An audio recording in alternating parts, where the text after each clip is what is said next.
of some sort. One would safe and fire, and it's big. I mean, it has a lot of the building involved We here. can only hope, Mark, given the time that many people were not yet at work. That is correct. That's a very good point.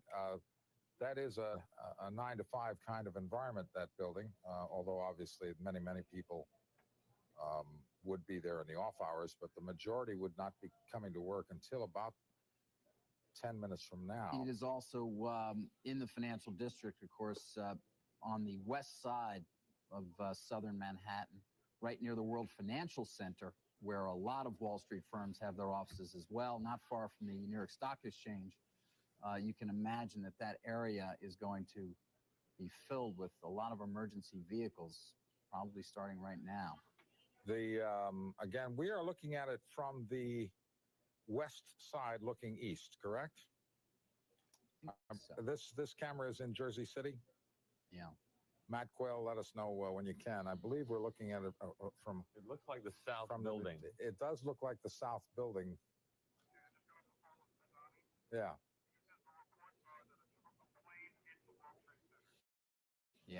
Yeah. All right. The report continues to be that a plane hit the World Trade Center. That is what I was told, Mark, again, by somebody. It looks like the North Building. I believe it is the North Building, yeah. and because that's the Empire State Building in the foreground. So it is the North Building, and it looks to me like there's a rather large hole in this north side of the North Building.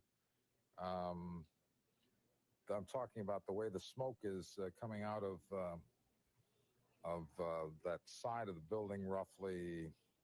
Again, what strikes me is how many floors are involved. This is a very large part of this building. You see the debris coming out. Yes, and this, by the way, there are an awful lot of people who work in the Twin Towers have their own zip code. There are so many people who work there, and there are so many offices there. They recently sold, in fact, by the Port Authority of New York to an investment group, Mark. It does appear to be.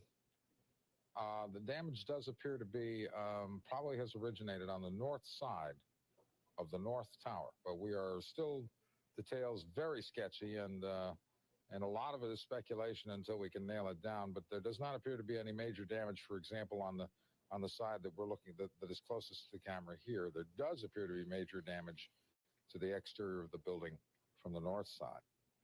And I think it's also safe to say there is a significant fire going on inside that building right now. That hole, I guess it's hard to estimate. See what I'm talking about? That the entire area seems to be gone. Seems to have been crashed in somehow.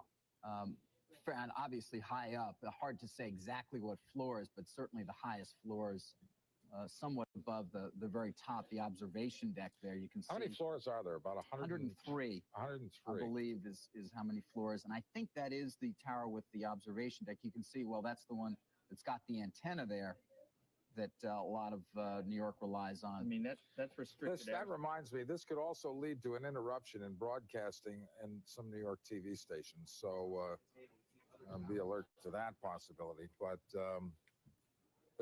these are remarkable pictures, frankly. Mark, that's restricted airspace, right? I mean, there's no plane supposed to be around there, right? No, and this is why. Well, that's what I mean. But I mean, what do we start? I mean, I guess that's the conjecture that. I should point out the observation deck is on the other building, on the other tower. The one without the antenna. Without the antenna, that's right. Yeah, now you see that smoke's breaking out on the damage. The damage appears to be fairly widespread. I mean, you've got smoke, you've got broken windows on the face that we're looking at now. That's a considerable distance from the wall that faces north, which appears to be where the major damage is. And now you can see flames. Yeah. Bottom right. All right. Now we definitely have a fire situation. Not that we thought it wasn't, but you can't. You don't want to jump to conclusions. I remember when the what was it? TWA exactly. 800 went down. The initial reaction was, well, it had to be a bomb because the 747 is such a safe plane, and it turned out not to be. There's no reason. So you don't want to get ahead of yourself. But here you would in terms figure of that what's going on. that planes are not supposed to be flying around there. Mark, on the wires. What's concerning me is the fact that this appears to be still spreading. Yeah, on the wires, Mark, we should point out that witnesses are saying it was a twin-engine plane that flew right into the northern tower there of the World Trade Center. A twin-engine plane, at least on the wires, according to witnesses. Now this is an ironic shot to be taking right now. Go back to that shot of Empire in the foreground, because the Empire State Building itself was hit by an airplane. A B-25 bomber crashed into the 79th floor of the Empire State Building around the time of World War II. I'm sorry, I don't remember exactly when. This has happened before, ironically, to these two buildings. The first one was Empire. Now this morning, we have an airplane of some kind. We believe a twin-engine civilian craft of some sort, I would assume. It does not say at this point, Mark, again, relying on wire reports here, relying on witnesses. They simply say... We have people going to the scene, by the way, to try and... Yeah, huge explosion. And, well, you can see the damage that's been inflicted. And we can only hope, again, given the fact that it was fairly early, that many people were not yet in their offices, and that most of that area, the Trade Center, was vacant. We can hope. Of course, the worst thing could well be, and this is totally conjecture, that, on a clear day, someone doesn't miss seeing that. Obviously, that this could be a suicide mission. Ah, boy, yeah, that hadn't occurred to me. Well, that's what I meant. Why would no, I don't. You just don't want to conjecture. That's true. Well, the bomber that flew into the Empire State Building did so at night and in bad weather. This obviously is a different situation, and you can see now that there is obviously a fire situation that is. I don't know whether it's out of control, but it's certainly severe. And as we watch, at least the external indications are that it's getting worse. I think we can now pretty much make out a very large hole in the north side of, and again, you're looking at the North Tower. But it looks like that area toward the top of the tower, as you're looking at it now, that looks to me like a very large area broken in that could well be where the collision occurred. Again, we have people on the way to the scene, and we're relying primarily on wire reports, which are very cryptic, and on what you can deduce simply by looking at the pictures. But again, if you're just joining us, reports are that a plane, a twin-engine plane, crashed into the World Trade Tower, the North Tower. Fire at the moment appears to be spreading through looks to be about the top 20% of the building involved. Not all of it, but part of the top 20% of this building are clearly involved in flame. And Alina Cho has just joined us. Alina, do you have anything to add?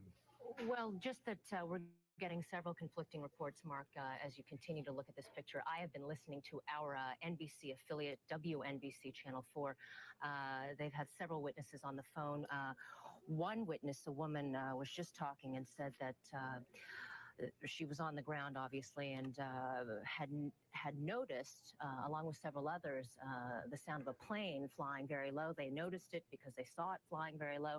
It looked like it was heading straight for the World Trade Center. They heard a big boom, obviously, and shattered glass came raining down onto them. There is another report that we're getting in here from another broadcast network saying that it was a commercial jet. It is obviously very difficult to tell from looking at that picture because I suppose it depends on, well, there are two. It appears to be that the main trauma to the building appears to be there on the north wall. We're looking at and that's right a fairly big hole. But of course, you don't know. You don't know how that kind of damage can be caused. Right. We're not experts Exactly. on collision damage, but it's a pretty big hole. We're also getting a report just in from our internal NBC file that says that possibly a commercial jet, again, a big question mark there, a 737. Here's according to an eyewitness, it wasn't dropping steadily lower, appeared not as if plane was in trouble.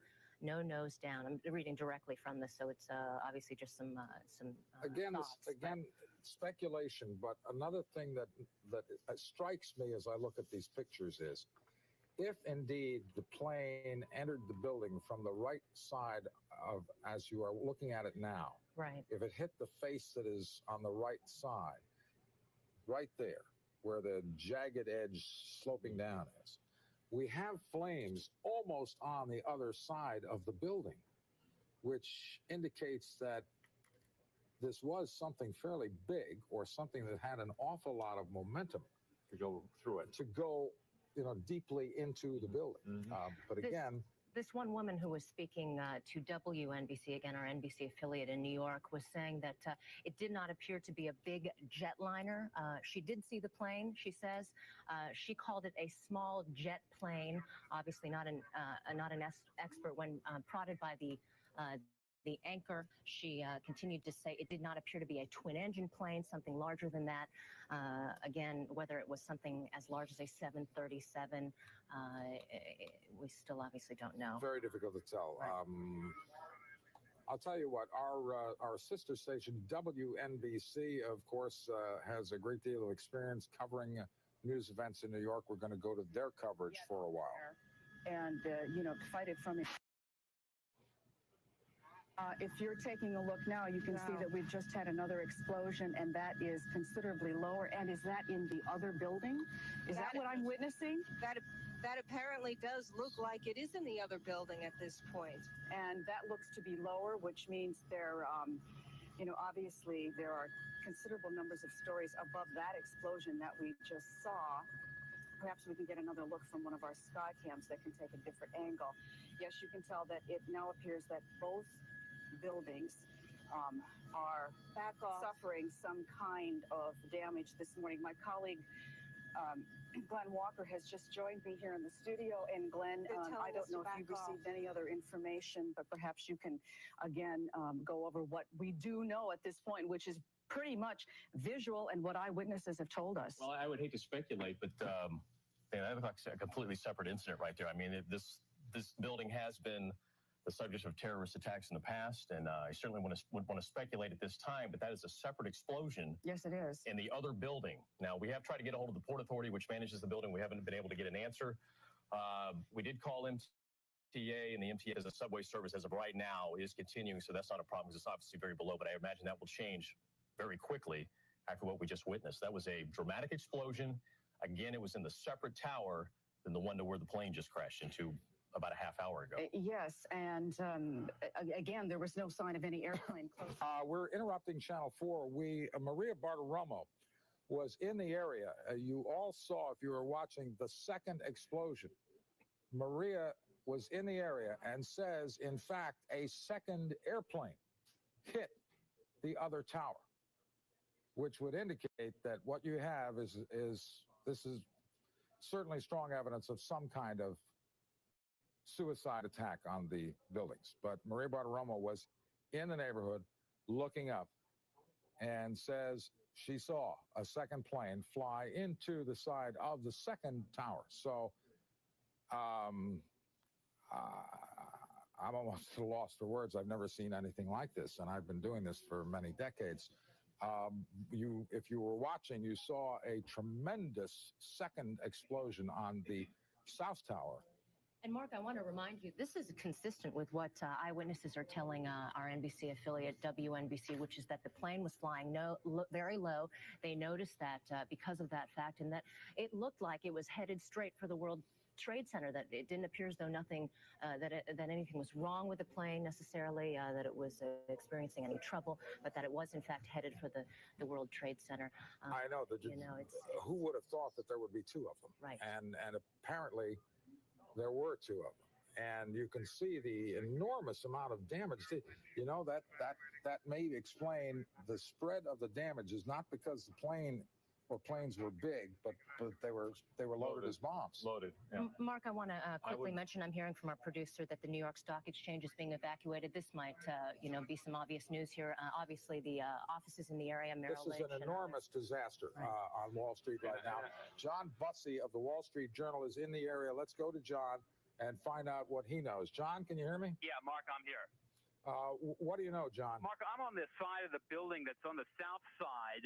I am looking up at the buildings from just across the street. It is an extraordinary scene. The top several floors, as you can see, are aflame and smoke is coming up. The second explosion just happened. I did not see what Maria saw because I'm probably on the back side of the building. However, the hole came through the back side. There are gaping holes in the World Trade Center. Papers flying down. John, let me interrupt you. We have Maria on the phone. Maria, tell us what you saw. Yes, hi, Mark. You saw the plane going right into it.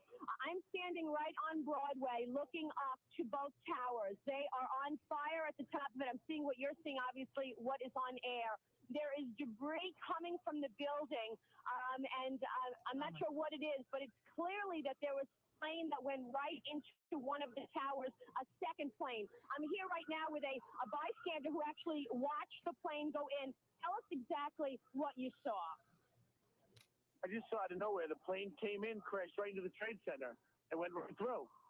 Just full speed, didn't stop, just right through the whole center, right through the whole building. And that was the second plane that actually went into the second tower. What I'm looking at right now is the top of the towers on fire, debris falling. The Broadway obviously is filled with watchers. And then when the plane crashed into the second tower, it was a large explosion, a very loud explosion, and everyone really ran for their lives because it was quite loud and quite smoky.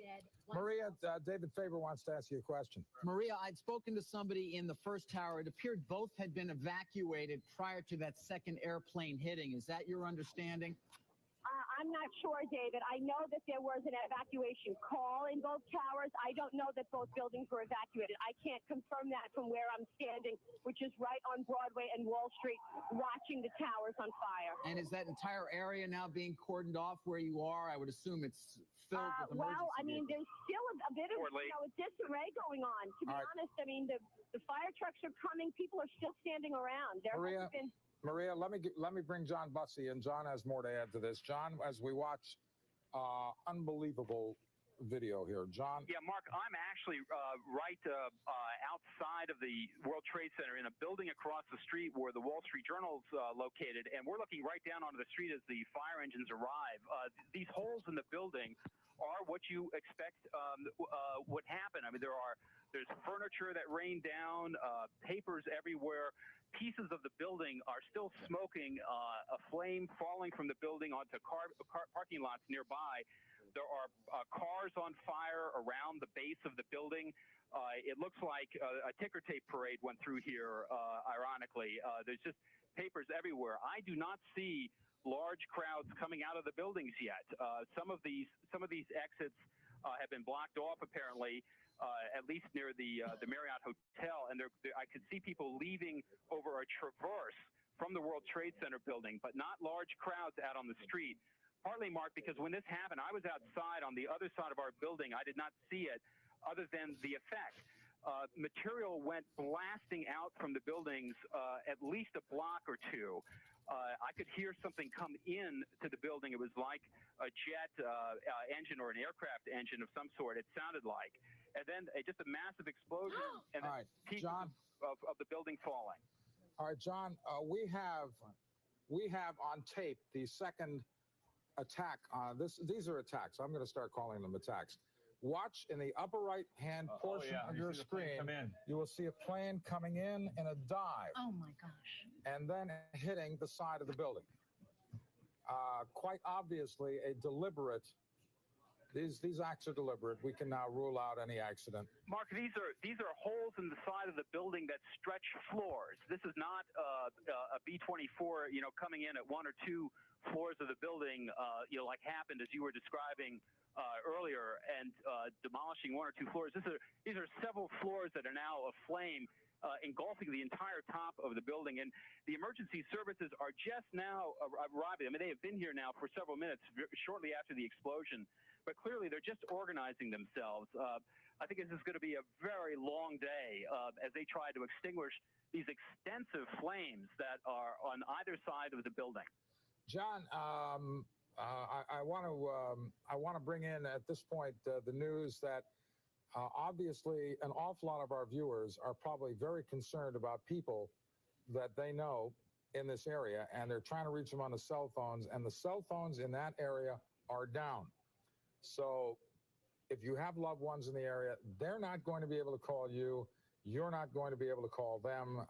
It's just an added, I realize, it just heightens the anxiety, but that's the way it is. So we're told that cell phone service in that area is down. As a side note, really unimportant as far as I'm concerned, but the futures have gone down about 25 points. Obviously, an act like this, and it now appears to be a deliberate terrorist act, will rattle the markets. But this is a short-term thing. Don't concern yourself with the money when you're looking at the damages. Let me recap for you. For those of you who are just joining us, about a half an hour ago, an airplane hit the North Tower of the World Trade Center. That's the one closest to you in this Here comes picture. that plane again. And now you see the second attack. It's dropping down in front. You really kind of lose sight of it once it's about the same color as the buildings. But then about 18 to 20 minutes after the first plane came this second plane, which you just watched. John Bussey mentioned the size of the holes or the depth, and Jerry Clower and I were talking about how far into the building. That's what led me to believe the planes were very large. Mark, I want to interrupt you for just one moment. I'm just hearing from our producer that the FBI is investigating a possible plane hijacking just before the crash. Nick, are you hearing if that was international? Nothing yet. Okay. The FBI, just want to recap, is investigating a possible plane hijacking just before the crash. Well, it's hard to believe that there would be two plane hijackers because two planes. Is this today significant in any religious holiday for any? I was just thinking, is it a significant anniversary of anything? Does anyone have that? Well, let me take a look here. We'll probably look into that. Any viewers? Mark? Yeah. We should point out both these towers are homes to a number of Wall Street firms that either have offices there or even their headquarters. I got a call, as I said. Well, they're also a symbol of American capitalism. Well, of course. But I think we can hope that the first tower, both towers were evacuated when the first plane hit, so that the second tower, 20 minutes later or so than when that attack occurred, may very well have been empty. We can hope. At that point, hey, we're certainly close to. I just want to interrupt you because we're getting some more information from NBC. This is from a United Airlines employee. He says he's hearing from the United Command Center that an American Airlines plane, a 757 Airbus, was hijacked and crashed purposely into the Trade Center. A second plane was then flown into the second tower. That is what we are hearing from our NBC sources from a worker from United Airlines. So they were big airplanes. Mark, 757 John Bussey, yes. Yeah, Mark, if anybody who's interested in seeing this, I would advise staying far from the building. There's still large pieces of debris, huge chunks of metal falling down, and these pieces of metal are smashing against nearby these fire trucks. So this is kind of a disaster that's still unfolding. Steer clear of the place. Certainly, yes. And I mean, if you do want to see this, you don't have to get all that close because this is visible for dozens of miles in every direction. And Mark, as you had predicted, the local television stations, at least one, if not two, maybe all of them have been knocked off the air, at least for a time being. I don't know if they're back on now. I don't believe that they are. It will be a while. Their main transmitting facilities are in the building with the huge antenna that you're looking at. The main transmitters are on the top floors just underneath the antenna. Some stations have backup facilities on Empire State Building, but in cost-cutting moves, much of them abandoned their Empire State Building facilities. The FBI is investigating reports of plane hijacking before the crashes. It's still not clear. Obviously, a lot of this is still not clear, but we did see for ourselves a plane hit the second tower. So we know that was the cause of the second tower, and we have good reason to believe that a plane hitting the first tower as well. Now, whether someone has hijacked two jetliners or That we don't know, but we definitely saw a plane hit the second tower. Maria Bartiromo, who was the first to report that, is out on the street. Maria, can you add anything more now? All right, she can't hear me right now. Mark, the cell phone, as you point out, also, I think, connected with that radio tower at the top as well. Yeah. Cell phone. So that's why, in part. And you know something, David? Even if it were working, it would be so overloaded you wouldn't get through. Right. Good point. And that is a terrible, terrible addition to the anxiety, because I'm sure that many people watching television right now have loved ones who work in that area and they don't know where they are, and there's just no way we can help them right now. President Bush is expected to comment on this very soon. He is in Florida pushing his education plan, but he is just getting word about this from his aides. He will be at a Sarasota event and is expected to talk about this very soon. Obviously, we will go to that when we... Again, our primary concern here is for human life, but do we know whether any markets operating in that area have decided to suspend trading for today? New York Stock Exchange has been evacuated. All right, the New York Stock Exchange has been evacuated. Yes, there you see it. So the American is right nearby. I would assume that would be the case. The stock market official... Has the NYSE canceled, or simply we're on hold here? Okay.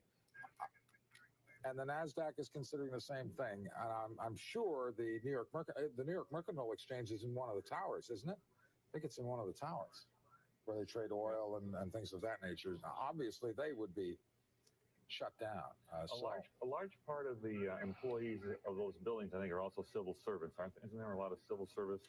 Well, I know the governor of New York has an office in one of the towers. I've been there. So, yeah, there is a lot of civil service. There is a lot of Wall Street. There are actual markets. The New York Mercantile Exchange is housed in one of the buildings. It has been evacuated. The New York Stock Exchange has been evacuated.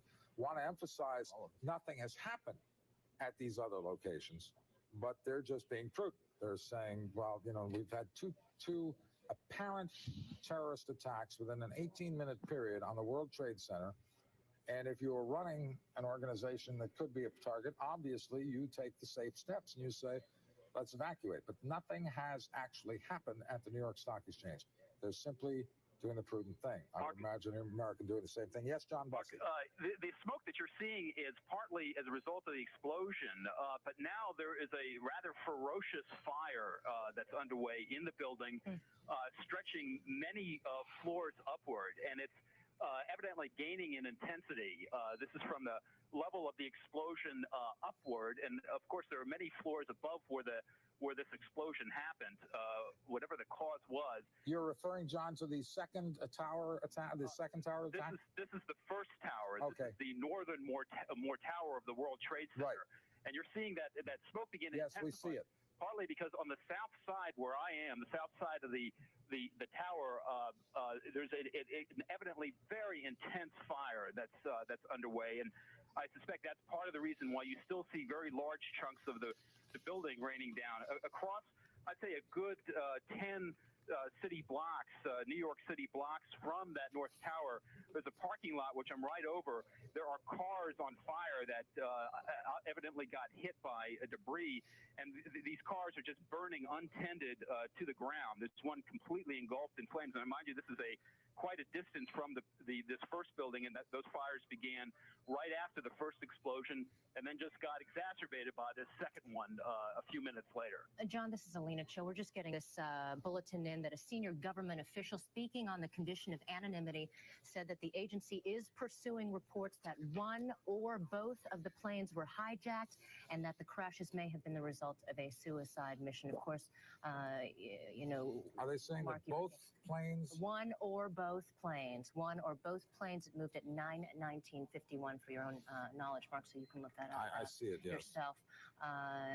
Associated Press has reported. We have no word. I believe I saw something earlier that 6 people are confirmed dead. You know what? That's confusing because those were the same number of casualties as the 1993 blast, and so I'm not sure. And it was attributed That's a very to another. good point. Yeah. I'm not sure if that. I wouldn't imagine at this point Too early. There's no way that they know. any official fire or any safety official is totting up any casualties right now. Right.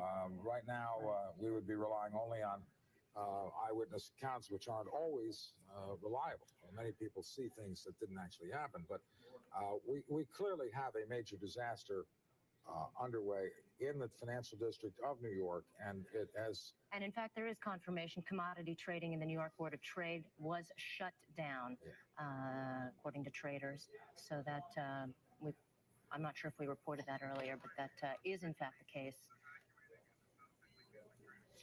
Now I'm told that the New York Stock Exchange is at least not officially suspending trading today. We still have 8 minutes to the opening bell, and they have not yet said that they are not going to trade. They haven't said they are going to trade either. They may well wait just until. We have.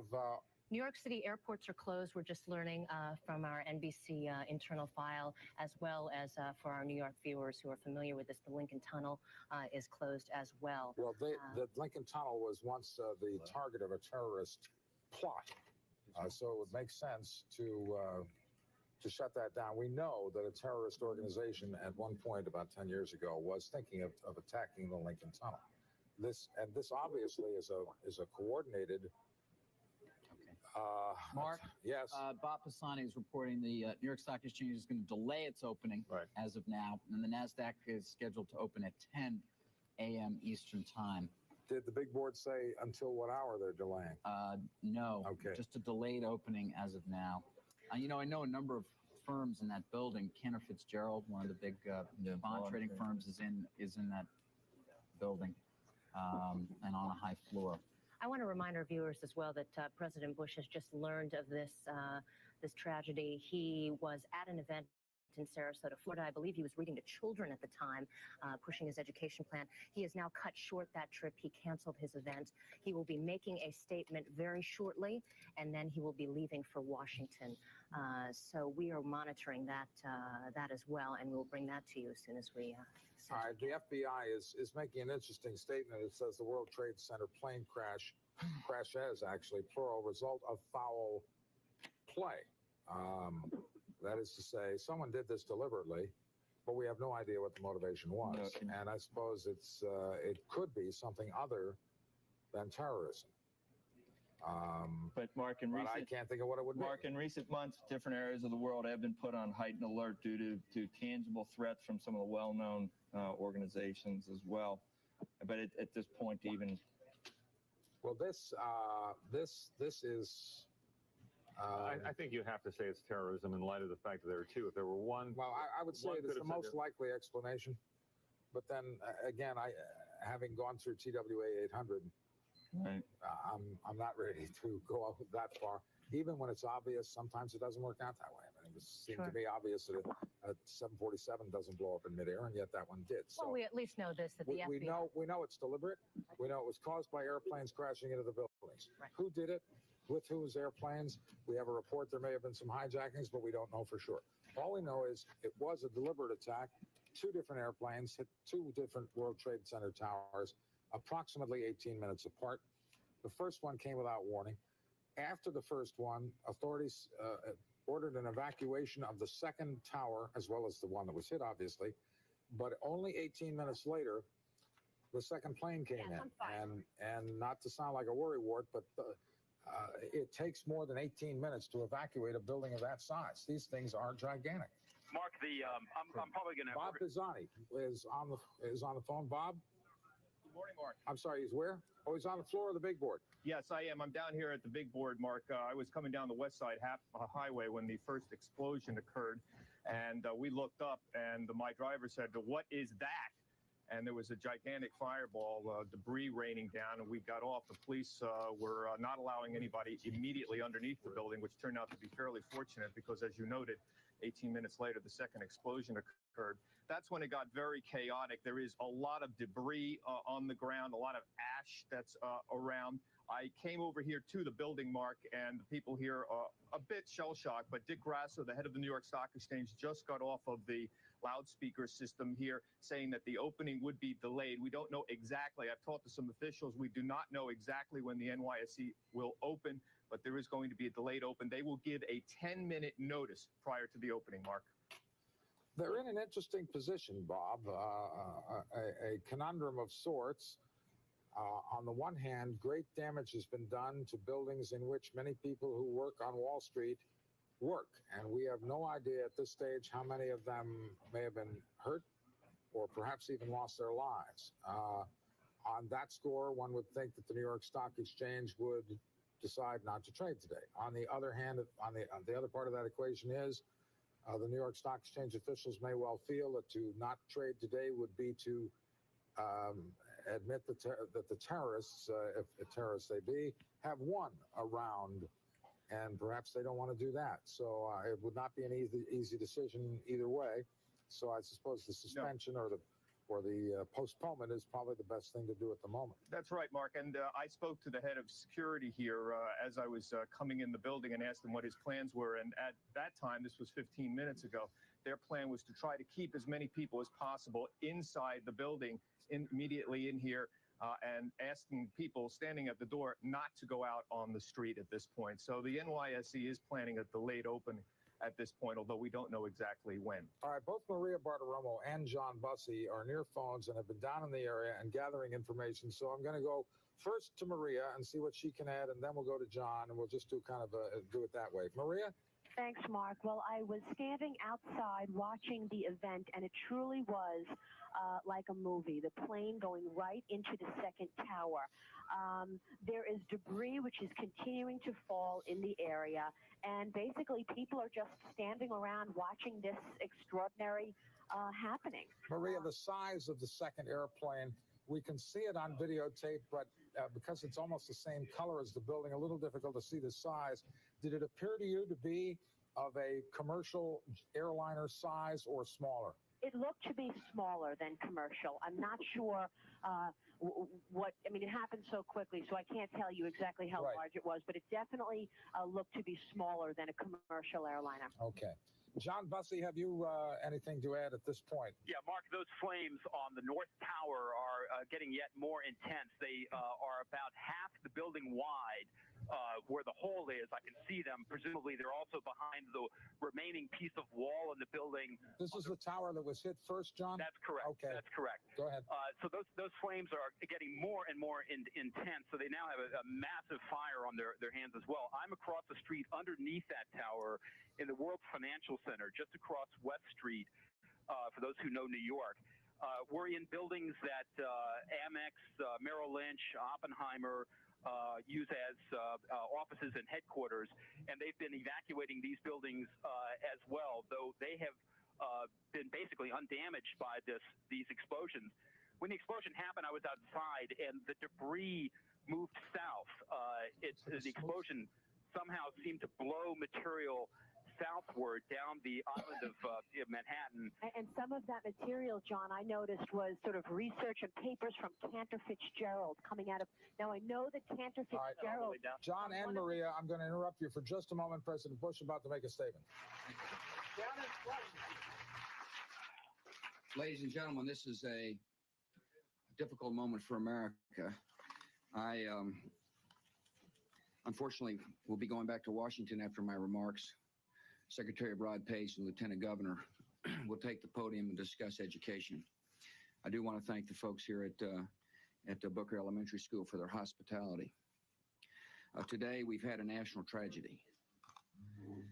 2 airplanes have crashed into the World Trade Center in an apparent terrorist attack on our country.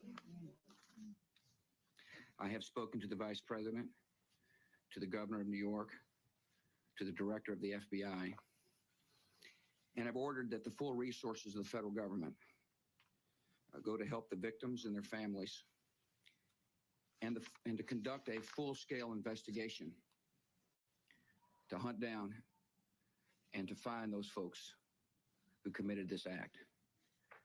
Terrorism against our nation will not stand. And now, if you join me in a moment of silence.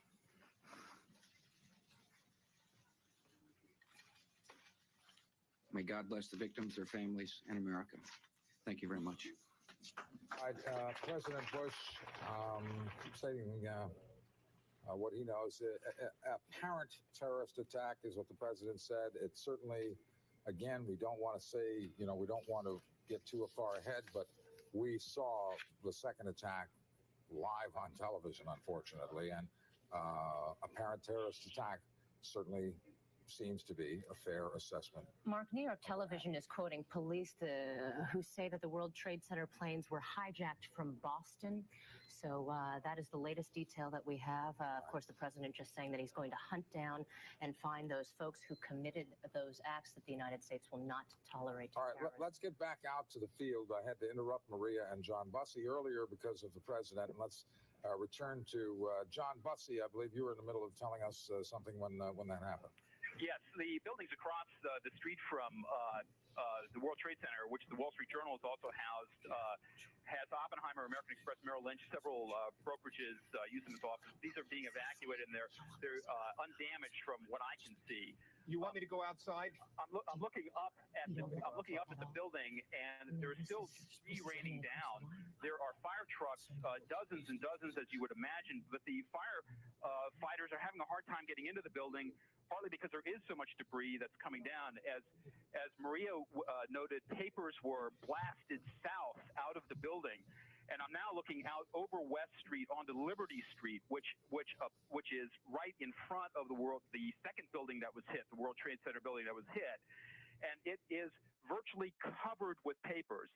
The parking lot across the street, there are cars on fire, chunks of metal everywhere. It just, it looks like you would imagine.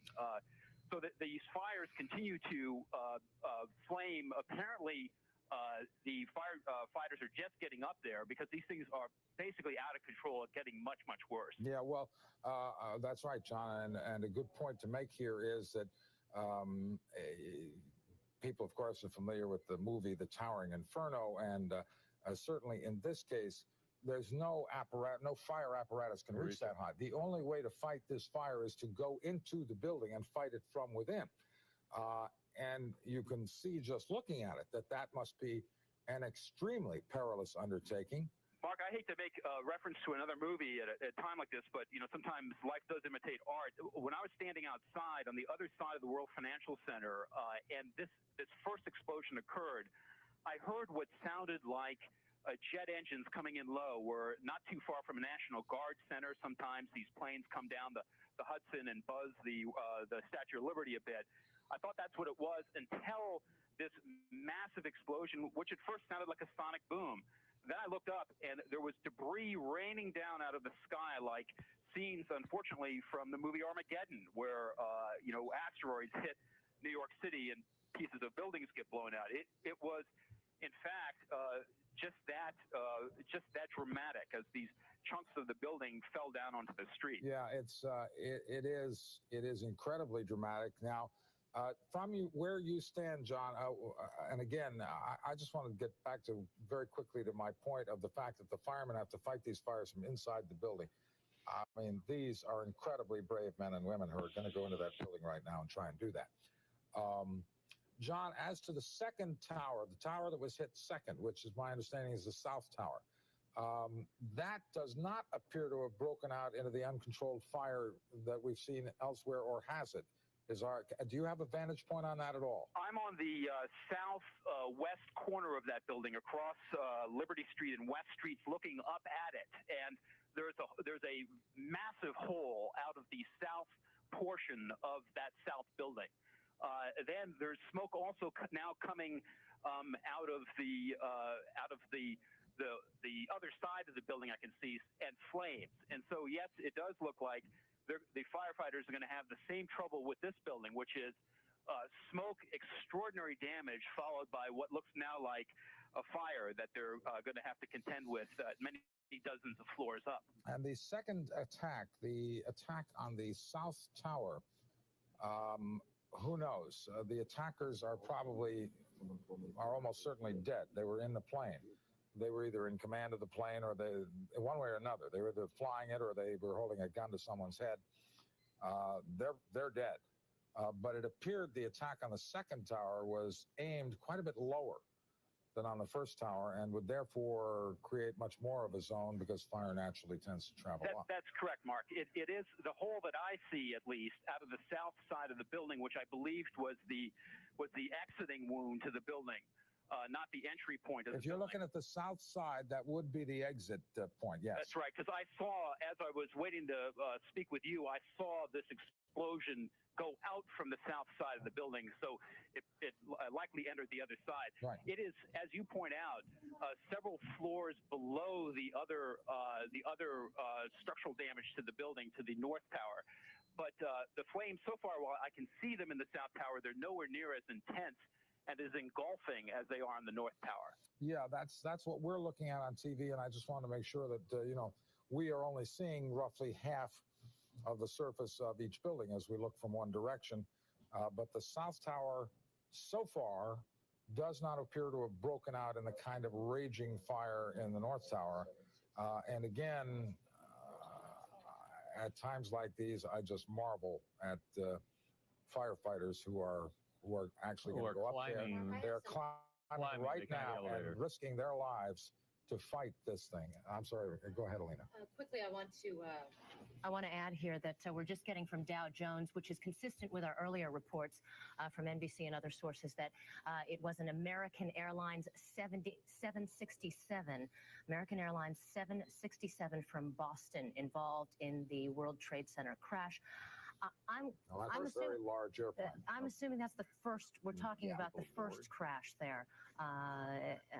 And that is consistent with earlier reports. Again, Dow Jones is reporting that an American Airlines 767 from Boston was involved in the crash. Okay, we're going to go back to WNBC Channel 4, which is working the scene on the street below. Let's join their coverage for a moment. It's nothing like I've ever seen. Nothing like anybody here in New York has ever seen either. That's the scene here from Prince and Worcester Street, and we'll talk to some other people as time goes on. Joe, you are not close enough to. Okay, apparently Joe cannot hear us. So thank you, Joe. We appreciate that. Obviously, we are again trying to ferret out all the information we can about exactly what happened in Lower Manhattan this morning. The president has said it was a terrorist attack. There were 2 airplanes involved. Dozens of eyewitnesses have told us that. One of them appeared to be bigger than the other. The second bigger than the other. And we all witnessed it right here on live television. Caught us all completely off guard. A normal work day here in Manhattan has come to a standstill. We've been told that the subway lines 1, 2, 3, and 9 have been shut down. All the Hudson River crossings have been shut down. The New York Stock Exchange has closed down for the day. And right now, a lot of people are just stunned in shock. Again, 2 airplanes, 2 separate incidents, minutes apart, crashing into both towers of the World Trade Center. And you certainly see the result as far as the structural damage. I mean, it is major. And as you said, President Bush said that this is an apparent terrorist attack. We expect to hear from Mayor Giuliani in just a couple of minutes. Governor Pataki is in town. As a matter of fact, he does have an office in the World Trade Center, but President Bush says that he has talked to the governor. Right. So as far as we know, the governor is okay. And like I said, we should hear from Mayor Giuliani in the next couple of minutes. But again, to reiterate, we know nothing about what happened to the people who work on in those floors, in those buildings. So we are simply waiting to find out about injuries and casualties, if indeed that's what happened. So you were looking at a scene that one would wish you could never witness in a city like this. Of course, this is the second major attack on the World Trade Center. There was the bombing back in 1993. And of course, that was at the bottom. And the top of the building, obviously very vulnerable. And we certainly witnessed that today. Right, with all the security changes that they've made on the bottom, so nobody can get up there without the right kind of clearance. But it's vulnerable to attack by air. Absolutely. You can't stop it up there. We are going to once again go to Katie McGee because, as we've been telling you, the city is literally at a standstill. No one's being allowed in from any of the river crossings. And the subway lines have been shut down in that area. And the airports are all closed. Katie, What more can you tell us? Jane, this is the latest. The city at this point is at a standstill. All three major area airports, LaGuardia, Kennedy, and Newark, are closed at this point to all incoming and outgoing traffic. All bridges and tunnels.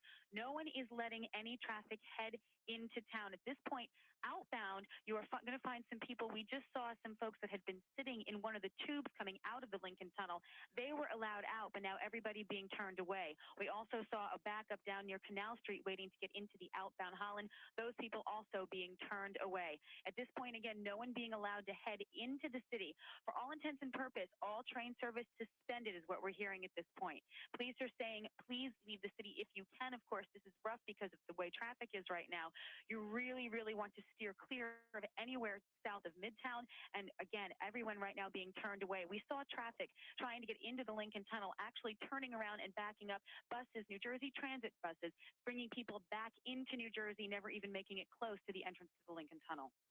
Katie, what do you think right now would probably be the best way to get out of Manhattan? Probably head up the FDR and the West Side Highway? At this point, you're going to want to try and get as north as possible. I can see from one of my cameras live right now, the westbound Cross Bronx heading in towards the outbound George Washington Bridge. Traffic is an absolute crawl right now, but they are letting you get onto the bridge and from what it looks like, come in over it and back into New Jersey. I do see traffic coming outbound George Washington Bridge, inbound again, completely stopped. If you were planning on heading into the city, even if you think you may still have a meeting, at this point, again, you're being advised to please stay where you are.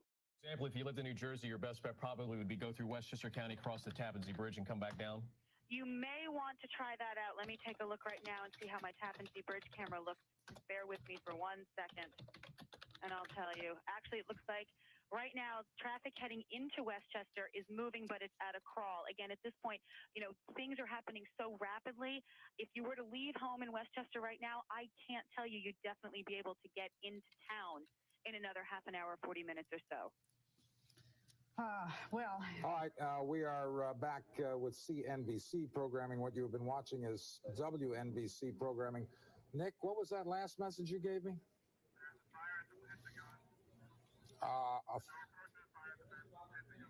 There are now reports of a fire at the Pentagon.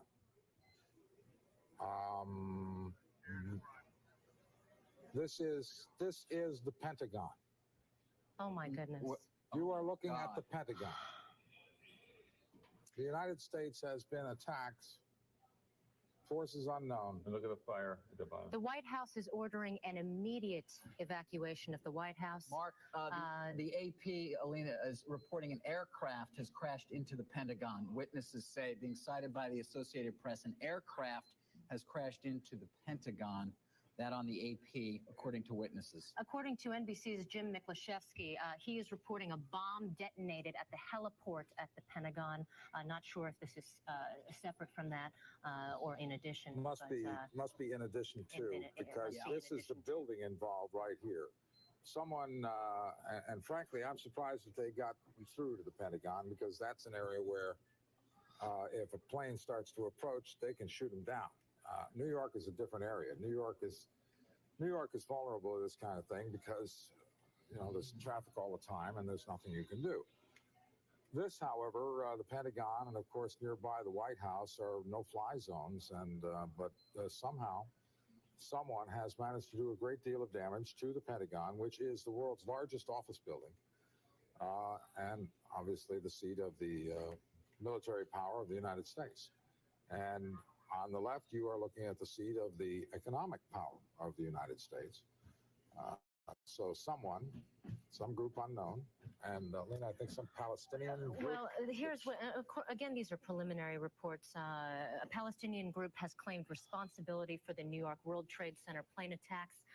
Abu Dhabi Television reported it received a call from the Democratic Front for the Liberation of Palestine, claiming responsibility for crashing 2 planes into the buildings. Meaning no disrespect to the Palestinians, but I don't think they have the. The Wire's also reporting that the White House is now being evacuated. Yes, I was just the West Wing. I would and, imagine every major anything that could be considered an attack. This is a guard outside the White House who, if you're near the White House, don't go near it, because they're in emergency mode now, and they're going to shoot first and ask questions later. In New York, you have an attack on the World Trade Center. 2 planes deliberately crashed in, one about 18 minutes apart. The first one crashed into the tower that you're looking at on the right. The second one, which we actually had videotape of, the second attack came 18 minutes later on the tower on the left. Where the Pentagon attack fits in the timetable, we're not sure, but it appears to have followed the World Trade Center attack, but maybe not by more than 15 minutes. And then you have the Pentagon situation. Now, And now okay, this, just Mark. a minute, Elena. Okay. And please be aware, the city of New York is virtually shut down. You cannot get into the city of New York right now from the New Jersey side. The tunnels and the bridge are closed because they could be targets of an attack as well. Elena, I'm sorry, go ahead. That's okay. We're just getting this in. This seems to be a separate incident. Smoke is seen rising from the center of Washington, according to television reports. So that could be in addition to what is going on at the Pentagon. Of course, we want to remind you that the West Wing of the White House and now the Capitol building have both been evacuated because of all of this that has been happening over, obviously, concerns over terrorist threats. Again, it's virtually unbelievable. I mean, it's like something out of a movie. Who would ever have thought that? Mark, this is John Buss. Yeah, John. Yeah, go ahead. Mark, this is the most horrific scene I've ever seen. Bodies have begun falling from the building. Oh my God. There is such intense smoke. I've seen a half a dozen from where I'm standing, which is in the World Financial Center. People either are falling or they are leaping to escape this smoke. It is as horrific as you would imagine. The people are dropping. One is falling this very instant. Arms are splayed and they're crashing to the ground on top of the glass canopy, the plexiglass canopy outside of the building and onto the street. There are fire trucks all around. The firefighters are either inside the building or standing back from it because of the debris. And now this just began about 4 minutes ago. People having to jump apparently to escape the flames. I thought at first it was debris, but now looking at one after another, probably I've seen 8 or 9 of these individuals have to leap to escape the flames and this intense smoke, falling what must be something on the order of 75, 85 floors to the street below. John, this is coming from the North Tower?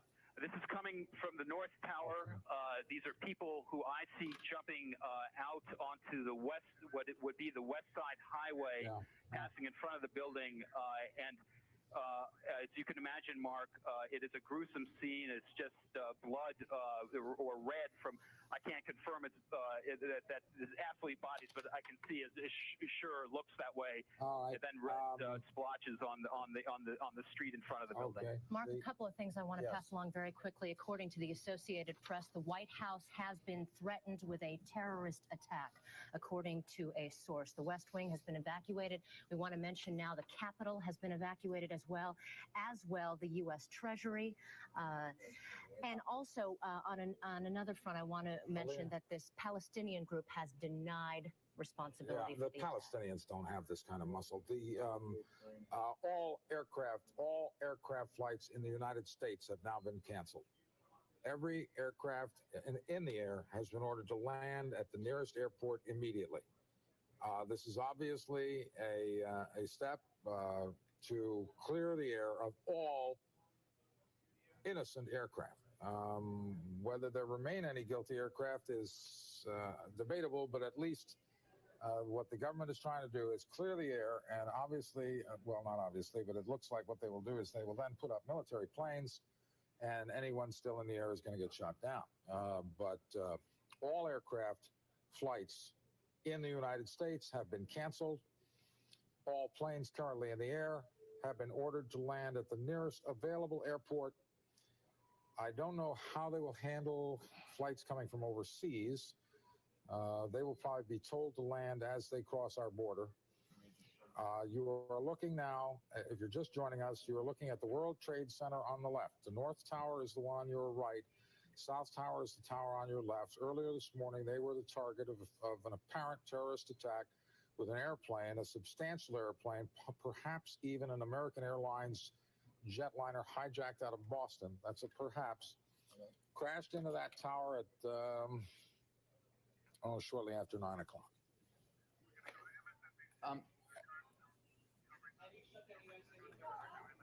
And then 18 minutes later, a plane into the South Tower, and then the Pentagon.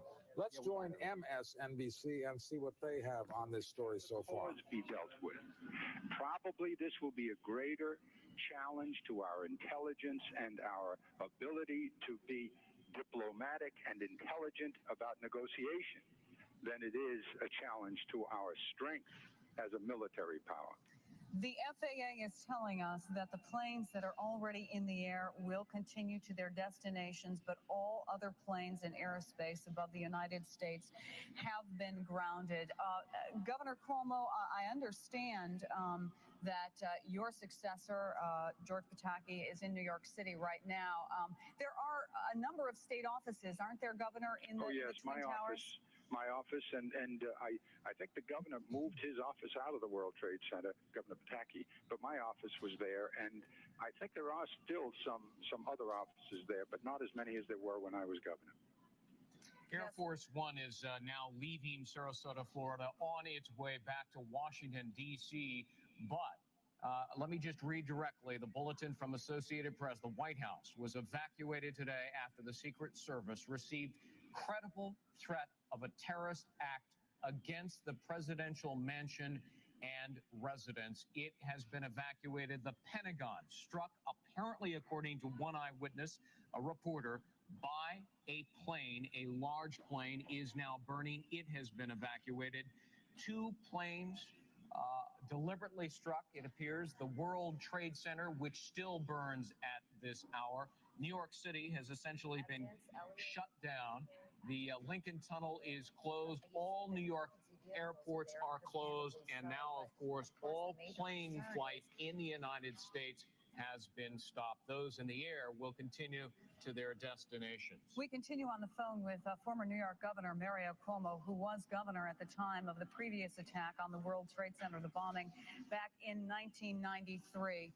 If you can hold on for just 1 second, we want to listen in, Governor, to Jim Miklaszewski, who is reporting from the area of the Pentagon. The Pentagon, again, has been evacuated. The second floor buckled upward, and then the third floor above him actually collapsed downward. The scene on the other side of the building, as it's being described to us, there are people being removed on stretchers. Security forces are evacuating the building right now.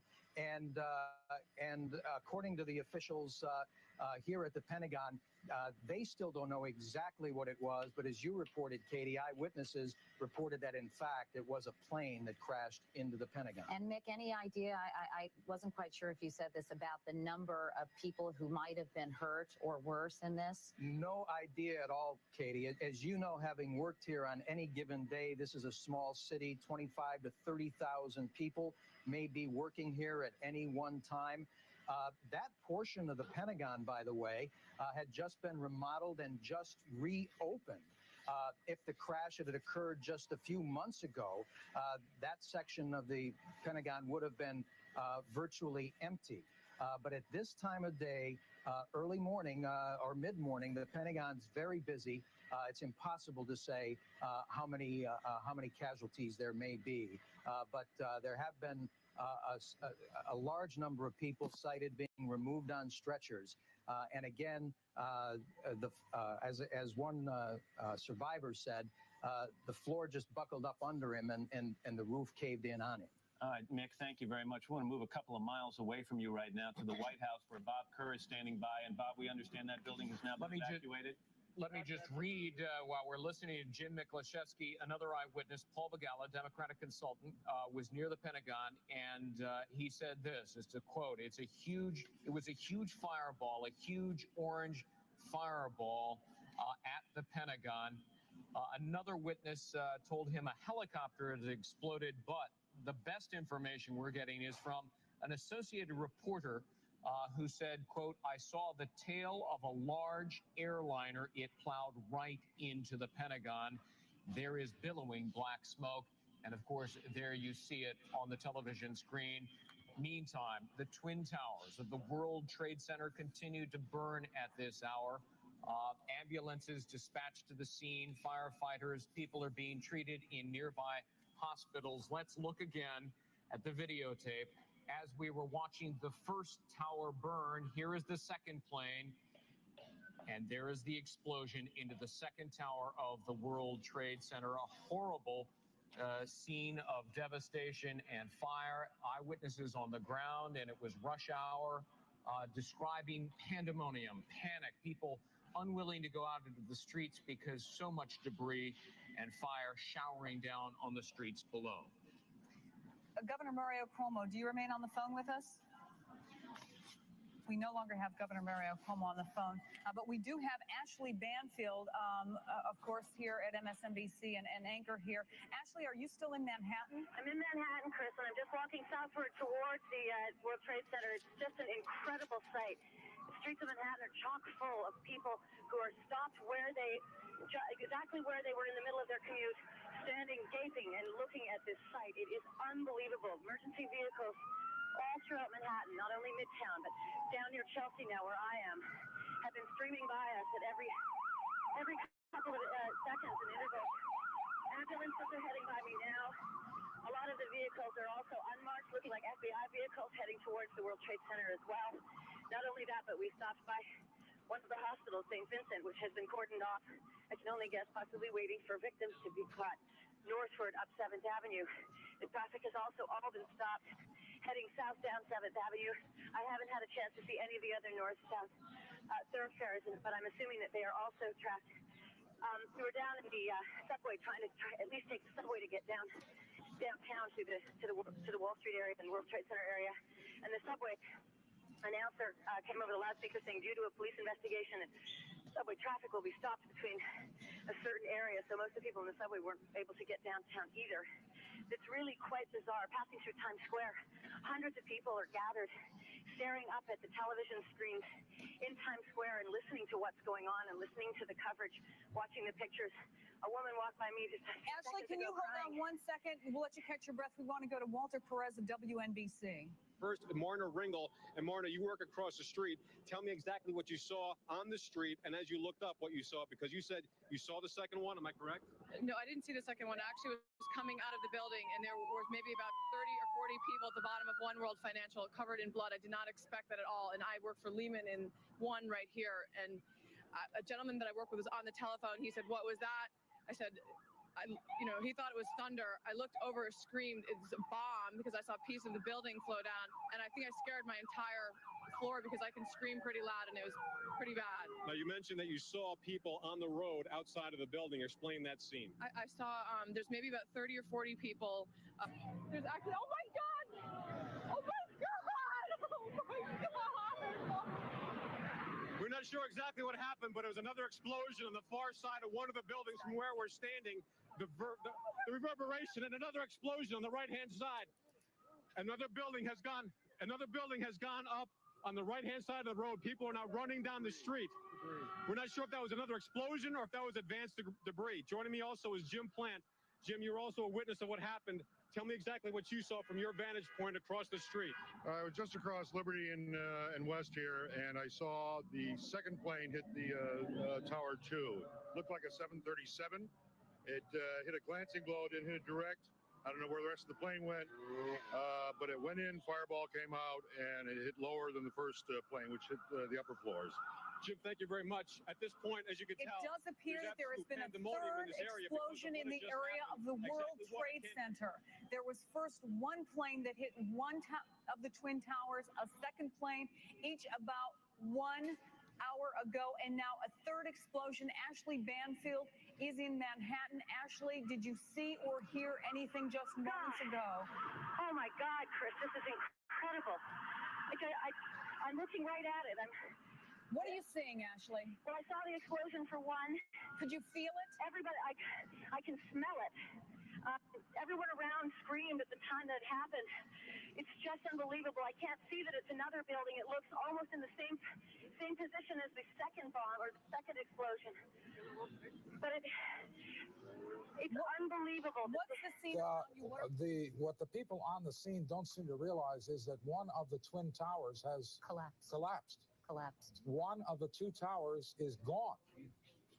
The people on the scene are so engulfed in the smoke, it's understandable, and they're not looking at the larger scene that we are, but one of the World Trade Center towers, unless... no, that's being gone. confirmed on the wires right now. The south building has completely collapsed. Now, we heard from them just moments before that another jetliner, a 737, crashed into the building way down low, and that was apparently enough to take the World Trade Center South Tower out completely. The building is gone.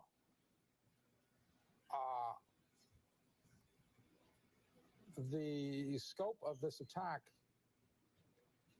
is mind-boggling. You are looking at Lower Manhattan. The entire Lower Manhattan is covered with smoke and debris. You're looking at an area of square miles that is completely obscured. The exchange will not open today. No, they today cannot do it now. They cannot do it anything now. And another very worrisome thing is that we don't know that this is over. That's correct. And this latest plane came almost an hour after the first. I'm sorry, David, go ahead. It's considering the damage that could be done by one of the World Trade Center buildings collapsing in that area. Just to go over, that area is obviously very crowded. The World Financial Center is right next door. That is where John Bussey has been speaking to us from. The offices of Dow Jones, Merrill Lynch headquarters down there as well. You could just imagine the damage that would be done by one of those towers falling. It's hard to imagine just how much. The collateral damage is incredible. And that is the center, to a certain extent, of the financial world, of course, in many of the buildings surrounding the World Trade Center. This is a catastrophe of enormous proportions, David, not only in terms of what is happening to the people on the ground, but I think it is safe to assume at this point that all of the airplanes used in this attack had innocent passengers on board.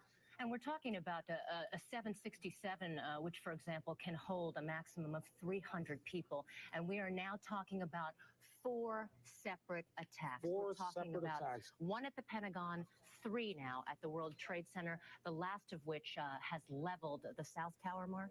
The South Tower has disappeared.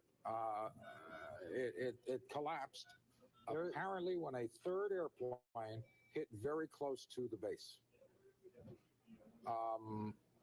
This is certainly, it's almost certainly a terrorist attack, and if it is ultimately confirmed to be a terrorist attack, this is the worst terrorist attack in history. Anyway. Mark, it's hard to imagine the damage that could have been done to that part of Manhattan, and it's got to be beyond the control, certainly, of the emergency services and everyone else in the city of New York's ability to I don't know anyone who could handle this, David. We must be looking at Washington right now. Now we are looking at the Pentagon. Yeah, that's the Pentagon. I recognize the facade of the building. That was the subject of only 1 plane so far. But again, in New York, the third attack came about 45 minutes after the first. So there is no way to know at this point what the final extent of this is going to be, but you are looking at Lower Manhattan, and it is completely obscured. And consider the panic with the people who are coming out of buildings, unable to see what's going on, where they're going in that right now. American Airlines has just confirmed that it was Flight 11 from Logan Airport to LAX, which was involved in one of the 3 World Trade Center attacks. I believe this is a 767, which has a maximum capacity of 300 passengers and crew, I believe. Just to give you, can we go to a shot of the Pentagon quickly? Because just to give you an idea of the sheer terror of what is involved here, one Associated Press radio reporter is quoted as saying, I saw the tail of a large airliner. It plowed right into the Pentagon. There is billowing black smoke as, of course, we continue to look at the devastation at the World Trade All right, Center. Howard Shapiro of Goldman Sachs, which is at One New York Plaza in the heart of this situation, is on the phone. Howard? Howard? Yes. Can you tell us what... Hold on 1 second. I can't hear you. 1 second. Okay, hello? They're closing your building, obviously. What can you see? What do you know? Okay, I'm at One New York.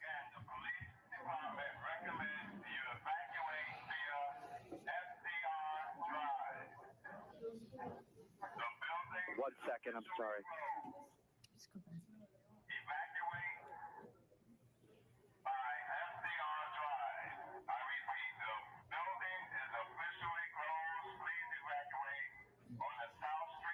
All right, you got to get out of there, Howard. I'm sorry. I'm going to give you 1 minute here. Yeah, go ahead. I'm on One New York Plaza on the 46th floor, so we're about 5 to 7 blocks from the World Trade Center with obviously a bird's eye view of the buildings. We heard a large explosion for the first attack, and we all ran to the window, and we thought a boiler had exploded. We weren't certain what was happening, and then a few minutes later, I saw a large commercial airline plow into the second building, very clearly veering in towards the building. And then now 5 minutes ago or so, or 3 minutes ago, the building imploded. All there is a large plume of smoke all over Lower Manhattan up to the 46th floor. I literally see papers from people's offices from the World Trade Center floating in the sky past me, past the window. Howard, thank you very much, and I think you better get out of the building. I'm on my way. Bye. Thank you very much. Howard Shapiro, Goldman Sachs. Mark, the Sears our need for information is not more important than his need to get to safety. The Sears Tower in Chicago has been evacuated as well. The White House, the Capitol, the U.S. Treasury. Well, once again, for those joining late, the government has ordered all airliners currently flying over the United States to land. There's some confusion. I have a report from one of the wire services. I believe it's Reuters. I don't know who this is. The FAA is ordering all planes to land. Whether they're ordered to proceed to their destination or land at the closest airspace is debatable. It would seem to me, under these circumstances, you would tell them to land soon. You wouldn't tell a cross-country flight to keep going because you don't know that they're not in hostile hands. Obviously, if the skies can be cleared of all commercial and civilian aircraft, then anyone else left up there is hostile. And I'm sure that's what the government has in mind, to get the skies cleared so that military jets, if this is a continuing attack, it may sound like closing the barn door after the horse is gone, but this has been going on for quite some time. So the prudent thing to do, obviously, is to assume that there could be more and to not relax vigilance until you know there won't be more. And so the government is clearing the skies over the entire United States to make sure that that any planes left up there are obviously have ill intent. One of the great difficulties here is that the terrorists, if terrorists they be, are using commercial airliners, presumably loaded with passengers. A despicable, heinous, you pick the word. Mark, the best coordinated previous attack against the United States was nearly, was, I believe, in 1998, though we're going to have to check on that. You'll remember the two embassies in Kenya and Tanzania were attacked. 220 some people were killed, including 12 Americans. Early indications, according to U.S. officials who tell NBC's chief foreign affairs correspondent Andrea Mitchell, is that Osama bin Laden is being indicated because this note says he was the only terror leader with the capability of coordinating such an attack. This took enormous coordination. This took a lot of money. This took a lot of complete disregard for human life. This took insanity. you are looking at a dramatically changed skyline. Mark, of do we know Lower how the Manhattan. second tower, was there another? There was a third plane in New York. Plane number one hit the North Tower, which you're looking at now. Right, we saw number two. Plane number two we saw hit the South Tower. Plane number three hit the Pentagon.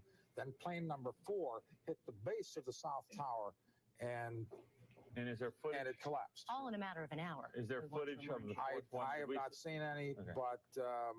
but eyewitnesses said it was a 737 that went into the that went into the base of the not the one we saw. The third plane to hit New York was a 737, which went into the base of the World Trade Center South Tower. You now see only one tower. The South Tower completely collapsed. That's a 102-story building reduced to rubble. And Mark, there were a lot of emergency personnel There were already emergency on the scene. personnel on the scene, in the streets below. In the There building. were firemen in the building. There were spectators who are drawn to that kind of thing, and that much of a building falling, David, as you mentioned, would cover an enormous area. It's going to affect blocks around, and David, do we know who was in that South Tower? I know that Cantor's in the north. Aren't Yeah, they? they were in that tower we're still looking at burning. There's any number of firms in the South Tower. I don't know any offhand, Jerry, by name. But the fact is that with the tower of one of the World Trade Centers collapsing, you can only imagine the damage that's been done to any of the surrounding buildings, which are home to all sorts of different enterprises and thousands upon thousands of employees and people. And people, people who lived in the area of shopkeepers, people who operated small businesses. It's a staggering sight what we're looking at now. Mark, I want to remind you that the wire is saying that the South Tower there collapsed following this morning's plane crash. There is not yet confirmation of a fourth plane. We want to remind you the first plane hit the North Tower of the World Trade Center, which you see there still standing. Second plane hit the South Tower, which later collapsed. We're not sure if another plane was involved. Well, no, a third plane hit the Pentagon. No, at the time we had MSNBC's feed up.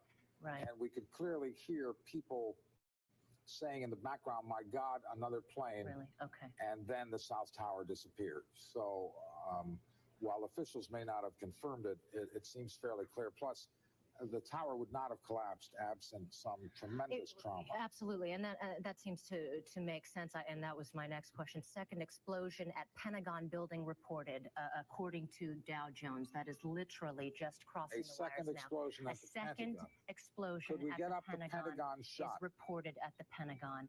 That is Dow Jones and Sky News. We're working on bringing up the Pentagon shot right now. The smoke beginning to clear a little. Maria Bartiromo, what can you tell us? Thanks, Mark. Now I'm standing on the floor of the exchange, but I just came back from outside, and I am covered with soot. Basically, I was outside when that third explosion occurred, and everyone ran for their lives, basically. I went under a building. There was a little stairwell that I could go under with about 20 people, and we just stayed there. The whole area turned pitch black when that third explosion happened. At this point, people are in the New York Stock Exchange. People feel that this is the safest place to be right now because when everyone was outside, there was three explosions. So now the exchange is keeping everyone inside. I'm on the floor with about, 100, 200 people right here, and we're just waiting. That's all I can tell you. It's pitch black outside. There's soot falling from the sky. I don't know if you could see my jacket and my shoes, but I'm completely covered in white smoke from the explosion, from that third explosion. Maria, do you know what that explosion was? That was about I'd say 15 minutes ago. But do you know what caused it? No, I don't. At the moment, Maria, and for the benefit of the people with you, at the moment, there were eyewitnesses who feel that another plane, yes, a third plane, that's what some people are saying. Now, hit the base of the South Tower. I was under the impression that it was just the actual collapse of the building. but some people are speculating that. I mean, I didn't want to say that because No, we had, at the moment it happened, we had MSNBC's feed up, and we could hear people shouting a third plane, and then there was an explosion, another plane, and then there was an explosion. That's right. And I was outside during that explosion. Immediately, we all ran. I was running backwards to see if I could see anything. We all went under. There was a little stairwell to go under a building. About 20 of us went under there, and we were just waiting. And for about 10 minutes, it was pitch black outside. All we could see was smoke. It was in our faces. We were all coughing because there's just such soot and smoke everywhere. All right, Maria Bartiromo, stay where you are, if you will. And AP says 2 planes what? 2 planes total? All right, so AP is saying there was no third plane to hit the South Tower. Is that right? Okay, well, that's a possibility. We had no official confirmation. We did have people we heard Something in the ignited there, though. Maybe they had that was an incredible. That was an incredible explosion. And that does not cause from. I agree with you. I think it was a third plane, but again, no, it could have been something. It could have been something that was planted. Or a bomb planted in the building. Yeah.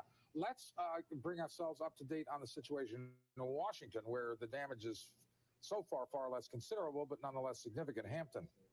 Well, Mark, the big story of this unfolding story here in Washington is, number one, an explosion, sources saying a plane hitting a portion of the Pentagon. As you mentioned earlier, it is the world's largest office building. On any given day, at least 30,000 people work inside that 5-sided structure. Also here in Washington, the White House, the Capitol, the Treasury Department, and all of the national monuments, in fact, have been evacuated. The FAA has basically ordered all air traffic nationwide shut down. The president is en route back to Washington, D.C. from Florida. You heard his earlier comments. Right. Also, we have just gotten word, too, that over at the IMF and World Bank buildings here in Washington, D.C., people there have been told they can leave the buildings, but they are not required to leave. Hampton? Yes. Hampton Pearson, You're looking at pictures right now taped earlier from the scene outside the Pentagon. Outside the Pentagon. That's what you're looking at we right had now. one report, and all of us need to understand, including the viewers, that in a situation like this, you will get reports that later turn out to not be true. And there's a lot of confusion. But we had a report a few minutes ago, Hampton, of a second explosion at the Pentagon. Have you heard anything of that nature? Well, I am aware of the Dow Jones report. We've been scrambling to try and get additional information as well. But at this time, we cannot independently confirm that recent report of a second explosion at the Pentagon. Right, but these are earlier pictures you can see. This, by the way, is a portion of the Pentagon that had basically been reopened. There's been a major renovation underway for the last several years. Ironically, had this incident happened even as recently as 2 weeks ago, that portion of the building where there was an explosion inside the Pentagon basically would have had very few civilian or military personnel at their desk and on duty today. Well, that's a welcome piece of relatively good news given what's going on. All right. Mark, we're just getting Hampton, this. thank you very much. Stand by there, please. We're just getting this report in from Reuters that German air traffic authorities say all European flights to the United States have been suspended. All European flights to the United States have been suspended. Also, for some of our West Coast viewers who are just tuning in at this time, we want to remind you that that at least one of the planes, if not all of them, were hijacked. One of them is American Airlines Flight 11 from Logan, Boston Airport to Los Angeles Airport. It was scheduled to arrive from Boston into Los Angeles at 10:37 a.m. Pacific time, which would be a little more than 3 hours from now. Again, we want to remind you as you look at this shot that we have confirmation of at least 2 planes hitting the World Trade Centers, one of them leveling the South Tower. The South Tower is no longer there. We have a report of a plane hitting the Pentagon and an unconfirmed report, at least from NBC, but a report from Dow Jones of a second explosion at the Pentagon as you look at live pictures there. Yeah, all right. Let's take a step back here now. There's a moment a moment of non-action, at least from the media point of view. Obviously, rescue people are involved in a frantic effort right now to save lives, and our prayers are with them. To go back to the beginning, it was at approximately 9 o'clock or a few minutes thereafter that a plane slammed into the North Tower of the World Trade Center in New York. 18 minutes later, and this is why, many you can't assume that it's over. 18 minutes later, a second plane, which we could clearly see, slammed into the South Tower of the World Trade Center. Here you see the second plane. It is clearly a jetliner. And it came in from, I see. Okay, it came in from the south. It came in from the south. And I misunderstood. There you see it in the upper right. This is the same shot. It comes in from the south. It disappears behind the buildings. So what you are looking at in front here is the exit wound, so to speak, of the explosion. And here, this, 20 minutes thereafter, something happened to the South Tower. There were some eyewitnesses. We heard in the background screaming that another plane. But here you see an enormous explosion about midway up in the South Tower, and the entire structure collapses. It just disappears. Mark, this may not be a surprise to you, but we're just learning from NBC that 30 Rockefeller Plaza, the GE building, the parent of NBC, the home to many NBC offices, is also being evacuated as a precautionary measure. I wanted to pass that along very quickly. Now that's interesting from a forensic point of view. The explosion that leveled the South Tower came, it seemed, roughly halfway up, and yet it took the entire tower out. And again, some reports, eyewitness reports, not yet corroborated by any official, were that yet a third plane hit that tower. Before the third plane took out the South Tower, a plane hit the Pentagon. And there are reports, as Lena said, of a second plane hitting the Pentagon. Second explosion. A second explosion, I beg your pardon, a second explosion at the Pentagon. The FAA has ordered all flights in the United States grounded. The Europeans have grounded all flights to the United States. The planes that have been used in this attack were apparently hijacked civilian jetliners with passengers on board. At least one of them. At least one. And so the FAA is trying to clear the skies over the United States of all aircraft. And if anybody doesn't land, then you've got possibility that it's in hostile hands. Again, we're not trying to sensationalize this and say there are more attacks to come. It's just that this went on. There was about an hour between the first attack and the second attack, so no one is ready to say, well, there are no more attacks coming. You just don't know. Now, to the more to the markets, the effect on the markets, because we are, after all, a financial station, and we don't in any way mean to downplay the human aspect of this. Our first and foremost concern is for all of the people. Mark, very quickly, we're just getting word from the Associated Press that a car bomb has exploded outside the State Department. That is according to senior law enforcement officials. I am sure that we have a crew on the way there, but that is just in from the Associated Press. A car bomb has exploded outside the State Department in Washington. All right, there again, yet more evidence that it's not sensationalism here to say that the danger is not yet over. We don't know how many more attacks are planned, and the danger is not going to be over until some governmental authority says it is. At least that's the prudent thing to do, is to assume it's not over. Now, the impact on New York City has been that the city is virtually closed. You cannot get into or out of New York City, period. Don't try. The impact on the markets has been, so far, I don't believe the New York Stock Exchange has said anything, although they have not yet opened. They have evacuated their building. I would consider it very unlikely that they will trade. The New York Mercantile Exchange was housed in one of the Twin Towers. It obviously is not going to open. The bond market, of course, is an electronic situation. There is no floor to speak of, at least for corporate bonds. And the floors to trade the futures are in Chicago. Don't know the impact there. Don't know if they've closed. Oh, the Merc is across the street. Okay.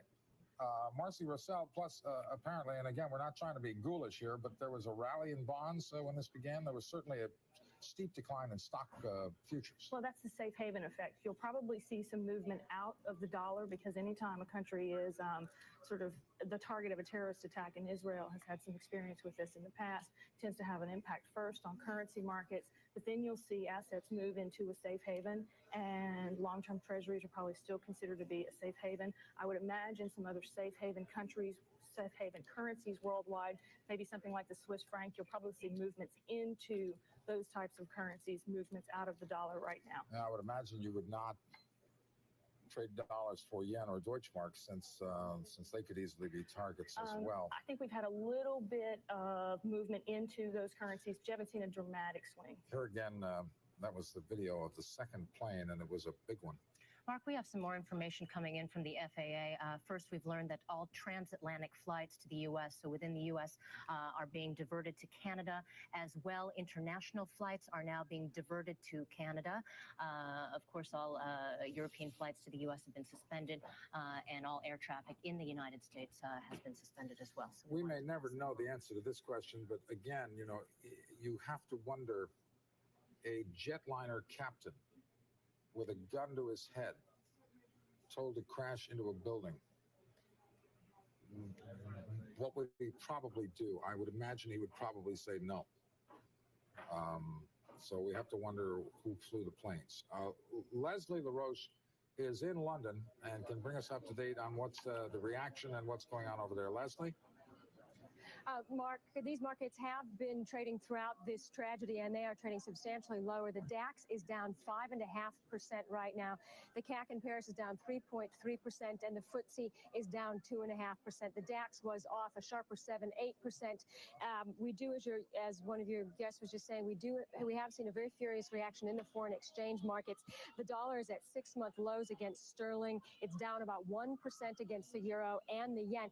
In the oil market, so futures contract, front month futures up $2.85, and we have very strong buying in the oil sector. British Petroleum is up 6% right now. Total Fina is up 5%.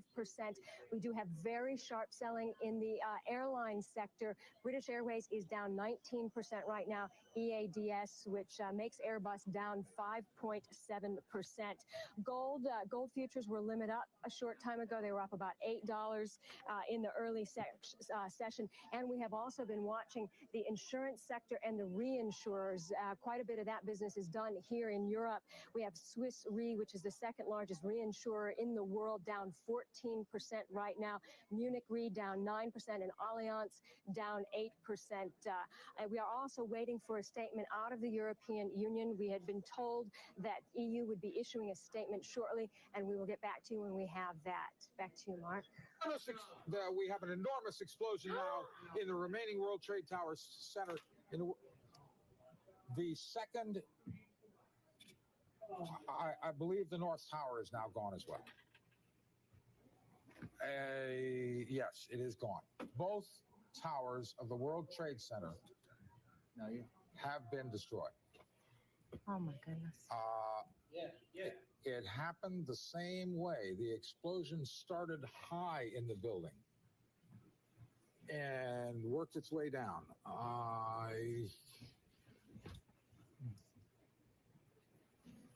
Now, of course, the entire lower section of Manhattan is a disaster zone of unbelievable proportions.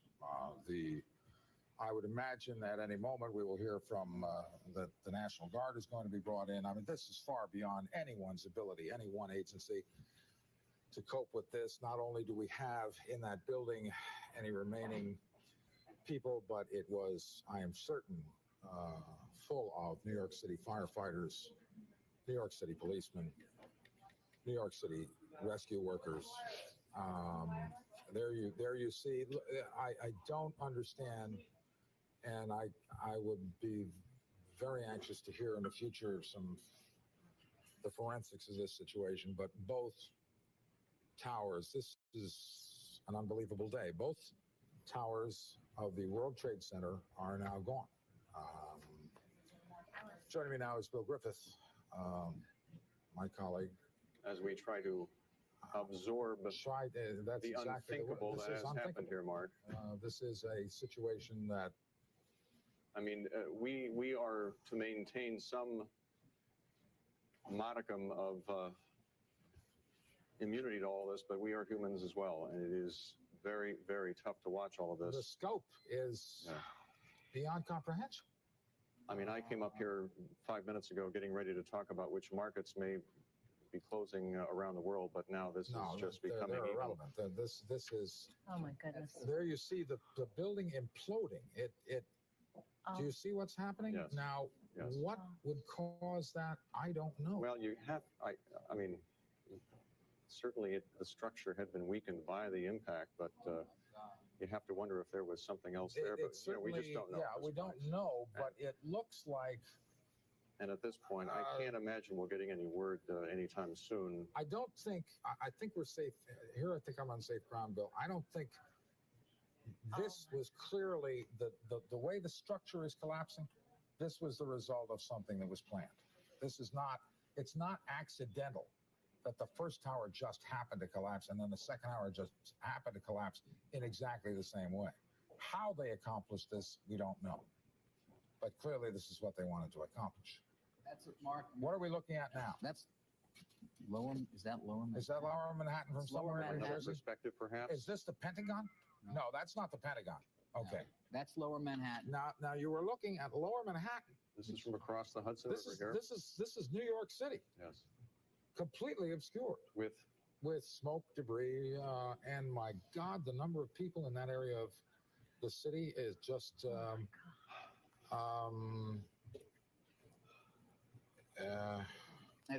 That's Vasey and West Streets right there, and of course the World Financial Center right next door, and then you've got Tribeca leading up from there. You can't begin to say how many people are in that area, and it is now completely obscured, Mark, by the debris. Maria told us earlier when she was witnessed the first collapse that the sky grew dark, and you can only imagine. Well, you can see.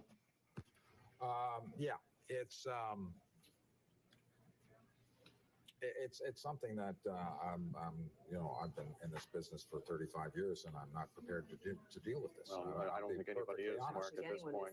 I don't know. I keep thinking of all of the people in there. I think of the firemen, the policemen, the rescue workers, the people who go into hell to save others, and now apparently all for naught. There you see a shot. This is from the northern end. This is more from Midtown. Those high buildings in the foreground, that's Midtown Manhattan. I think Empire is just barely visible. Perhaps the smoke is beginning to reach Empire State. But you're looking at several square miles of New York completely obscured by all of this. Again, both towers of the World Trade Center collapsing. Attacked first by apparently passenger-laden jetliners, hijacked at least one out of Boston. Is that We've heard correct? from the Out of one about Boston, headed Boston. We to- have not heard about the other for some reason. Correct. As far as we know right now, we have confirmation of 3 separate plane attacks. Only one is confirmed by a U.S. official as a plane hijacking. That was American Airlines Flight 11 that was en route from Boston to Los Angeles, scheduled to arrive at 10:37 a.m. Pacific time. And then the one allegedly at the Pentagon, we have no word about that as well. The only detailed information coming in from that is a quote from a witness. And Bill, if you will bear with me, I am looking for that. Here I have it. An Associated Press radio reporter quoted as saying, "I saw the tail of a large airliner. It plowed right into the Pentagon. There is billowing black smoke." Maybe we should perhaps try a recap. If anybody is now tuning in, especially for those on the West Coast who may be tuning in now for the first time, you've heard bits and pieces. It was about 10 minutes, 15 minutes before 9 a.m. on the East Coast that an explosion was witnessed at the World Trade Center, one of the World Trade Center towers. Mark Haynes, by the way, yeoman's duty, my friend. If you're leaving us, thank you. Well, I'm just going to step back. And about 18 minutes later, as we were absorbing the news that it was a jet of some kind, identified as a jet of some kind that had run into the North Tower of World Trade Center. About 18 minutes later, yet a second jet. Indeed, it was a jet that was seen live on television as it rammed into the South Tower. Then we got word that a plane had hit, or at least there had been an explosion at the Pentagon. There's the second jet as it hit the South Tower of the World Trade Center as we were on the air. Now we are... Bill, we are getting reports from Dow Jones crossed the wires just about 60 seconds ago. Okay. Reports of a hijacked plane heading toward Washington. And we should note that President Bush is not in Washington. Right President now. Bush is not in Washington. He is en route to Washington right now on Air Force One from Sarasota, Florida. He cut short a trip there. But to Bill, I'm sorry, I did not mean to. That's fine. I'm not logged in. Let me do that now so I can be up to date along with you.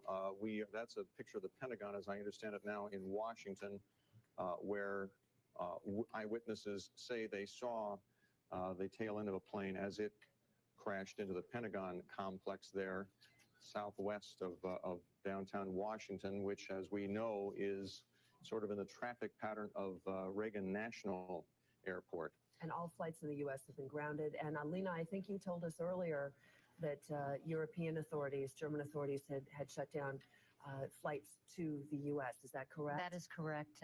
They've been suspended, and international flights have been, transatlantic flights have been diverted to Canada. We should mention that the White House has been evacuated. As you look at this just incredible picture in New York, the White House has been evacuated amid terrorist threats there, or a terrorist threat there. The Capitol has been evacuated. The U.S. Treasury has been evacuated. We want to mention, not to be forgotten, that about 15 minutes ago, we got a report from the Associated Press that a car bomb had exploded outside the U.S. State Department. There are reports of a plane crashing into the Pentagon, according to witnesses and according to the Associated Press. There was also a Dow Jones report of a second explosion at the Pentagon that NBC has yet to confirm.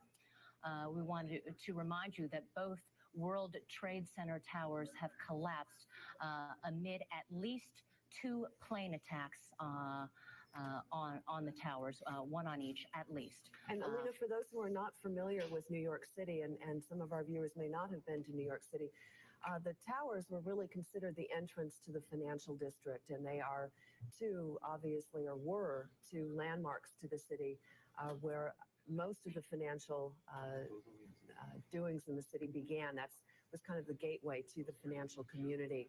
We should note that all of the exchanges have been making statements about whether or not they will be trading, how they are going to handle this particular situation. And we are, of course, monitoring that particular part of the story, which we do here at CNBC. But obviously, this disaster we are going to continue to cover for you throughout the day. We are getting word that London's Canary Wharf building, a large office complex there east of London, is being evacuated at this point as well. NBC's Pat Dawson, I was told we were going to have him. Apparently he'll be ready shortly. I'm also getting word, Sue, right now off the wire. A story out of Pittsburgh has it on the AP wire that a large plane has crashed in western Pennsylvania. Officials at Pittsburgh's Somerset County Airport have confirmed that as well. All right, to NBC's Pat Dawson, who is on the ground in New York City. Let's listen in. As we say, the emergency workers now beginning to try to gather themselves. Over there, you can see a police emergency service unit. They're trying basically now to reestablish some kind of a safe perimeter. And many of the emergency workers basically just happy to be alive. Certainly that picture tells it all. Many of them just happy to be alive at this point, having survived what is an extraordinary event, the collapse of 2 towers. As we said earlier in our report, 110 stories each. I will tell you that what I saw fall had to be at least 40, 50 stories of that building at first. The skeleton was left at about, I would say, the 50th or 60th floor after the shell, after the structure of the building fell down. The skeleton, the steel skeleton, was literally sheaved off, and it took probably about another 30 seconds before the skeleton collapsed into the street. That was the last. Let's break away from Pat Dawson, if we can, for a moment. Lester Holt here at MSNBC World Headquarters. From the Associated Press, Dateline Pittsburgh, large plane crashes in western Pennsylvania's. They're citing officials at the Somerset County Airport who confirm it. Again, AP reporting and citing the Somerset County Airport, a large plane crashes in western Pennsylvania. That is all we have. This comes quite a time after the FAA put essentially a ground stop. All airplanes in the air were allowed to continue to their destinations, but every commercial airport in the country right now is closed. But again, the news just gets worse and worse. A large plane crashing in western Pennsylvania. NBC's Ashley Banfield is in Lower Manhattan, the scene of the chaos that you're watching unfold live. Ashley, what have you learned? What can you see? I don't know how to describe this. I don't know what to tell you first. But when that building came down, we were a couple of blocks. You all right? And I'm fine, thank you. Are you okay? The glass is coming in. An incredible cloud of debris and smoke completely engulfed us. We couldn't breathe. We broke down the door to a building just to get out from the cloud. We couldn't breathe. No one there. Thank you. No, we couldn't breathe. We couldn't see. It was pitch black. Just going into a corner restaurant that's allowing us. And it was as though I swear I've never seen anything like it. I've never seen anything like this. This whole place looks like a war zone. There's debris everywhere. It's hard to breathe. And when that cloud came at us, I could feel it, the force of it. And it was as though an instinct took over. We just had to breathe. And Ashley, we're gonna let you collect yourself. Right. Obviously, the priority to anyone who was watching in the New York City area, stay safe. Ashley, get to safety. We will talk to you in a bit. We want to get to Pat Dawson again, who is on the west side of the Trade Center, who was covering the scene from there. At least a dozen emergency workers this morning, police and fire. The loss of life, in the words of one, has to be terrible. There's just simply no way around it. And that, obviously, if we start just with the people who are on those two planes. The other thing which we have seen this morning, which we rarely if ever see here on the island of Manhattan, that is we have been circled several times by Air Force jets. We assume they are Air Force, going overhead at, I would say, probably about 10 to 12,000 feet. Obviously, at this point, New York's airspace is closed, and I think it's being pointed out to me now that, is that what you see, another plane there? No. Okay. I'm sorry. You see the towers. You can see the towers now from where you're standing. Yeah, actually, that's the building just in front. I don't know if in the television picture you can see through it. And I'm not sure that building that we can see there is actually the World Trade Center or the building that is just a block north of it. But that's just now we are getting our first view, probably a good 15 minutes after that North Tower came down, our first view of this situation, so that we can begin to see at least something of what it looks like down there. Wing, if you can get a shot down at street level, you can more or less see what we saw here. There was an enormous dust cloud that came up this broad boulevard here in the moments after that tower collapsed. We're going to cut away from Pat Dawson on the west side of the Trade Towers. NBC's Rick Sanchez joins us on the phone. He's also in Lower Manhattan. Rick, what do you got? Well, here's the most desperate situation for these people. I just had 5 firefighters come to me, many of them in tears because they've lost so many of their fellow firefighters. And one of them, as I was listening, had his radio on, Lester, and you could literally hear firefighters that are still trapped in all that rubble crying, saying things like, "Get me out, someone get to me." The sense here is that there are still people somehow in that rubble. Some of them may be firefighters, as well as some of the other officers. workers who usually work in that building. The firefighters, as you might imagine, are extremely desperate about this situation. People they Rick, work with Rick, I'm going to have to break away from you. We're getting more information on the situation in Pittsburgh. Let me read directly off the Associated Press. A large plane crashed just north of the Somerset County Airport, 80 miles southeast of Pittsburgh. The plane, I just lost it on my screen, believed to be yeah, I've lost it on my screen. Believed to be a 767 is what I think I read there. But again, let's see. Kim's bringing me more information. Here it is. All right. Believed to be a 767 crashed about 10 o'clock Eastern time, 8 miles west of Jennerstown, according to 911 dispatchers. We don't know the airline, but again, here's a look at a Boeing 767. This is a big airplane. In fact, this is the 400 model. You're looking at the newest and largest, but traditionally the 767, most of those in use carry about 250 people. A wide-body airplane often used on transcontinental flights, also transatlantic. It is 10:45 right now on the East Coast. We need to update you, especially if you were just waking up, just tuning in. It is a day of catastrophe from Washington to New York and now to Pennsylvania in what appear to be a series of coordinated terrorist attacks. You're looking at a live picture of Lower Manhattan, and no longer do we see the World Trade Centers both hit by airplanes. Here is one of those that we saw live. There it is highlighted, what appeared to be another 767 that crashed into one of the towers directly through, obviously flown directly and purposefully into the Trade Center. Let's go back to Greg and Chris now. You are watching NBC News coverage here on MSNBC. On CNBC at this moment. Let me summarize if you are just now joining us. It is We're breaking in here on CNBC to continue our coverage now. Bill Griffith along with Sue Herrera, where we're getting word, a few things to bring you up to date on right now, a few points to be made. There had been word that perhaps a car bomb had been exploded outside the State Department building. The State Department is denying that. I should also, since we cover business news, try to bring in some of that as well. Trading in London and the oil exchange there has been halted. Now stock trading in Toronto has just been halted as well. And as we get more word on other kinds of trading outside the United States, we will bring that to you as well. As a matter of fact, the Securities and Exchange Commission, Bill, making a statement just a short while ago saying that there will be no trading at the major U.S. exchanges today. They will not open today.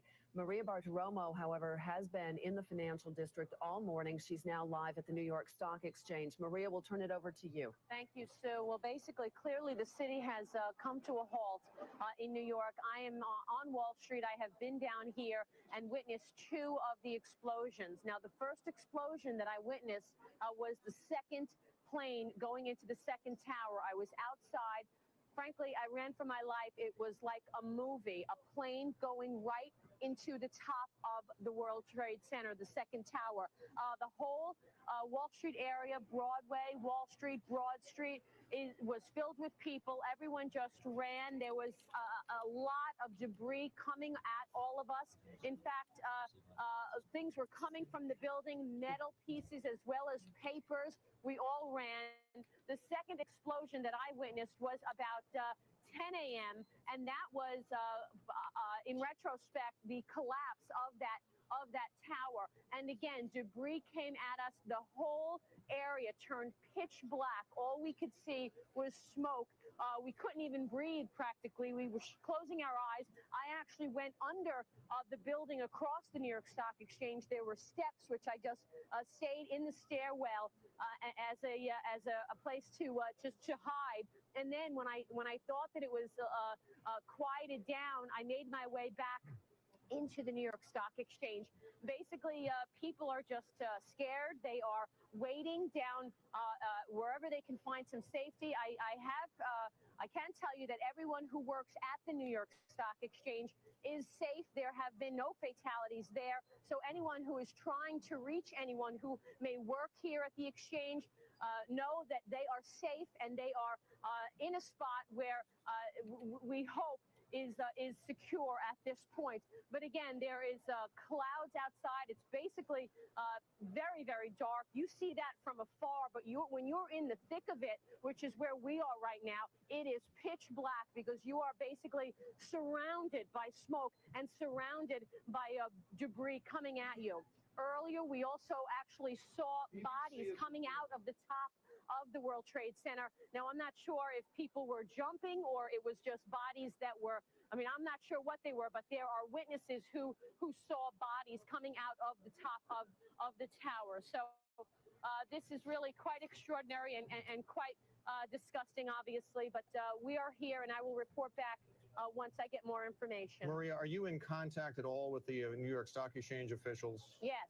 And we've learned from the SEC they're not going to trade today. But no, there is no trading, Bill. I am positive that there will be no trading. Are they going to try to evacuate the whole building there? Well, at one point, that's what the thought process was, that it was better to evacuate. And then, in retrospect, that wasn't the case because everyone who went outside, including myself, were subject to large explosions, very loud explosions that were accompanied by heavy smoke. We could not breathe. People are wearing white masks to cover themselves. I don't know if you could actually get a shot, but I'm covered in soot. And this is better. I already tried to clean myself off, but just standing outside a couple of blocks away, and I was just overtaken by smoke and debris.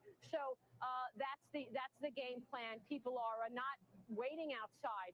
They're finding a secure place elsewhere. Understandably so. Thank you, Maria. We'll be getting back to you in just a few minutes. Scott Wapner joins us right now. Scott, we know that the U.S. airspace has been shut down and that European flights to the United States have been suspended, but you have some updates on airport closures for us as well and evacuations. Well, just across the AP wires, it's known now that Pittsburgh airports, all area airports in the city of Pittsburgh, have been evacuated. I also wanted to stay on that theme of touching base with what's going on in the financial centers around the country. We understand that the Chicago Mercantile Exchange, the Chicago Board of Trade will suspend all trading at 10:15. I believe that is Central Time, so in about 20 to 25 minutes from now here on the East Coast. We also should note that the U.S. dollar is getting hit very, very hard. It is now down 1.75% against the yen, which puts it below the 119 level of the yen.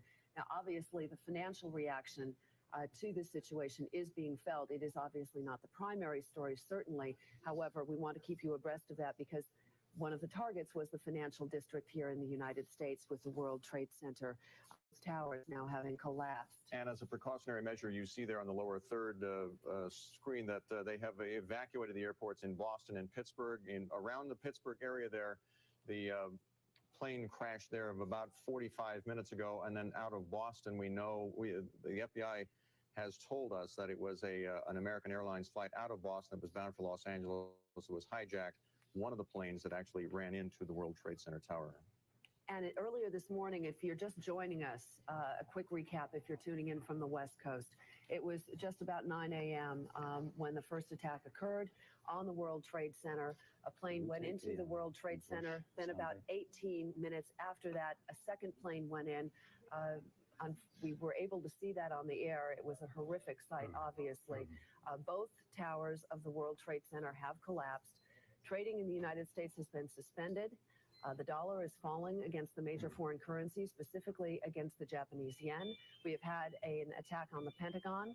We have words that now, according to NBC News, the top anti-terror officials are moving to the State Department Training Center, which is located in Arlington, Virginia, that the State Department is evacuating right now, and they are moving all key personnel to the State Department Training Center, that according to NBC News. Bill? We're getting word of other stock exchanges around the world. According to what I'm just hearing is they've reopened trading in Mexico in the stock market there. And I'm getting word that all federal buildings have been evacuated in Washington. We're looking at a picture of the Pentagon right now. We're getting some live pictures for the first time, a close-up of the Pentagon complex there, which it was roughly an hour after the World Trade Center attacks, if we want to call it that at this point, pretty safe to say, that the Pentagon was subject to a similar attack, with eyewitnesses saying that they saw the tail end of a jet plow into the office complex there, the Pentagon complex. We should note, since we are focusing at that point on Washington, that is a live picture from the New Jersey side of the New York skyline, where the World Trade Center's towers were. Obviously, you can see that there's an enormous amount of smoke. It is a disaster. We should note that in Washington, when the Pentagon was hit, President Bush was not there. He was out of Washington. He is headed back to Washington. And the State Department now is evacuating and moving to the State Department Training Center in Arlington, Virginia. I'm getting a rundown now of some of the precautions being taken in various states around the country as a result of this. In Virginia, Navy installations in the Hampton Roads area, which is home of the large naval base there, have been placed in an increased security condition called ThreatCon Charlie. So they're putting them under alert. Bill, we're just getting word that a third plane has crashed into the Pentagon. I saw that, but I think we were looking at a live picture of the Pentagon, and it didn't seem to be the case. But this is being passed on to me from Melina Cho, who got it from the alerts at NBC News. We also should note that there is some statements coming out of London, and the Israeli embassy in London has been evacuated. Obviously, there is global reaction to the disaster that is occurring here in the United States. We had also mentioned, of course, that one of the planes that is believed to have crashed into the World Trade Center was an American Airlines jet. We now understand that American Airlines officials in Dallas, where the company is headquartered, are going to hold a news conference shortly. So it'll be interesting. Maybe we'll get some more information on the passenger count on that jet. Let me, if I may, Scott, more on what's happening in the other parts of the country as a result of this. For those who may be tuning in Minneapolis, the Minneapolis-St. Paul International Airport has been shut down. The IDS Center in downtown Minneapolis, the tallest building in Minnesota, has been evacuated. In Georgia, all flights at Hartsfield, Atlanta, which, as we know, is now the nation's busiest airport, all flights at Hartsfield have been stopped. In Maryland, officials have tightened security throughout the state. In North Carolina, military bases have prepared for possible change in status. In Pennsylvania, Philadelphia International Airport has been closed, and we know about the crash near the Pittsburgh airport. In Colorado, city and state officials have stepped up security around the government buildings there. The city opened an emergency prepared office in the basement of City Hall, where representatives of police, fire, and health agencies are convening at this point. And in California, the state has been put on high alert by Governor Davis. In Tennessee, the Department of Energy's nuclear weapons and research complex in Oak Ridge has been put under heightened security. In Kentucky, the Southern Governors Association canceled its annual meeting. And in West Virginia, a chemical plant security has been heightened there. Flights out of Charleston's Yeager Airport, which is the largest airport in West Virginia, have been suspended. So it is clear that air traffic in the United States, for all intents and purposes, has been shut down. And we also have word that the U.S. Chamber of Commerce building at The Hague has been evacuated, so we are seeing global reaction to this. Bill, we also have an expert with us on the phone. George Eisen, who is a terrorist expert at William Patterson College, joins us. Professor Eisen, can you hear me? Yes, I can. Your reaction, please, and how this could happen. This is such a coordinated activity that it had to have an extremely highly sophisticated infrastructure to carry this one out. Obviously, when I was talking to you, there's no such a thing terrorists expect in such a magnitude. As I'm watching myself, this is a tragedy beyond description. Should we be surprised by this, Professor Eisen? I mean, this has long been the fear that there would be something of this magnitude, but we were told at the same time that perhaps security officials would know about it ahead of time. So as Sue said, how could something like this happen? I'm returning again to my earlier point. The sophistication of this entire enterprise leaves me speechless. A coordination. It cannot be just a lone cowboy who is just riding into the Twin Towers per se. Mm-hmm. What's happening for me, the ultimate puzzle is how possible to hijack. That's what I was going to ask you, because it is not simply one hijacked airplane, obviously, that we are talking about. You bring up the issue of a coordinated effort. It is almost unbelievable. One doesn't want to speculate. Certainly, that's not what we're here to do. But can you give me any perspective on how something like that could happen? If we're looking into the possible organizations that can pull through this kind of they have to have, any organization must have an infrastructure here in the United States. And I very strongly believe, and I am not even venturing to guess if it's that the whole enterprise is from the Middle East, at least in origin. But the infrastructure here in the United States had to be there. Can you give us some insight, Professor, if you know at all, since you are billed as a terrorist expert, what the U.S. response, what may be happening right now? Are security experts contacting people around the world? Are we trying to figure out where this may be coming from, and what might they be doing about it right now? I am sure that both the FBI and the CIA they are already working on the leads. I think what they need to look into is the origin. One is in Boston. Another one is, of course, in New Jersey, Newark, as I understand. And I'm relying only on the newscast. So they're already trying to figure out. I really believe it will be solved. It's too large of an operation, very sophisticated again, but it will be definitely solved. What does this tell us about U.S. security? I do not believe that a foolproof security can be achieved. It never been achieved in the Middle East, definitely not in France when the terrorist bombing went on in the 70s, definitely not in Great Britain, and so forth. There is no foolproof. What can be done, however, on this for me the puzzle here, how possible for jetliners hijacked. Professor Eisen, what about the global implications of this? We have seen some reaction from some of our U.S. allies overseas. We've seen some evacuations. Obviously, today the target is the United States, but what are the global implications of this? I don't believe that in spite of the sophistication what we see, that it will have global implications. American even for the U.S.'s closest allies? Well, the U.S. closest allies at this point is Israel, and they are already in a heightened alert. I think the most important point, which already is taken place, has been taken place, is securing U.S. installations around the world. I think this is a main concern, and as I understand, I'm listening to their telecast. They already undertaking in The Hague and undertaking in various capitals. Professor Eisen, thank you. It's a pleasure. George Eisen of William Patterson University in Patterson, New Jersey. Two more things, Sue.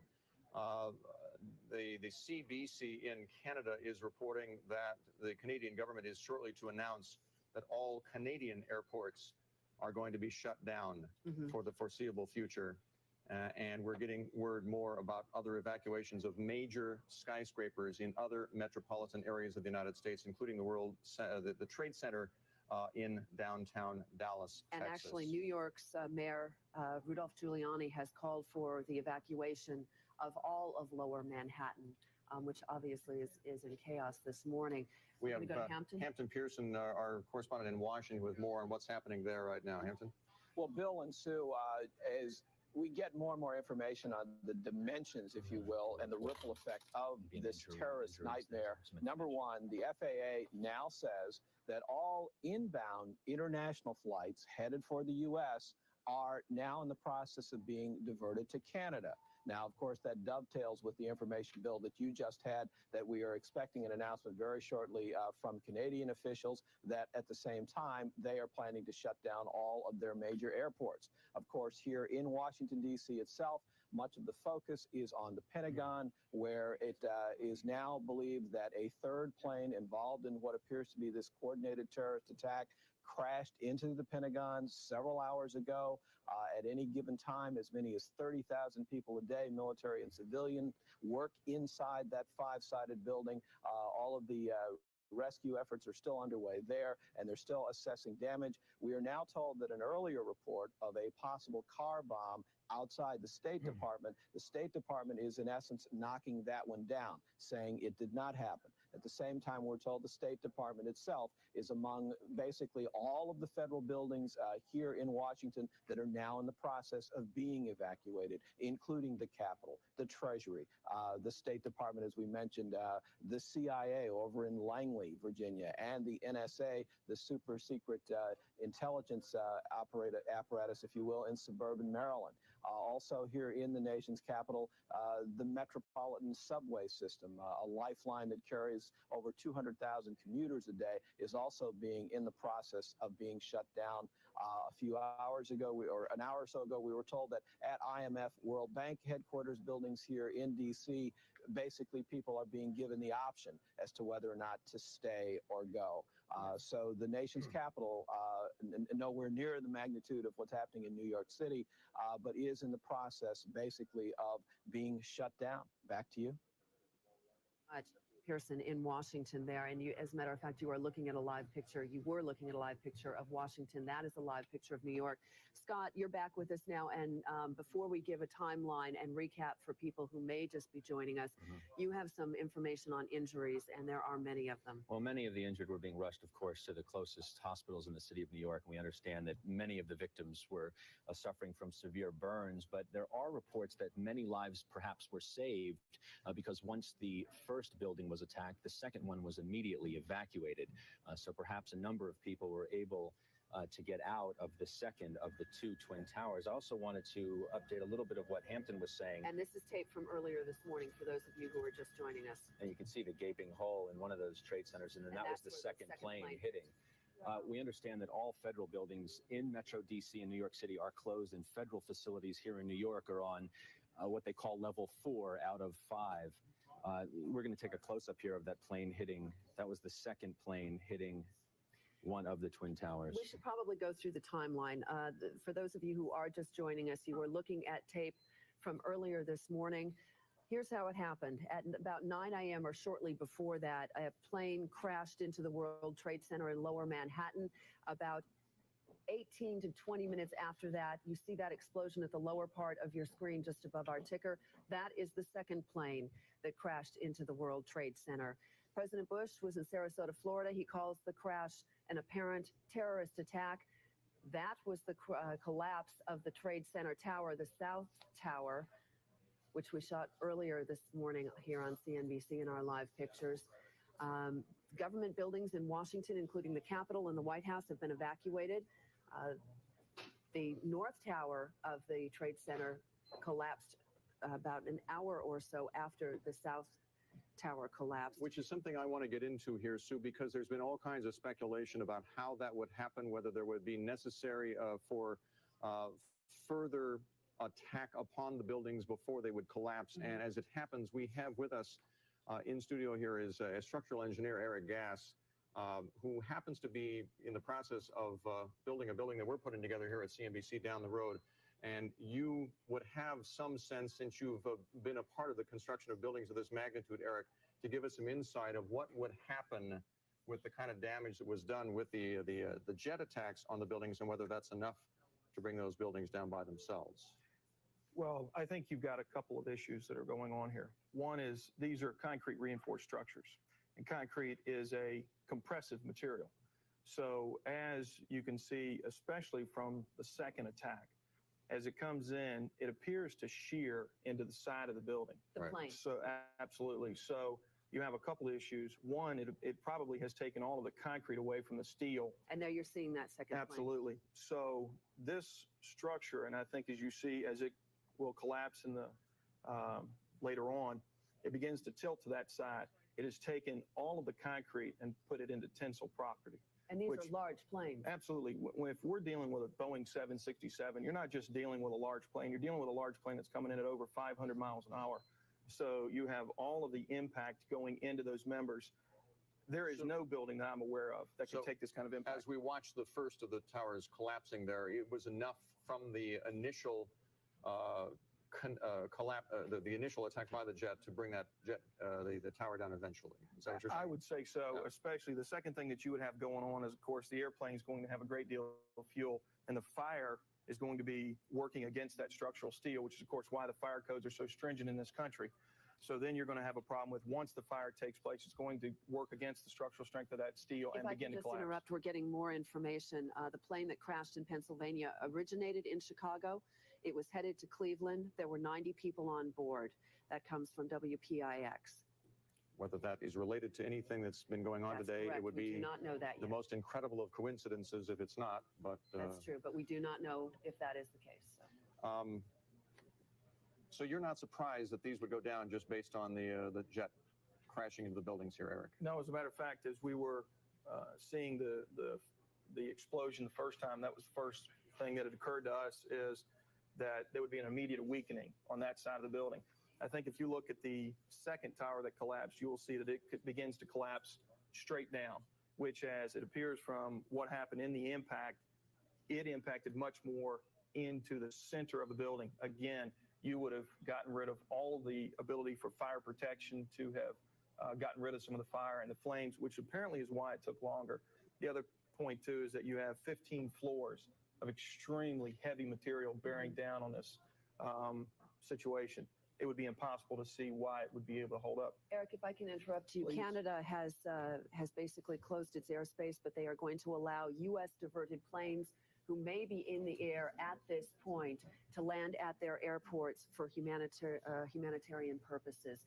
But U.S. airspace, for all intents and purposes, has been closed by the FAA. Go ahead, Eric. The terrorist bombing of some years ago against the World Trade Center, which occurred essentially in the parking structure below the building. Right. Why didn't that bring that down at the time? Well, I think you're dealing with a totally different issue. One, you're dealing with a static explosion where somebody pulls a small truck in underneath, so you have all of the concrete not only keeping both of the floors above and below, but you're dealing with the biggest structural strength of that building is sitting underground. Of course, New York is pure bedrock, so that would have been the worst place to attack it, which clearly it did not do that much damage enough structurally to make major structural problems with it, as I understand. Here, you have a much larger vehicle with much more speed and literally shearing any of its structural capacity in those particular areas. United Airlines parent UAL has now put a ground stop on all of its operations worldwide. We don't know whether other airlines will follow that. UAL is the parent corporation of United Airlines. It has put a ground stop on all of its operations worldwide. Bill? We're looking at a live picture now of the Pentagon, which of course is not a skyscraper, but it is the world's largest office complex with the number of people who work there in the Defense Department, where we have learned that perhaps a third jet did crash into that building as well. It was described earlier, I heard Democratic consultant Paul Begala had been quoted as saying that he saw a fireball emerge from the Pentagon when it happened roughly an hour following the attacks on the World Trade Center bombings this morning. In terms of the financial markets impact, as we told you, there will be no trading at the New York Stock Exchange. Mr. McDonough, the New York Fed president, is on the Dow Jones news wires as saying that all central bankers are trying to remain calm, that the New York Fed will conduct or make every effort at normal business in today's activity. Speaking of normal business, the London Stock Exchange, I mentioned the oil exchange, the IPE, has suspended trading in London, but the stock exchange there, which is due to trade another 47 minutes, will remain open for trade and will close at the normal time at the London Stock Exchange. Scott, can you bring us up to date on what you have? Absolutely. Well, we understand that as long as 3 weeks ago, when you start talking about when you see a disaster like this and terrorist attacks, the first question is, well, who could be responsible for something like this? And we understand, as perhaps 3 weeks ago, Osama bin Laden, the known terrorist, was threatening major U.S. attacks, unprecedented U.S. attacks. Of course, there's no confirmation that he or his organization was involved in this. But we'll certainly be monitoring the wires to see if any more information comes out about that. But certainly that's the top name that would come up to most terrorist experts here in the United States. I'm just learning on the wires here that the Taliban in Afghanistan has called a news conference there. In Pakistan, they've called it following those attacks. So maybe we'll learn something along those lines. Let's join MSNBC, of course, our sister network. They have been following this all morning with us as well. Let's listen in at the Pentagon. 10,000 people in each tower. 10,000 people in each tower would typically be in there on a normal business day. And we get about another 5,000 visitors during the course of the entire day. So by 8:30, 9 o'clock, the building should have been full. Okay, so in other words, by 8:30 to 9, you figure the building would have been approaching full capacity with the workers. So we are talking about roughly 10,000 people per tower. Now, at this point, obviously, you've got a situation, these towers having collapsed, that is bordering on chaotic. What's the first challenge? What are you doing at this moment? I've seen emergency workers try to go in there after the first couple crashes and come running back out. What are you trying to do now?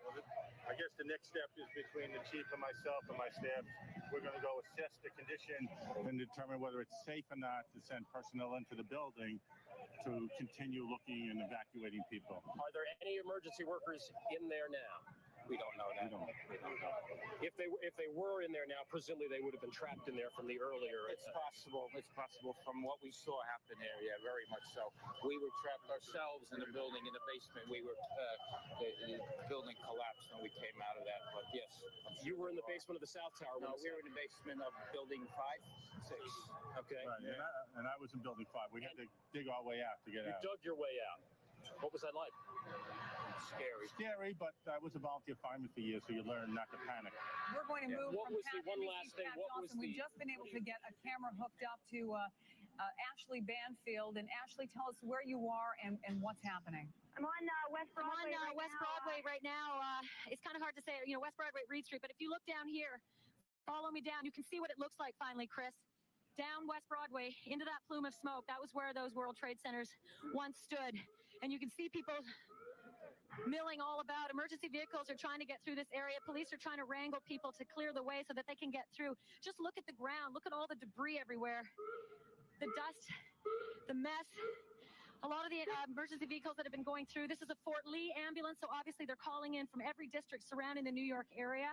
We've seen sheriff's vehicles. We've seen Port Authority acting as traffic supervisors and trying to wrangle people out of the way. But this is incredible because now sort of the sun has come out and it looks almost surreal in this area because right down there, if you can see into that plume of cloud, that's where we were when I did my first report with you on the cell phone about 35 minutes ago when the first tower collapsed.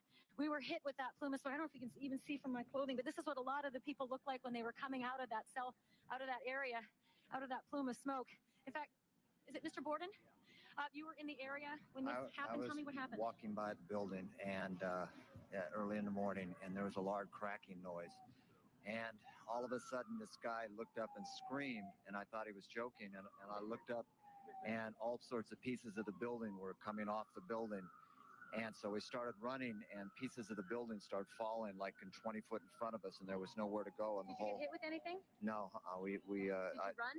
Yeah, we ran and fell under thing, and then we came back and we were walking around the other side, and the other building blew, and I pulled a woman underneath the truck because all the debris was falling down then, and now they both collapsed. There's no more World Trade Centers. And what happened to you? Was there emergency personnel who looked you over to help you out? Did you just escape the area? No, I just walked around and see if anybody else was okay because I was okay. This is where you work every day? Yeah, down on Wall Street. Yeah, I'm in shock. All right, thank you. Just want to clear this area, please. Because obviously every time a vehicle goes through here, it's extremely dusty. This is about 10 to 15 blocks north of the Trade Center here. And the ambulances personnel were handing out these masks for people to wear, but they're obviously in very short supply.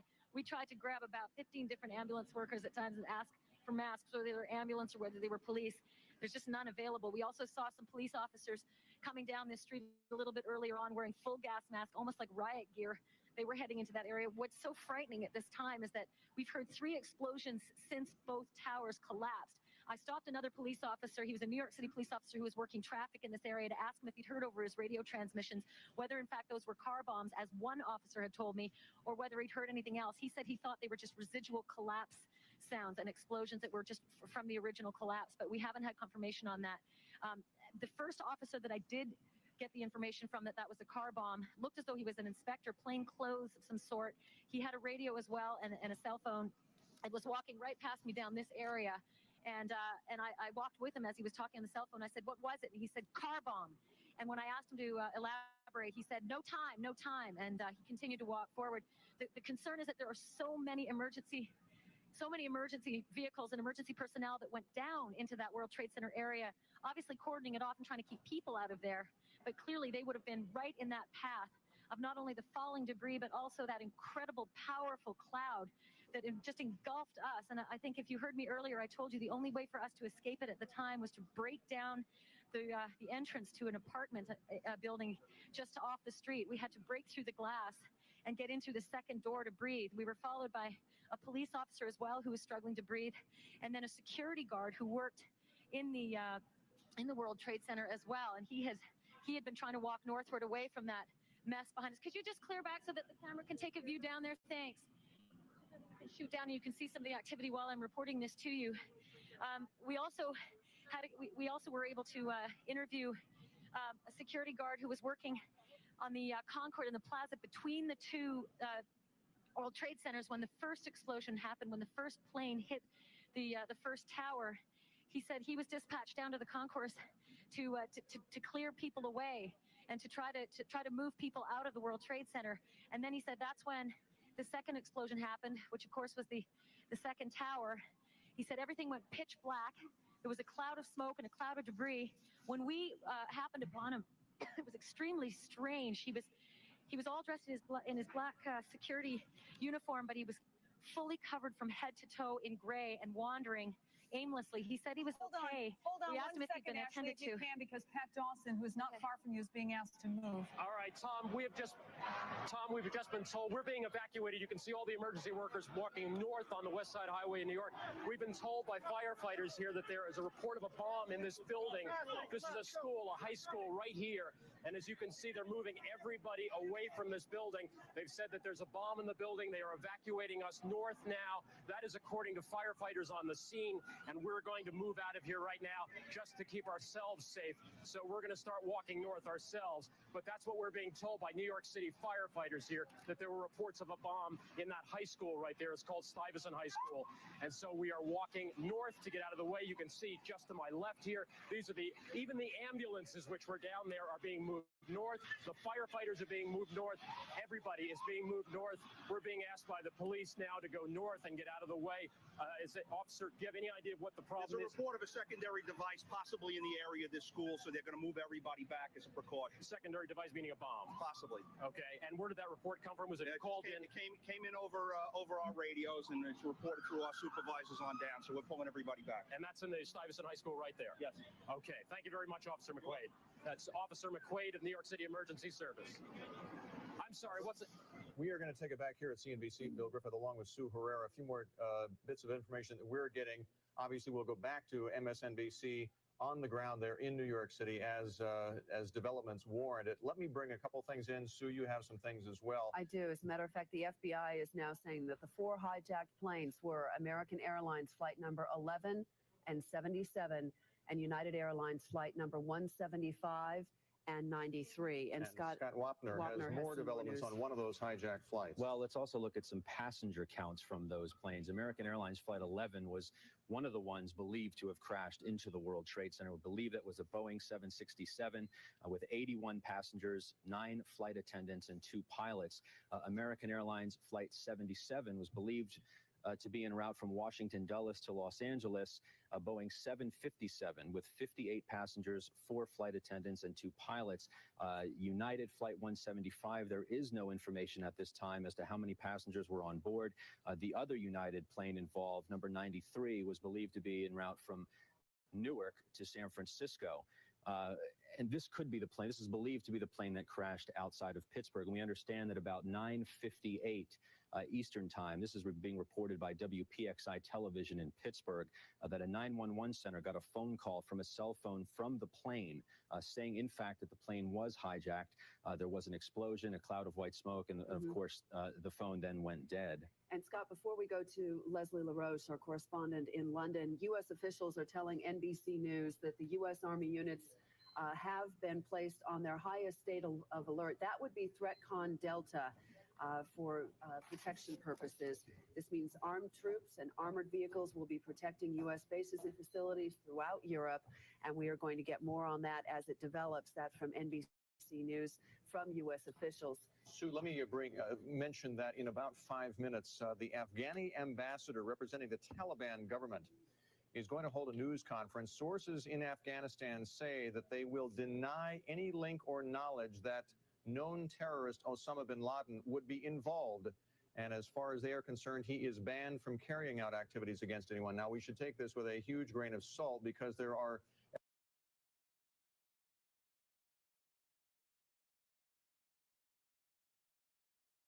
that was the amount of fuel was so significant that, of course, would only have accelerated the flames once it did crash into the tower because it was going from Boston to Los Angeles and was clearly so heavily fueled up.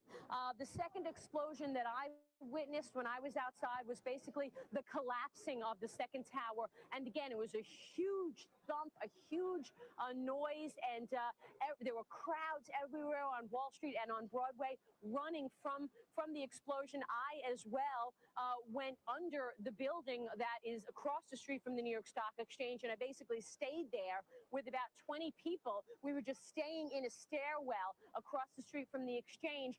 We couldn't open our eyes. We were all having a hard time breathing because the air is so thick with this debris and smoke all around us. So again, the scene is very much the way it was about an hour ago. It's very dark. Now, the shot that you're looking at right now is obviously a shot from afar. So you see the smoke and you see the collapsing of the towers, but when you're in the thick of it on Wall Street, it's very dark. It's very cloudy. I can tell you that people who work at the New York Stock Exchange, I am being told, are safe. So if any families are looking for any employees, they are safe, and they are looking for places to hide or secure places away from the trade center.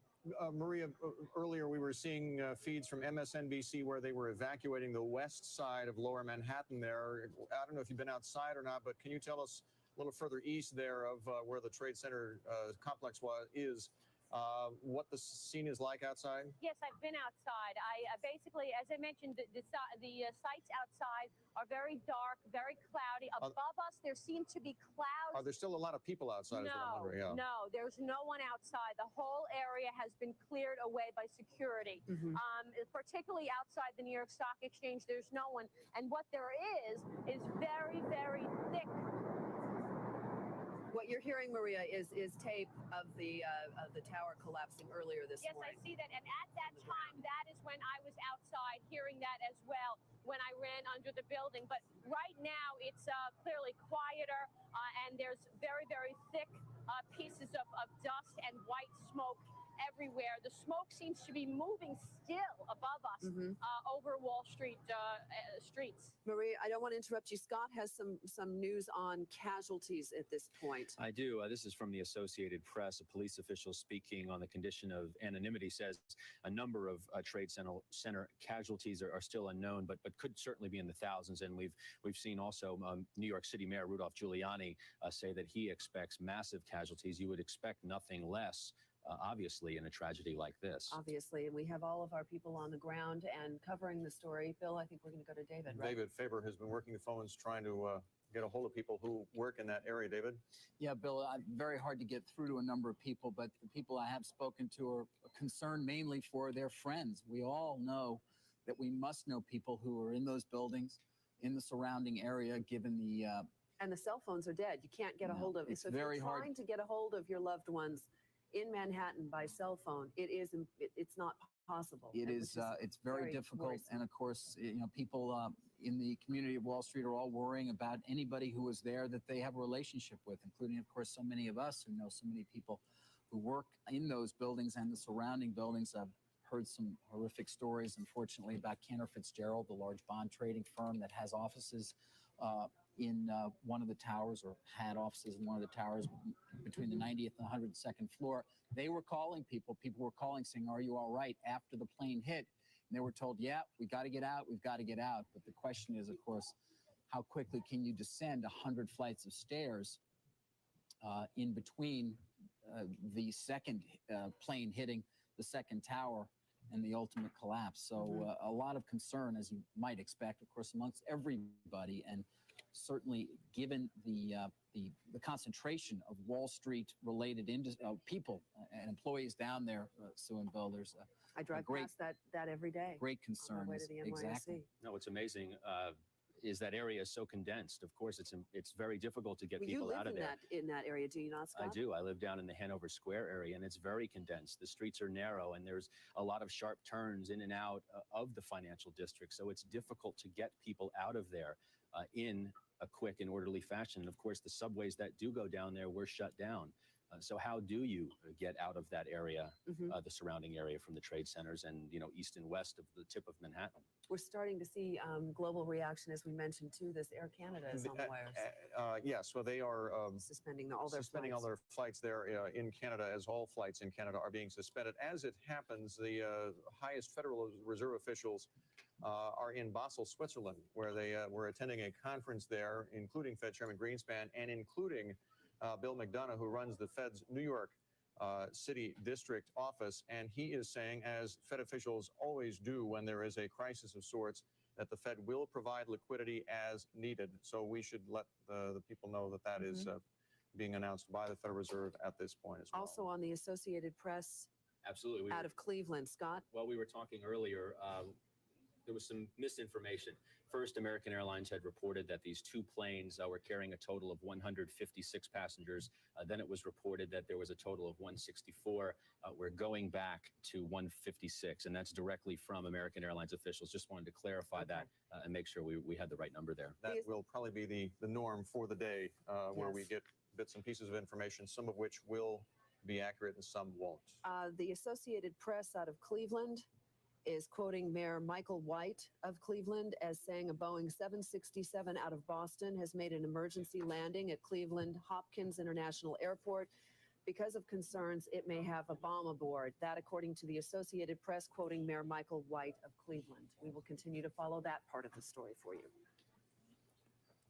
Just to recap, we're kind of watching the pictures as you are and trying to discern from officials themselves who are themselves trying to get organized right now exactly what is going on, not only in New York City area as they continue to evacuate the lower portion of Manhattan. You saw NBC's Pat Dawson and Ashley Banfield in that portion down there in the financial district as they were being moved north on the possibility that there were so-called secondary devices or bombs located in some of the buildings down there.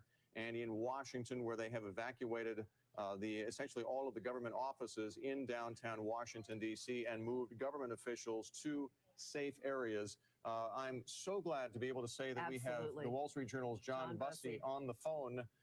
We have been concerned about your well-being, John. Tell us what's going on and what you've been through, pal. Yeah, just cut me off when you want to.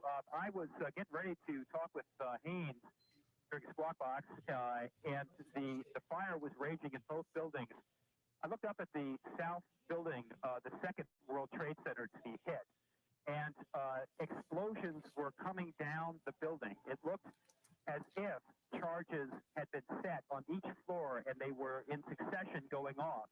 Now, this was probably not what was happening. It just looked that way to me. The building just blew out floor by floor, and it probably had something to do with the structural damage that was done by the plane hitting it.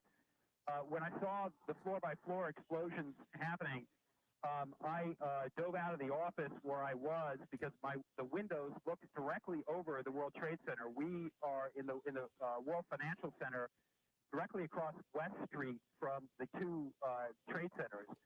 By the time I came up from under a desk where I sought shelter, the entire floor, the entire room where I was completely dense with cement and smoke. You could not see. I felt my way along the wall and desk by desk until I found an opening. I made several mistakes, and I thought to myself that, this must be what it was like in the World Trade Center, the smoke and the dust so dense that you couldn't breathe. I got out, and on the ground, I went down the emergency stairwell. Our building had been evacuated. down on the ground level, there was a couple of inches of dust and the debris. It looked like Pompeii after a volcanic eruption with just debris, smoke, and dust in the air, but also all over the ground and coating everything. The EMS and firefighters were in disarray. They were trying to find their colleagues because they, of course, were out in the street when the first building collapsed, as were several people who had been evacuated from the building, though I think those people had been moved away toward the water by that point, in which case they would have been safe. We took shelter in a restaurant that a firefighter broke the glass through, about a half a dozen of us, including EMS people. We then started handing out water to EMS people who were coming back from the area of the World Trade Center. One of the EMS people gave me one of these surgical masks. It was critical if you were to attempt to breathe in the area. By the time that I began to sort of move toward the water, toward Liberty Street, the second building came down. Everybody began running. We ran for shelter around the corner of a apartment complex directly across from the World Trade Center, next to the World Financial Center. The EMS person and the firefighters that I was with, about a half a dozen, we all slammed ourselves up against a wall that was actually corrugated tin. It looked like some kind of a driveway that was part of the apartment building to avoid all of the debris that was raining down out of the sky. The next thing that happened, and we were so close to the building that you could feel it hitting your shoulder as it rained down. But we were on the safe side of the building, much safer than where the firefighters were on the other side of the building, exposed directly to the explosion. What came next was almost worse. The sky completely was dark. It was dense with smoke and dense with dust and cement dust. And we were just stuck. We crouched there next to the building with our hands on each other's shoulders. One of the firefighters took charge, yelled out if everybody was okay. We sounded off, saying we were. He was telling us how to breathe through our masks, telling us to put cloth over our face. This was probably what was going on all around the World Trade Center building, where there were many firefighters out in the open when this thing came down. As time went on, enough of the smoke cleared that one of the firefighters was up with a flashlight, radioing to our group. He made his way over to us and led us, because you couldn't open your eyes. It was stinging with smoke and dust. You could barely breathe. He led us single file. We were blinded with our hands on each other's shoulders into a building where we waited until the dust settled.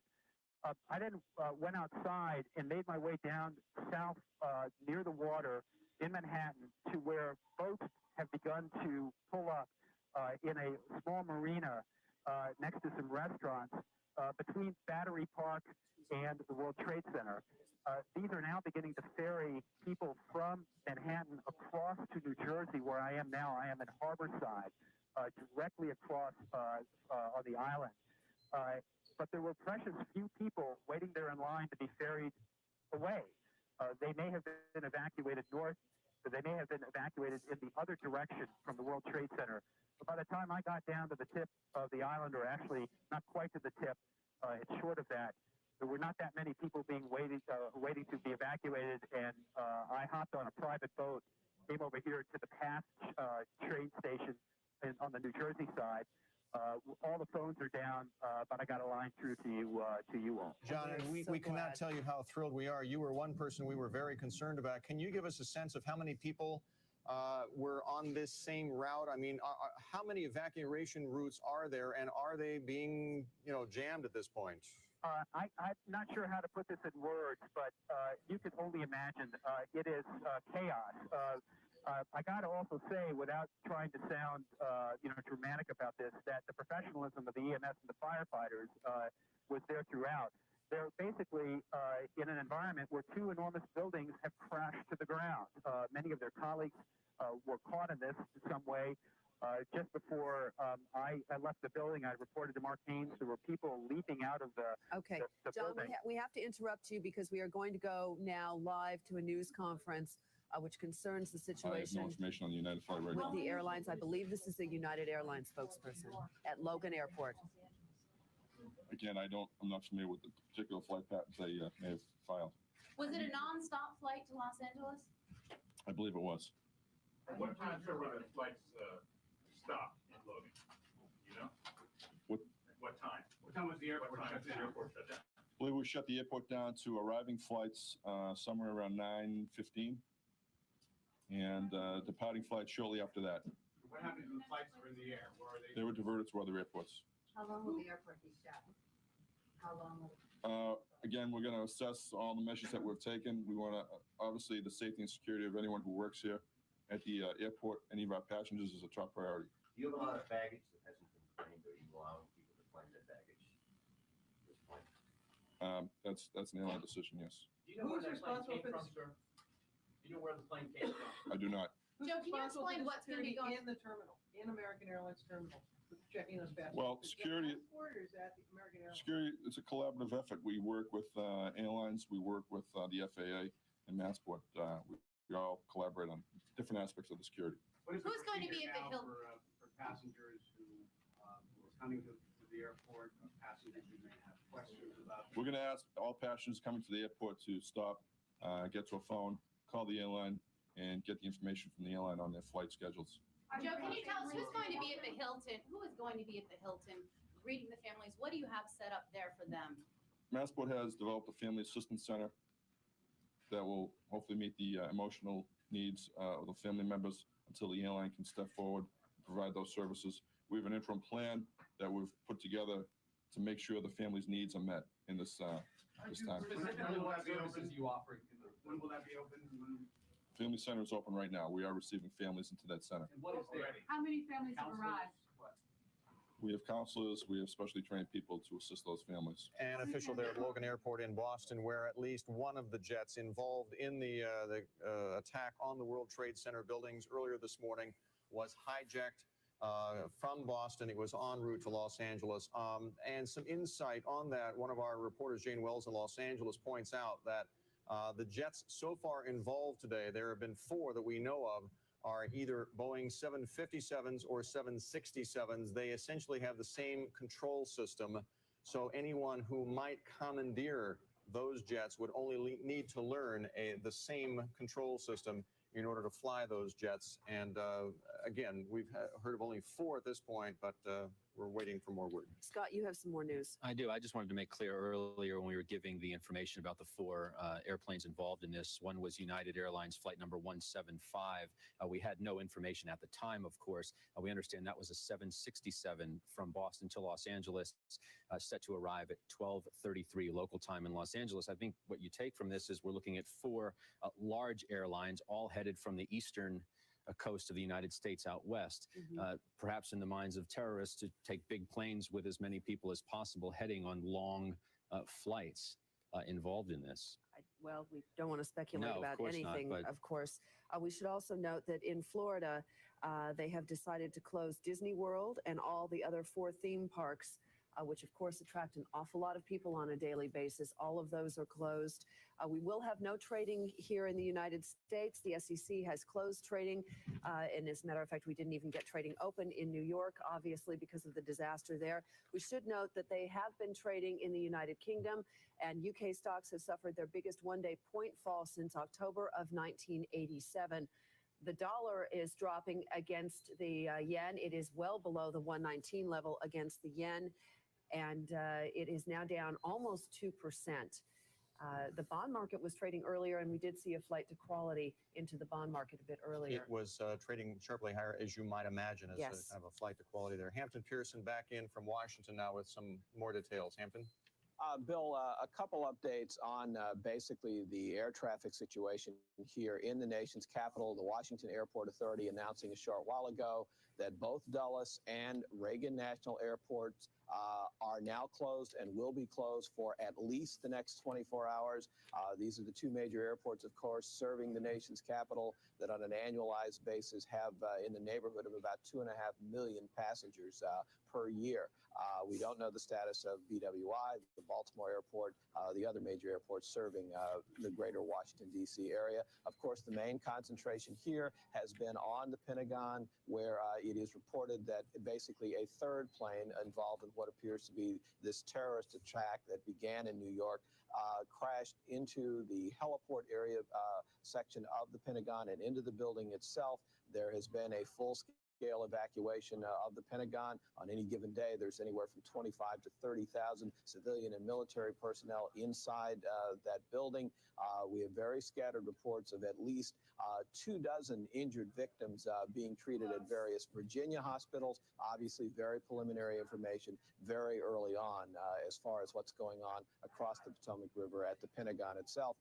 As you've been reporting, basically all federal buildings here in the Washington, D.C. area have been shut down. The White House, the Capitol, the Treasury, the State Department, all being evacuated. Also, we are told that as people prepare to leave the nation's capital, some of the traffic patterns have been changed where certain major arteries to D.C. are now one way out of the nation's capital. We are, of course, awaiting the return of President Bush from Florida and an update from the White House on its view of all of this. That's what we have for you here from Washington for the time being. Thanks, Hampton. Hampton Pearson there in Washington. On the phone is Harold Brooks, who represents the Red Cross. He happens to be based in San Francisco, but we'd like to get a little insight, Mr. Brooks, into what the Red Cross may be doing and, in fact, what the Red Cross may need at this point in the areas around New York City and in Washington right now. Well, the American Red Cross is responding to the incidents in Washington, D.C. and New York City, and our chapters and volunteers are working with the emergency management teams to ensure that help is being provided. You know, people who will be experiencing tremendous stress from the lack of warning and the unfamiliarity of this kind of an event. It's just such a gruesome sort of a thing. The shock is going to cause people to want to do something. The fact that it was done by human hands makes it all the worse. The best thing for folks to do, and we would encourage you to get out the word, that people who are in the affected areas contact their family members from outside of the area because it's difficult to call in. Now, Red Cross has a 48-hour moratorium on what we call disaster welfare inquiries, so it's going to be important for people who are in those areas to contact folks because everybody wants to know if they're okay. Red Cross has mental health workers who will be working very carefully and sensitively with members of the affected families and others who are impacted by this. Would it make sense, Mr. Brooks, for quite a while? Would it make sense for people in the outlying areas if provisions are needed to contact their local Red Cross offices to see if they can help? That would be absolutely correct. Mr. Brooks, thank you. Harold Brooks, who represents the American Red Cross based in San Francisco there. We're gonna go back now to the Wall Street Journal's John Bussey. And John, I know, first of all, I want to say I'm very glad you're safe because I was very worried about you. It was great to hear your voice on the phone. Tell us what's going on now, what you see, and where you are. I'm across the river from Manhattan now in New Jersey, just right on the waterfront. They're ferrying people across in private boats, in Park Service boats, and police boats. I just came across about 25 minutes ago. As I was crossing, it looks very much as it does in your cameras, smoke completely engulfing a many square block area. When after the second building came down, what was basically happening was that the remaining emergency services personnel and firefighters were trying to organize their command centers. It was, as you could imagine, utter chaos. Some command centers as well, right next to the building. This was the North Tower. The South Tower, there were not as many fire trucks next to it. But presumably when the North Tower did come down, a lot of those fire trucks were immediately affected. So the firefighters were trying to find where their command structure was. There were people in the streets who had been injured, and this is about maybe 3 city blocks, or maybe even further, 5 city blocks away from the tower. But but essentially out in the open, because that section of Manhattan is not cheek by jowl construction like you have in downtown Manhattan. So when the dust cloud went up, it basically had a lot of room to maneuver. Soon people were gravitating toward the water because the breeze from the river was what finally cleared the dust and the smoke out of the area. For about 4, 5, 6 minutes after the towers came down, longer, probably about 8 minutes, you could not see your hand stretched in front of you. As time went on, this began to clear, but the smoke and the dust are still quite intense around the area as more debris continues to fall. So people are gravitating down toward this boat marina, but there aren't that many. It should be noted, though, that my building, the Wall Street Journal, which also houses Oppenheimer, had been evacuated. The other World Trade Center buildings were being evacuated, or World Financial Center buildings right across from the Trade Centers were being evacuated. When I went down the stairwell, there was nobody else in the building. So those people who have friends and relatives there, presumably those people got out. There may have been some people left back into the building, but I just did not see them. But this evacuation process had been well underway for about 40 minutes before the buildings fell. All right, John, thanks. Yeoman's duty there, pal. John Bussey of the Wall Street Journal, who is now across the river, essentially getting something of the same view that we're showing right here via camera. He's in a different part across the Hudson River from the Manhattan skyline, but that's about what he's getting right now. Back to Hampton Pearson in Washington with more on the Federal Reserve and their response to all of this. Well, Bill, we've had two important pieces of information from the Federal Reserve. We're being told, first of all, the Federal Reserve is saying that the system is open and operating. The discount window is available to meet liquidity needs, and that the Federal Reserve is standing by, very much prepared to provide money to the U.S. banking system in the aftermath of these terrorist attacks. Also, we're getting information on the whereabouts of Fed Chairman Alan Greenspan. It turns out he is out of the country attending a conference in Basel, Switzerland, and we are told that the Fed chairman is safe. Back to you. Thank you, Hampton. Let me give you a little sense here, because we are, of course, saying that the SEC has closed trading of all the U.S. financial markets today. The chairman of the New York Board of Trade, which is a backup futures exchange out on Long Island, it's in Long Island City in New York, said he does not expect to reopen trade until Monday at the earliest. And let me tell you why. The banking system must be back up to speed, he points out, and clearing members. You know, it takes a trade between two traders, the buyer and the seller, but then the trade must be cleared beyond that as well.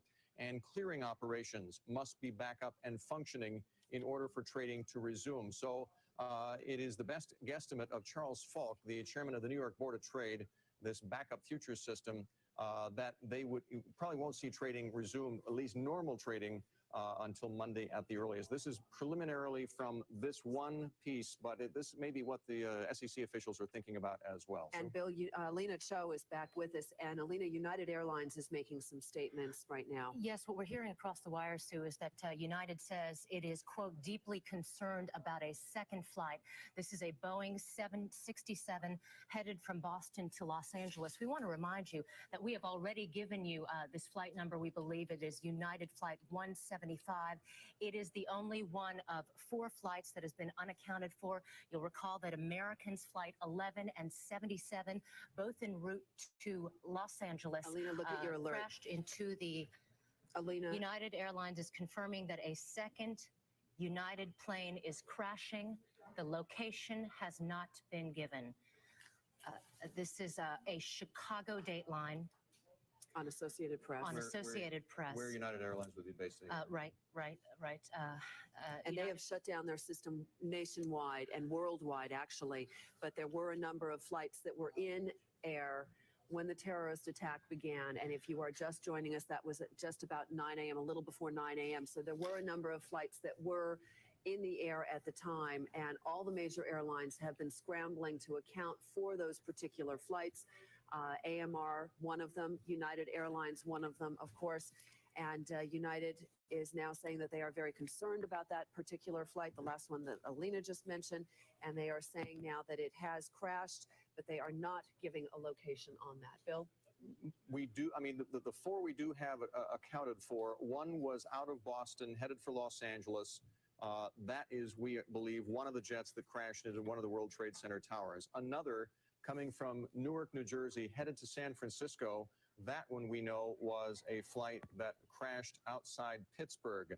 What we don't know is the other two flights, one that crashed into the Pentagon earlier this morning, and the second flight that went into the second World Trade Center tower, where those flights originated right now. But as we've been saying, the FAA, we are told, according to various news reports, still have not accounted for what has been termed several flights. We don't want to be speculative. We don't want to be reactionary, but we are just saying that in the normal course of operations, that is probably going to be the case anyway, as they try and account for all of the flights. And you can imagine at any given moment during a normal day of business, how many flights will be in the air around the United States and indeed in North America. So that as they try to account for each of those flights, they are scrambling to figure out where all of them are. And there is a brief recap of exactly what has happened so far today. As Bill mentioned, two planes crashed into the World Trade Center, one into the North Tower, one into the South Tower. Both of the twin towers in lower Manhattan in the financial district have collapsed. The Pentagon in Washington has been attacked. Parts of the Pentagon, according to the Associated Press, have collapsed as well. Alina, you have some late breaking news too. There's a live shot of Washington, D.C. and the Pentagon. This is as of about 20 minutes ago, Sue, but I'm not sure if we pass this along. I don't want to alarm anyone, but at the same time, NBC News is reporting, according to a White House aide, that he has tried to reach officials close to President Bush, and White House signal operators said they were still trying to reach the president on Air Force One. You will recall, if you've been watching along with us, that the president cut short a trip to Florida. He was there pushing his education plan. He learned of this tragedy while he was reading to children at an elementary school in Sarasota. He promptly left that venue and shortly thereafter made a statement condemning the attacks, of course. And all the federal buildings in Washington have been evacuated as well. Right, and so just to put this in perspective, just to compare, the worst terrorist attack ever before today was the Air India 747 bombing over the Irish Sea in 1985, which killed 329 people. We are not getting clear numbers and may not for some time, for a while on these tragedies in Washington and New York. Just so you know, on any given day, according to a local city official in New York, the World Trade Center on a workday, both buildings might hold around 10,000 people. The capacity is about 50,000. You can only imagine the type of news we're going to be hearing in the coming days. It is going to be very difficult. On the telephone, we have Neil Livingstone, who's the chairman and CEO of a group called Global Options, which is a crisis management organization that goes into action at times like this. Mr. Livingstone, thank you for joining us. Thank you. Some perspective from your point of view. You've been in this business an awfully long time. No one has seen anything quite like this. Well, this is the nightmare that we have exercised against and worried about for literally 2 decades, and it's finally come to pass. But our major fear was a multiplicity of attacks against a multiplicity of targets in multiple cities that would and particularly if they were very high consequence or symbolic targets, and that's exactly what we've seen today. We don't want to be speculative too soon, but this obviously had to be a very, very well-coordinated attack. Very well coordinated and very expensive, and we also have to presume that even the pilots of those aircraft, if they had a gun to their head, still probably would not have flown those aircraft into the World Trade Center. They would have done something else.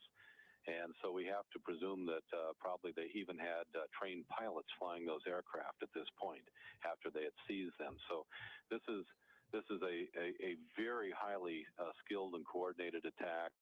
There are only a small number of groups or countries in the world that probably could carry out such attacks. And obviously, U.S. intelligence is mobilized right now and law enforcement authorities to turn over every rock in the world and look at every source trying to figure out if we can identify those culprits.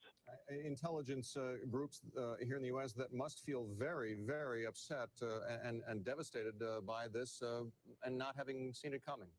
Well, we had so many threats in recent years. We had one last week against our embassy and our military posts in Japan and Korea. and nothing, of course, happened. We have so many warnings these days that they've blended into the background noise. Our problem is, and we've always believed this for many years, is that you cannot stop these attacks at the water's edge. You have to go to where the terrorists live and to the governments that sponsor them or give them safe haven. And that's the only way that you're going to be able to deal with this, because we live in an open society, and unfortunately, an open society is a very vulnerable society. Neil, if no one claims responsibility for this particular attack, and given the fact that obviously it has taken the United States unawares, are we going to be able to find out who did this? I think we're going to be able to find out. I suspect that we may already have strong indications who carried it out. A lot of time, our problem with intelligence material is assessing it in real time. Sometimes when we know what to look for, we can go back and look at it and see if it makes more sense. We have a lot of culprits in this case. We'll be able to look at the manifests of the aircraft. We'll be able to look at when they entered the country and on what passports and so on, presuming that they are foreign nationals as opposed to domestic nationals. And all of those things may start pointing in several directions very conclusively. Neil, I understand that your wife either works at the Pentagon or was at the Pentagon this morning. My wife is Undersecretary of the Navy. She was at the Pentagon. She's all right? She's all right. She called from the parking lot. She has an office on the E ring, which is the outer ring of the Pentagon where the windows are. And obviously we know that the plane went into the side. But fortunately, she was in the bowels of the Pentagon giving a speech at that time. Did she tell you what it was like? Did she just... No, I've not talked to her directly. Cellular phone traffic was totally out of commission in Washington, and she spoke with my office as I was caught in traffic at the time that this occurred, and simply indicated that she was all right and would be back in touch with me when she could. David Faber, you have a question? Yeah, Neil, it's not a stretch to say that the magnitude of these attacks surpassed that of the Japanese attack on Pearl Harbor. How do you respond to something like this, which certainly would be an act of war if, in fact, another nation were committing it? Well, it's even an act of war if a group has carried out this attack and has some sponsorship by a country. I mean, you have to remember that we don't know that this is Osama bin Laden, but he's protected by the Taliban government in Afghanistan and has already carried out other attacks against us. And we've done nothing or precious little to try to deal with that problem. This is probably of greater consequence to the United States in some ways than Pearl Harbor, in other ways not.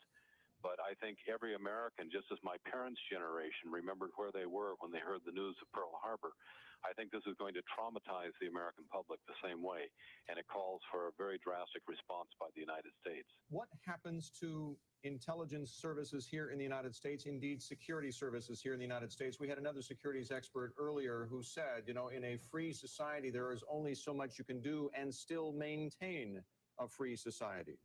Well, it depends, I think, right now on whether there are further attacks and as to how far we go in basically taking extraordinary steps to protect the security of Americans on a temporary basis. But obviously, Americans all over the world are feeling threatened right now. Our bases and our military is on the highest stage of alert. After all, the very heart of our military, the Pentagon, has been attacked. And so as a consequence, we're on a wartime footing now already, and nothing would surprise me given the gravity of the situation. It isn't to say that we want to see civil liberties suspended or anything, but you can bet that extraordinary steps will be taken by law enforcement agencies, by the intelligence community, by the military, and by our political leadership right now. Neil, thank you. Neil Livingstone, the CEO of Global Options, a terrorist crisis management group there based in Washington. Bill, in fact, as you might expect, world reaction is coming in, local reaction. You know, David Faber referred to this being similar to Pearl Harbor. In fact, Senator Chuck Hagel, Republican from Nebraska, called it the second Pearl Harbor. Canadian Prime Minister Jean Chrétien said the attacks on the U.S. were both cowardly and evil. We also want to mention that there are several government houses that government offices, rather, that were housed in the World Trade Center, among them the U.S. Customs Office, the New York Secret Service, the U.S. Treasury Department, U.S. Secret Service, U.S. Alcohol, Tobacco, and Firearms. In addition, of course, as Mark Haynes had mentioned earlier this morning, all of the rescue personnel who were in there, firefighters, police officers, and the people who work there from we day to should day. note that in the World Trade Center, some of the Wall Street offices that are located there include Morgan Stanley, Credit Suisse, First Boston Group, Commerce Bank, and Deutsche Bank, among others. Maria Bartiromo, I think we're going to. Back to the New York Stock Exchange, where, just a reminder, it goes without saying, there is no trading today, either there or anywhere in the United States as far as the financial markets go. Maria? Yes, thank you, Bill. And so, I would only remind you, because you guys have been comparing this to Pearl Harbor, and it's funny because we were talking about this earlier with some people down here, and one comment that I keep getting from people is the fact that in Pearl Harbor, that was a military base that was attacked, whereas this is a civilian area. So many civilians were impacted. So this is being looked at as much worse than the Pearl Harbor attack. So I just would point that out to you. Here, the scene on Wall Street clearly is somber. I walked outside a little while ago. There are dust, white dust, this thick on the floor of debris and smoke just settling after the explosions. I mentioned to you earlier in the coverage that I myself witnessed 2 of the explosions. The first one that I witnessed was when the second plane went into the second tower, and truly it was out of a movie, this plane going right in, putting a hole into the second tower. The second thing that I myself witnessed was the further collapse of one of the towers, and there was a huge bang down on Wall Street. Everyone ran for their lives. Outside, the scene right now is quiet. There is no one around. People have looked for places for security, places to hide away from this. The mood down here, we're waiting to find out any fatalities. Clearly, so many people who work in the downtown area have friends and family in the 2 towers. I'm told that there were 13,000 people in each tower. We're still waiting on the actual count. So again, I'm here on Wall Street, and people are mulling about. No trading today, obviously. We're waiting to find out more news, and as we wait, people are just sort of outside mulling about, but there's not a lot of people outside. It's dark. The clouds continue to move above us. Thank you very much, Maria. We'll continue to get back to you throughout the day. Maria Bartiromo with the NYSE. Michelle Cruza-Cabrera has been spending time trying to put all this in perspective and to kind of pull it all together to give us an assessment of what's happened today so far. Michelle? Yeah, this is just basically a recap here, Bill. A series of terrorist attacks allegedly took down the Twin Towers and forced the evacuation of dozens of buildings from New York to Washington and across the United States. You can see the video here. The attacks happened around 9 a.m. when an American Airlines plane reportedly hijacked from Boston crashed into the North Tower of the World Trade Center in New York. About 18 minutes later, a second plane collided into the South Tower. Moments later, the South Tower collapsed, followed by the North Tower. It was a scene of terror as people were seen falling and jumping from the tower, according to reports from people that we have on the ground there. American Airlines has confirmed 2 of their flights were hijacked and crashed in today's attacks. 164 passengers and crew members were killed. And United Airlines confirms a Boeing 757 from Newark to San Francisco has crashed in western Pennsylvania. 90 people were on board that flight. No word if this was related to a terrorist attack officially. Explosions also rocked the Pentagon and State Department. The White House has been evacuated. The Capitol has also been evacuated, and the congressional leadership has been taken to a secure location. Federal government offices in Washington are closed. All U.S. embassies and consulates have been notified to take adequate precautions. And meanwhile, all securities markets in the U.S. are closed today following the attacks. Evacuations were ordered at the United Nations, the Sears Tower in Chicago, the Space Needle in Seattle, skyscrapers in Boston, Cleveland, and Minneapolis. All flights in the U.S. have been canceled, and all international flights have been diverted to Canada. In Manhattan, all bridges and tunnels into the city are shut down. Several subway lines have also been suspended. And then there was crossing the wires earlier, Sue and Bill. Federal Reserve Chairman Alan Greenspan is in Switzerland. He was there for a previously scheduled meeting of the Bank for International Settlements in Switzerland. and his travel plans are being kept highly secret at the moment. And we should note that Israeli airspace has now been closed to all foreign aircraft as well. And also the border between California and Mexico has been closed after the East Coast attacks, according to Mexican government officials. Also, Sue, in a rare joint statement, Senate Majority Leader Tom Daschle and Minority Leader Trent Lott has issued the following statement, and I'm quoting here: "We are outraged at this cowardly attack on the people of the United States. Our heartfelt prayers are with the victims and their families, and we stand strongly united behind the president as our commander-in-chief. We will work with him to ensure that the full resources of the United States government are brought to bear to protect the American people and punish the perpetrators of these unconscionable acts. May God bless America." Some other things, Michelle had mentioned some closures. Kennedy Space Center is closed. Los Angeles Airport is closed. Yankee Stadium is closed. Major League Baseball has suspended operations. Those are some of the things that we have learned. Also, White House, U.S. officials have been moved into protected facilities, according to NBC News. The Secret Service has set up in various buildings what they are calling so-called hard rooms with their own communications and their own ventilation system to protect individuals. There are several in the White House complex. President Bush, we want to remind you, cut short his trip to Florida and is en route back to Washington. Thank you, Alina Cho. We're gonna You and I are going to step aside That's here. right, but we're going to go down to Hampton. Tyler first. Matheson and Maria, or I guess Martha McCallum will be here in just a few moments. But let's get back to Washington. Hampton Pearson with more details there as well. Hampton?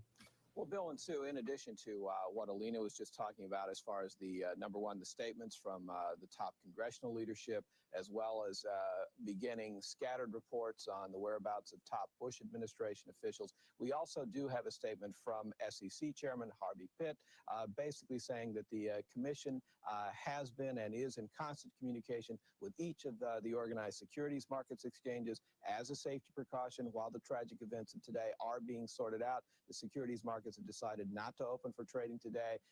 SEC Chairman Harvey Pitt saying, "We strongly support that decision. It's the responsible course of action to take in light of today's tragedies." And investors, by the way, Mr. Pitt is saying, should be assured that the disruption to normal trading patterns is a temporary phenomena. Trading will resume as soon as it is possible and practicable to do so. Now, also, there is beginning to be a scenario, if you will, to more or less account for the 4 hijacked airliners involved in this terrorist attack. First, of course, there was the American Airlines Flight 11 from Boston to LAX. That is the one that is believed to have struck the South Tower of the World Trade Center. It had 81 passengers and a crew of 11. Then there was American Flight 77, Washington Dulles LAX. That is more or less the one at this time that is a unconfirmed hit at the Pentagon, causing the chaos there. Then, of course, we had United Flight 93, Newark to San Francisco. That also a 757. That is believed to be the plane that has crashed in western Pennsylvania with 38 passengers on board, 2 pilots and 5 flight attendants. Now, there is also United Flight 175, another Boeing 767, Boston to LAX bound. This, it is believed, is possibly the plane that crashed into the World Trade Center North Tower. Again, unconfirmed, but the most likely scenario at this point, accounting for the 4 planes that we do know were at least hijacked, triggering the whole chain of events that have led to this massive apparent terrorist attack here in New York City. In New York City, and of course, with a ripple effect here as well in the nation's capital and frankly throughout the world. Back to you. All right, thank you very much. Hampton Pearson, just seeing additional news that the Canada-U.S. border is to be closed. That, according to a news source, the U.S. border with Mexico has also been closed by the United States. And welcome to our continuing coverage here at 24 minutes past noon in the East. I'm Tyler Matheson, joined by Martha McCallum. As we see there, the continuing aftermath of this day that the United States was attacked.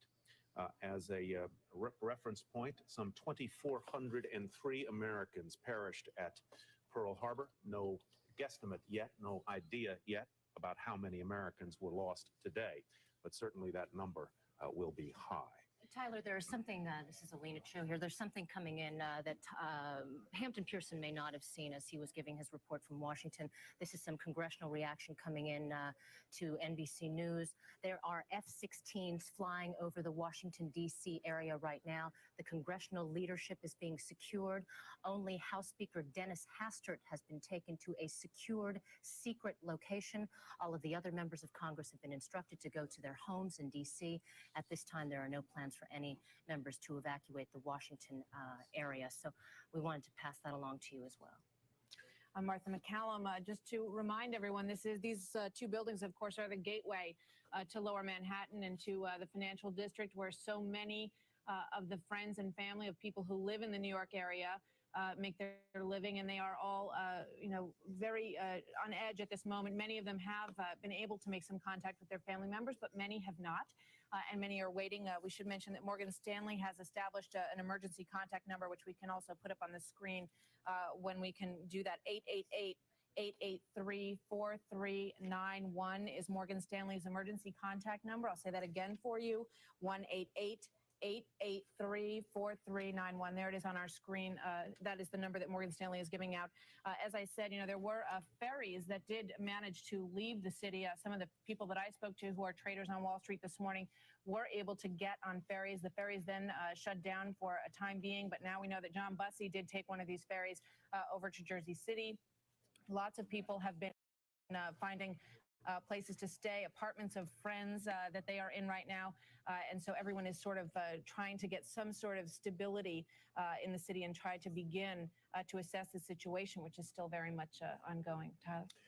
Well, that is exactly right. Of course, at the World Trade Center, among the offices there, those at least some installations of Morgan Stanley, Cantor Fitzgerald, Credit Suisse Group, Commerce Bank, and Deutsche Bank, as well as numerous state and federal offices, including those of the Customs Service, among others, and certainly some of the trading in the commodities trading areas there. We've heard that Chairman Greenspan of the Federal Reserve is not at the Federal Reserve building in Washington. We do not know exactly where he is or whether he is among the federal officials who have been taken to secure sites either in the Washington, D.C. area or elsewhere. We do know, as Alina Cho just said, that Speaker Hastert, who is in line in the line of succession to the presidency, has been taken to a secure location. Third in line to the White House, of course, the president and the vice president. And President Bush was in Florida this morning, is evidently either on his way back or we do not know exactly where he is. The White House will not say, but they do say that the president is safe. Major League Baseball, as you may well have heard, canceling all of its games for tonight, and certainly there will be other such cancellations on this day that the world changed forever. Tyler, Martha had mentioned a contact number for, was it Morgan Stanley? Jean Witter. I want to pass along a phone number, and maybe the control room can listen along as I give that number. American Airlines has set up a hotline for family members. You'll recall that 2 American Airlines flights crashed into the World Trade Center buildings this morning. That number is 1-800-245-0999. Again, that number is 1-800-245-0999. Just to give you an idea of the sheer horror, one of the planes that went down, the United Airlines plane, one of them, the one that went down outside Pittsburgh, WPXI is reporting, and this was passed along to NBC News, that the 911 center received a phone call from the cell phone from that plane saying the plane was hijacked. The man talked about an explosion and a cloud of white smoke. Then the line went dead. That, of course, according, as I mentioned, to WPXI, a live report there. Another thing that we're just getting across the wires right now, and I may be stating the obvious, but according to the Associated Press, high-ranking city police official says the number of people killed or injured could be in the thousands. I had mentioned the World Trade Centers can hold about 50,000 people on any given workday. One city official had said more than likely around 10,000 people would be in the two buildings. I want to remind you as well that those first two planes that hit the North and South World Trade Center towers hit them about 18 minutes apart. I believe the North Tower was hit first, and so it is possible that many people in the South Tower were able to be evacuated, though, of course, at this early hour, it's unclear how many. Okay, we want to mention that we are joined on the phone right now by a gentleman named Brian Taylor, who is a market historian who has some expertise in the area of assessing what kind of effect these kind of tragedies, and clearly we may never have witnessed a tragedy of this magnitude in this country, and so it's difficult to make comparisons, but certainly during World War I and World War II, there were periods that were devastating for the markets as well. Brian, are you there? Yes, I am. Give me your reaction to all of this morning. Well, it's just horrible. All you can do is feel sorry for the people and the families who are involved in this and hope that we can prevent something like this from ever happening again. In prior times, how have financial markets responded? What have they done? Obviously, there's not been an attack at the heart of the financial center in New York ever before. No, there hasn't. But in similar crises such as World War I and World War II, initially the market would decline and then bounce back very quickly after people had taken into consideration what had happened. Now, during World War I, the markets were actually closed from August until December of 1914, although some trading did occur off the exchanges, and that led to them reopening it. Now, in London during World War I, the market was closed, as it was in other continental centers, and then in 1939, they did close the London market for a couple weeks before reopening. But in both cases, they tried to get things back to normal as quickly as they could, and they did do so. You know, this morning, the New York Stock Exchange sort of initially, before it was determined what the explosion was, it looked like they were thinking about delaying the opening. And of course, it would be the wish of, in the light of a terrorist attack, to try to maintain some order, to try to make it appear that that these markets would not be closed so easily, that it would take quite a blow to impact the U.S. financial markets, which is the global center of the financial markets. But clearly, the devastation and the sheer magnitude and the growing national nature of these attacks was more than anyone could expect to continue to trade during. Oh, I think that's definitely true. I really don't think they had a choice in that matter. The only question is how quickly they can get the markets back open. I'm sure they'll try to do that as soon as they can. Brian, we're going to ask you to stay on the line if you can. We want to bring in Ron Insana, who is with us from Midtown. And Ron, we are very happy to have you with us and to know that you are okay. Please tell us what your experience was this morning. Well, I was heading down after we had learned of it about 9 o'clock or 8:55 this morning. I had called in to see if we should go down and aid the coverage, and I was on my way down, and we got fairly close to the building, and I ran into a cameraman from MSNBC, and we were trying to get across town past the World Trade Center to the West Side Highway, which is on the lower southwestern corner of Manhattan, to hook up with our colleagues from CNBC. And as we were going across one of the restricted zones, the building started to explode, I guess is the only way I could describe it. It was hard to tell if it was an actual explosion, but the building began to come down, and we ran, and I sprinted around a corner. John headed straight down the street, and it began to look like a scene out of Independence Day, with just blackness raining down everywhere. And as I cut around the corner, I ducked behind a car, and it got darker and darker. I got inside what was just a parked car and stayed there for several minutes, and the material continued to rain down, and it was literally pitch black, darker than night, for several minutes. And as it began to clear modestly, I made my way out and headed to a building which was occupied by a few people, and there was a light that was shining from the inside. And so went in there, and there were a couple of police officers and a few other people, and we made our way out in what looked like, from all the movies that we've seen growing up, the aftermath of a nuclear explosion. There was gray debris over the entire area. It was the sky, the air around us was still filled with soot and ash and other debris.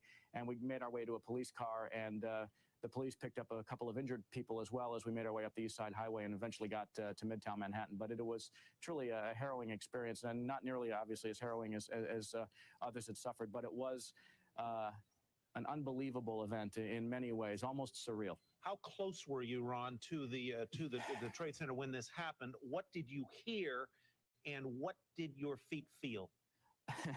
Fear, mostly. We heard that. I wouldn't call it an explosion. We did notice that the building began to blow at the top, and that material began to come down, and we just turned and ran as soon as we saw that. We were probably within a couple of blocks, maybe a block. It's hard to tell, but we were close to the base, but we were looking up at the top. And as we turned to run, material just began to fall. And like that scene in Independence Day where wind was just whipping down the street in the wake of an explosion, that's exactly what we experienced. And it went down the street, curved around corners, and blew with a fair degree of intensity, again, Tyler, until the sky was completely black. Ron, I'm curious about what your thoughts are in terms of the global economic impact of all of this. You've watched these markets for many years, and this is a truly devastating event. What do you think where do we go from here? Well, that's a tough question to answer. I believe, the interesting, I shouldn't say interesting, but what these attacks obviously were designed to maximize impact, not just in terms of loss of life and political terms, but in economic terms as well. At the very least, 1/3 of this nation's financial transactions are routed through New York. This will disrupt the economy in a way I assume we can't fully appreciate yet. Not to mention the massive rebuilding costs that will take place here, to an extent in Washington and Pittsburgh and any other area that's been attacked so far. And it will create, no doubt, a great debate about globalization. The question now, does the United States turn inward, not just politically, as it strikes outward against its foes, but also, does this freeze the expansion in global trade or even contract it? Does it affect world markets in a way that we can't understand? Certainly, as Brian Taylor was saying, there is a precedent for the market shutting down for an extended period of time. As he pointed out in World War I, there was a 6-month freeze in trading activity. One would assume that the next several days will not witness much financial activity in New York or anywhere else in this country. And it comes at a time, of course, where the American economy was weakening as well. So again, the attacks will have a maximum impact, not just on loss of life, not just politically, but economically as well. Ron, let's let you catch a breath there and talk to our producers while we go back to Brian Taylor, market historian in Los Angeles, by phone. Mr. Taylor, you just heard what Ron Insana said. Would you like to elaborate on that? What might be the long-term effects of this, both on global economies and on the American and the world's financial system's ability to function in the next weeks? Well, I think that clearly with the questions about globalization, which have been raised in the recent past at the meetings of the G8 and others, that certainly has become an issue. But I think that we should use this as a sort of rallying point to make sure that we do keep the world open and not allow these individuals to make everyone in the world worse off. That in the long run, more trade, more integration of economies benefits everyone in the world. And we just have to keep that in mind. And just as we would allow the terrorists to undermine the military and political aspects of the country and other countries, we can't allow them to do that to the economy either. Brian, we're getting word that like the power trading activity, commodities trading, every form of trading in this country is not happening, and indeed in many of the markets around the world as well, and that in some areas we may not see trading for another week. And of course, this is an ongoing, developing situation. Still, we have no idea what the devastation will be when all of this finally settles down. What kind of impact do you think that having the markets closed, now that we have become so dependent on the almost 24-hour-a-day nature of trading of everything from power to commodities to equities to bonds, will mean to our economy? Well, I mean, the trading of the commodities and the other transactions are a means to an end to support the financial system throughout the world. I think that the overall impact would be minor. It would be short term, but I hope and believe that within a week, things will be back online. People will be trading again. And, the impact will, I believe, be minimal. Now, he talked about the rebuilding, the changes that are going to take place as a result of this. Those are going to be real impacts. This could affect the financial and economic conditions within the United States, obviously. But I would think that the impact would be minimal. You still have the rest of the world producing goods, generating goods, carrying out transactions, and I think that will continue. Brian Taylor in Los Angeles, thank you very much for joining us today. Brian Taylor, a market historian. Let's go back to Ron Insana, who I assume, are you at 30 Rock in Manhattan? Yes, this was probably the closest place I could get to, given that the bridges and tunnels to New Jersey are all closed now. So I made my way over here. I think I'm going to disagree a little bit with Brian Taylor on his assessment of the situation. And I assume we can't see even at CNBC headquarters how the price of some commodities like gold are currently faring at this particular time. But in periods of crisis like this, investors, to the extent that they are able, very frequently flee to hard goods, whether it is gold or oil or platinum or something of that ilk. One might be in the process of buying those, not as a recommendation. I'm saying this is what people might do overseas or may begin to do once the markets open here. We're in the midst of one of the greatest bear markets in modern times, and one has to wonder whether or not at this point consumer psychology, investor psychology will be affected to such a degree that they will be reluctant to invest in financial assets. I'm not sure that we could say comfortably yet that the effects of this will be minimum in financial or economic terms. One never knows how these things play out in the financial markets. Not to say that anything severe will happen, but I think one has to think this through very carefully to determine just exactly what the financial ramifications are. This is obviously not a simple event. As we said, it was designed to maximize its impact, not just in terms of politics or loss of life, but also in economic terms, taking out the financial infrastructure of this country. And as you know, Tyler and Martha, in the World Trade Center, there are a host of commodity trading firms. There are, in fact, commodity exchanges located there. There are numerous brokerage firms and financial firms that exist.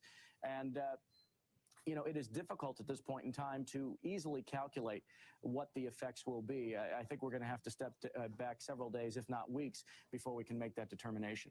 Ron, we thank you very much for joining us. It's great to see you. We're happy to see that you're safe there at 30 Rock, and we'll join you again in a little bit. Thank you, thanks, Ron. Martha. Martha, there were a couple of things that I wanted to pass along to our viewers.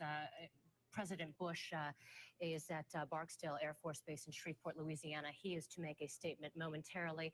We, of course, are watching that for you as well. Washington, D.C. Mayor Anthony Williams is due to make a statement at 1 p.m. Eastern Time. That is less than 20 minutes from now. Something else that we're learning from the FAA, from NBC News, that 22 international flights are currently in the air and will land in the United States. No problems reported with any of these planes. They were originally diverted to Canada, but the latest update is that the 22 international flights will be allowed to land in the U.S. No points of origin or destination are given just yet, but a couple pieces of information that we wanted to watch, the most important of which, arguably, is that the president is safe in Shreveport, Louisiana at Barksdale Air Force Base. He will be making a statement shortly, as you see there on your screen. And we also hear, Alina, that according to the FAA, only 50 aircraft are still up in U.S. airspace, and there are no problems reported with those aircraft at this hour. We also want to add that George Bush, the president of the United States, says that they have taken steps to ensure the functioning of the U.S. government. So clearly, Washington is trying to send out the message that they are taking very intense and severe actions to protect the American people, that they are going on to ensure the functioning of the U.S. government, and that things are proceeding as smoothly as could be expected in the middle of this very difficult time. And let's take you back several hours and bring you up to date for those of you who are perhaps just joining us. Two aircraft crashed into the World Trade Center in Lower Manhattan. Apparently, these aircraft were commandeered by terrorists in one way or another. Both of the Twin Towers hit, one shortly before 9 a.m. Eastern Time, the other about 18 minutes later. Sometime after that, within another 45 or 50 minutes, first one and then the other of the Twin Towers went down. The Pentagon was also attacked. You know, Tyler, I'm just thinking we live in such a media-centered society, and it is, somewhat interesting, if you can call it that all of these attacks sort of happened, several 10, 15, 20 minutes, an hour apart. And we were, the country, able to witness these events on national television, and the impact of that is not to be underestimated. Our Robert Hager of NBC News reported earlier, and I believe it has been confirmed by American Airlines, that the flights involved were American Airlines number 11 from Boston to Los Angeles. It is believed that that is one of the aircraft that hit the World Trade Center. American Airlines number 77 from Washington to Los Angeles with 64 on board. It is believed, according to Robert Hager, that that was the aircraft that hit the Pentagon. United Airlines 93, Newark to San Francisco. This plane went down apparently also in some part of this concerted and coordinated terrorist attack somewhere south of Pittsburgh. And United Airlines Boston to Los Angeles flight number 175 also confirmed down. And Hager of NBC News reported earlier that that was the second flight that hit, the second aircraft that hit the World Trade Center. We want to give you that number, that Morgan Stanley number once again, because they are making an effort to make sure that families have a number to call to get some information. They do, as we told you, have offices in those World Trade Center towers. 888-883-4391 is the Morgan Stanley emergency number for those of you out there who may have loved ones with that firm and who are trying to get some information. United Airlines has also posted an emergency number, and there it is for families concerned about their loved ones, 1-800-932-8855. That is for those people affected on United Airlines. And American Airlines also has one, 1-800-245-0999. The Red Cross is also putting out requests for blood, and for those who want to donate, whether in the New York area, the Washington area, the Pittsburgh area, or elsewhere, the Red Cross is obviously in need of blood donations.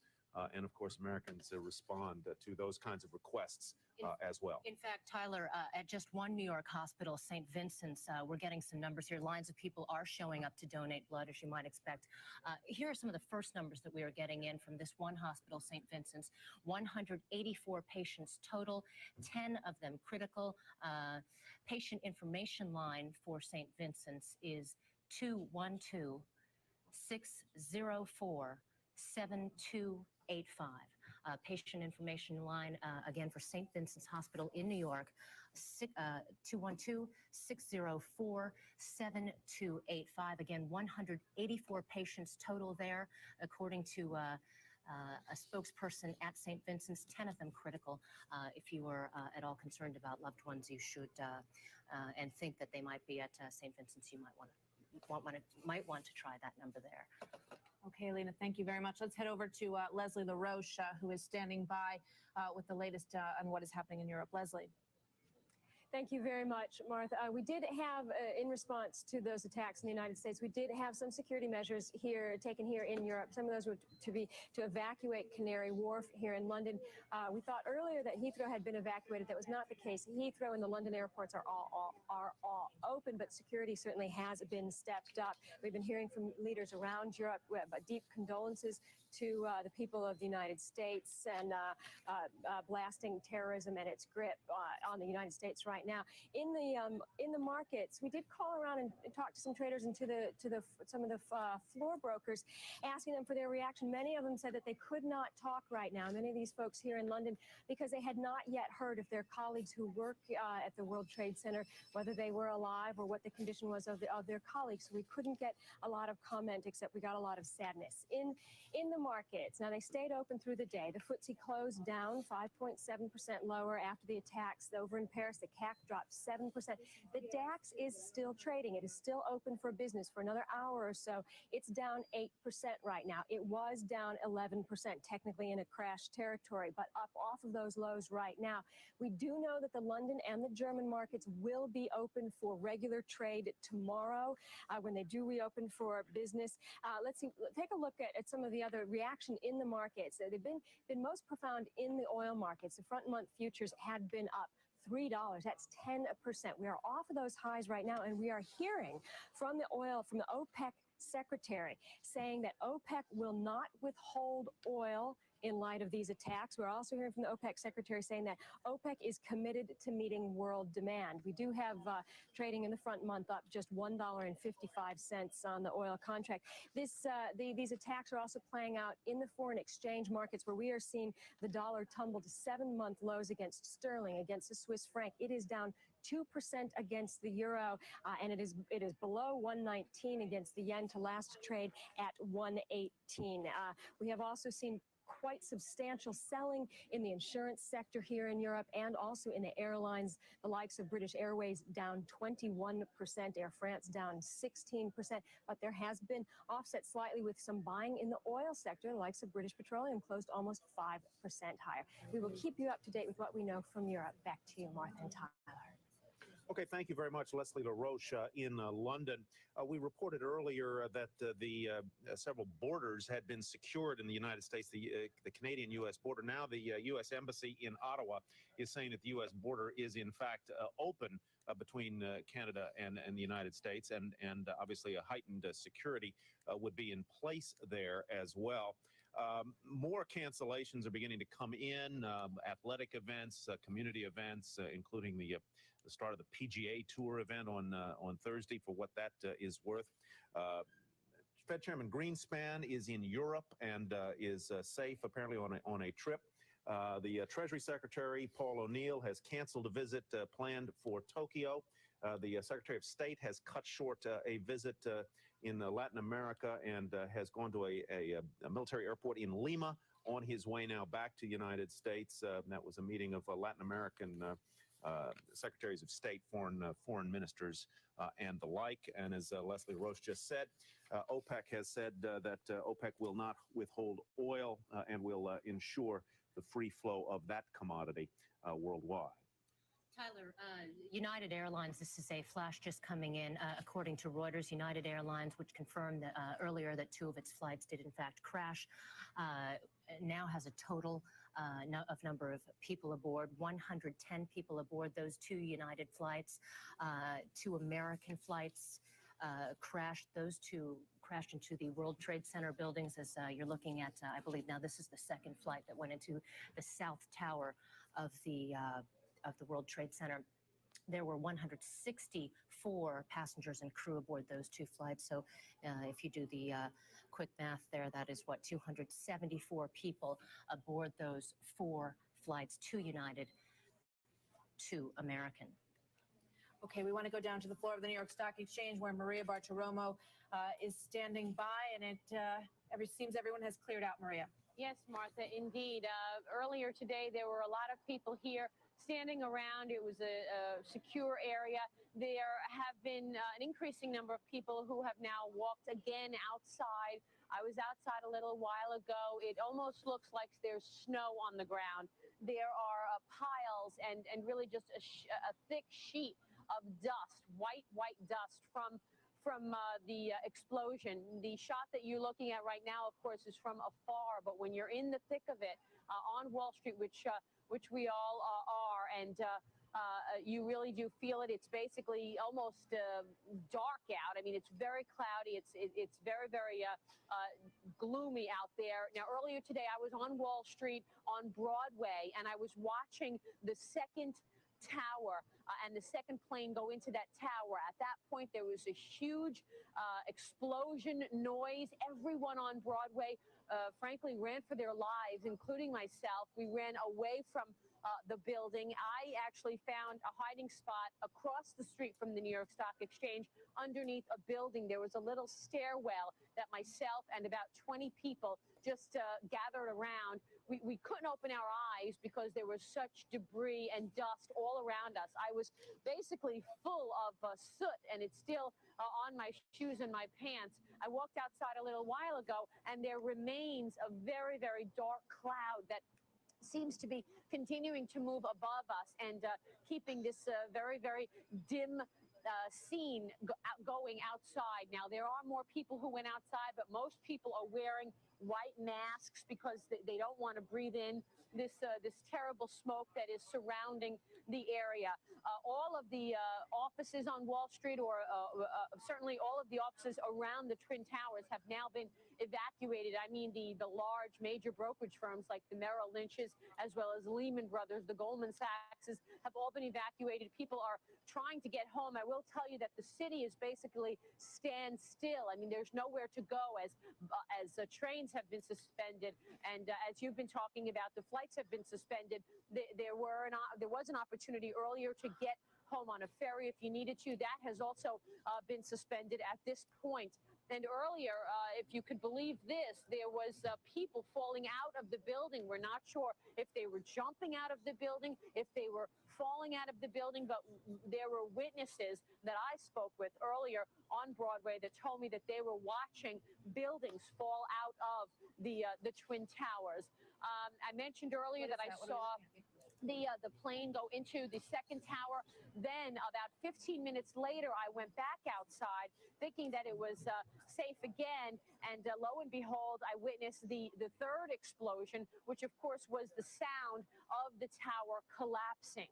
And at that time, when I heard the tower collapsing, again, it was a huge, huge thump and explosion noise. You're looking at the scene right now, and that's what we were all watching.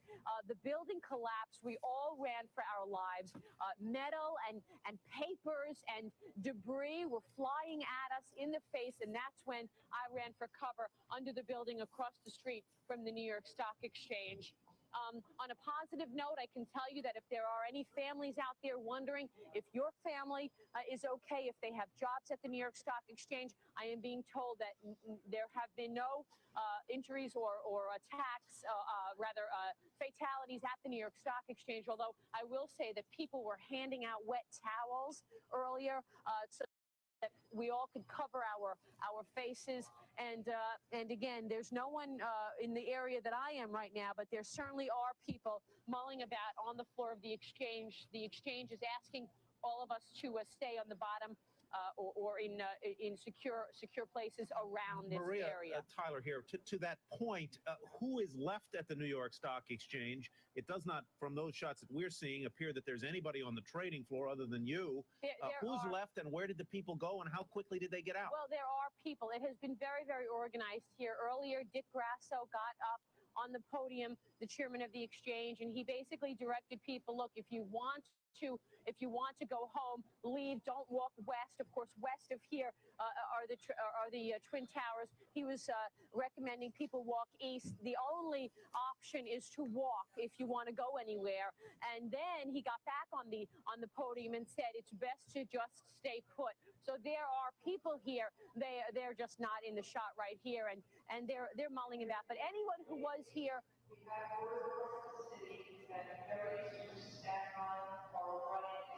Here we go.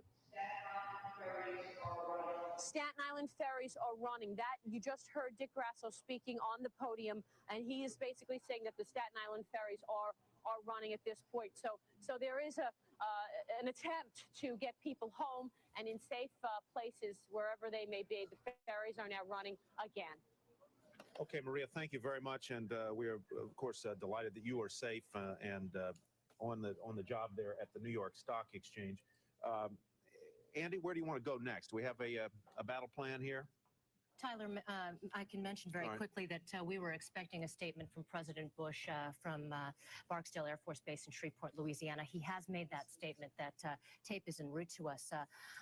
We don't have that tape yet, but I can tell you what he said. Quote, freedom itself was attacked this morning by a faceless coward, and freedom will be defended. That from President Bush moments ago in Shreveport, Louisiana. That tape is making its way to us. All righty. There are also reports that some of the U.S. naval battle groups have been moved into safer positions in the area of Norfolk, Washington, D.C., and New York. Some shots are showing us on other feeds are showing us U.S. naval craft around the New York Harbor area, whether they are being moved out or not. Whether they're being moved out of the New York area or into, we do not know, but certainly there is naval activity around the foot of Manhattan at this hour. We do have President Bush saying on the wires that the military is on high alert status, and we are hearing that there are some indications of that. Just echoing back to what Maria was saying this morning on the floor of the stock exchange, it was my understanding from traders that I spoke to down there that they were initially told to stay put.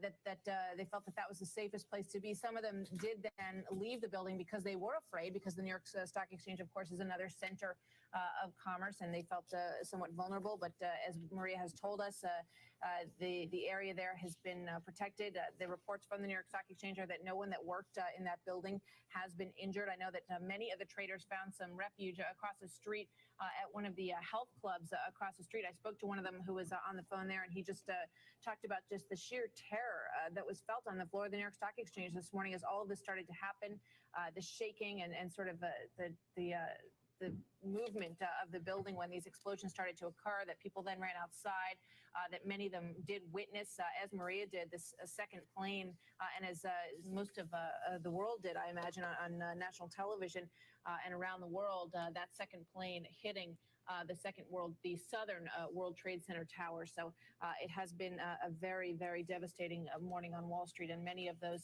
people are just sort of starting to tell their stories to us over the phone. And we do have confirmation that the commander of the U.S. Atlantic Fleet has sent Navy ships to the New York and Washington, D.C. areas now to assist with air defense and medical needs. He did not identify the ships or specify how many are involved, would not disclose details about this deployment, but apparently naval vessels either in or on their way imminently to the New York and Washington, D.C. areas. Washington, of course, New York is a deep international harbor. Washington, D.C. is 50 or 75 miles up the Potomac from the Chesapeake Bay. And the Potomac at that area cannot take the biggest naval vessels. Sharon Epperson joins us now with some further reportage and first-hand eyewitness accounts. Sharon. Well, Tyler, I left here a little after 9 a.m. trying to get into New York City. Of course, by that time, all of the bridges and the tunnels and everything had been closed by that point. And so we made our way down, following the river toward Edgewater and West New York. We talked to a number of people who were on the piers there looking, who had seen the entire scenario unfold. Let's hear what one of them had to say. I heard on the news that a plane had hit one of the towers.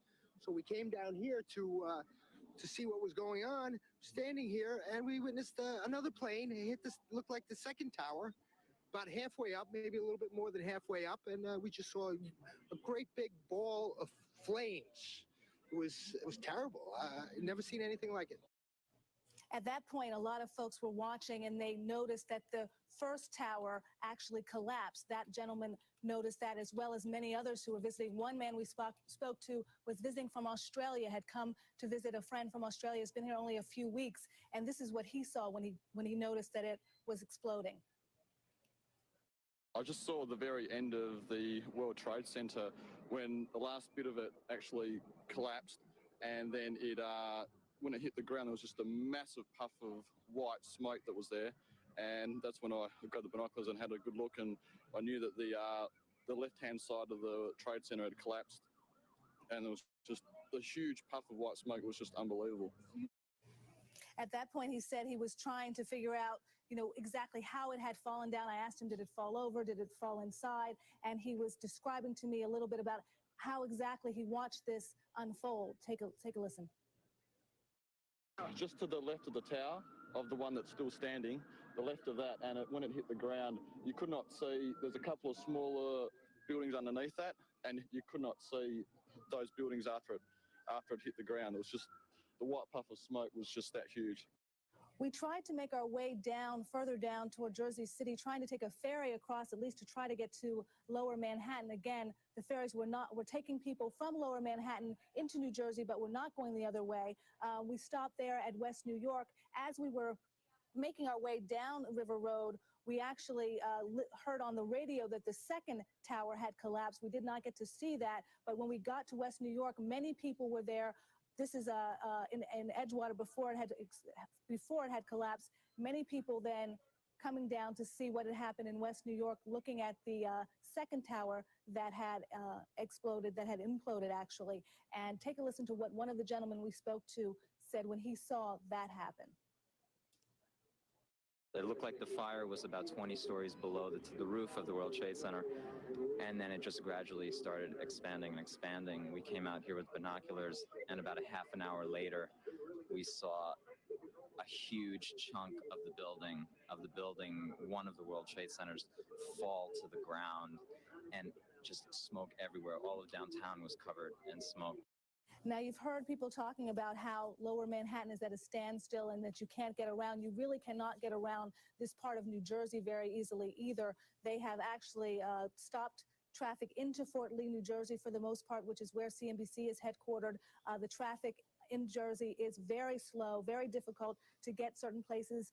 Again, they're advising everyone who is at home to stay home because they're having a difficult time maneuvering all of the traffic. A lot of people trying to get to vantage points where they can see what's happening, but causing a lot of congestion there, Tyler. Sharon Epperson, thank you very much. The enormity of this tragedy just sort of beginning to be calculated and felt here.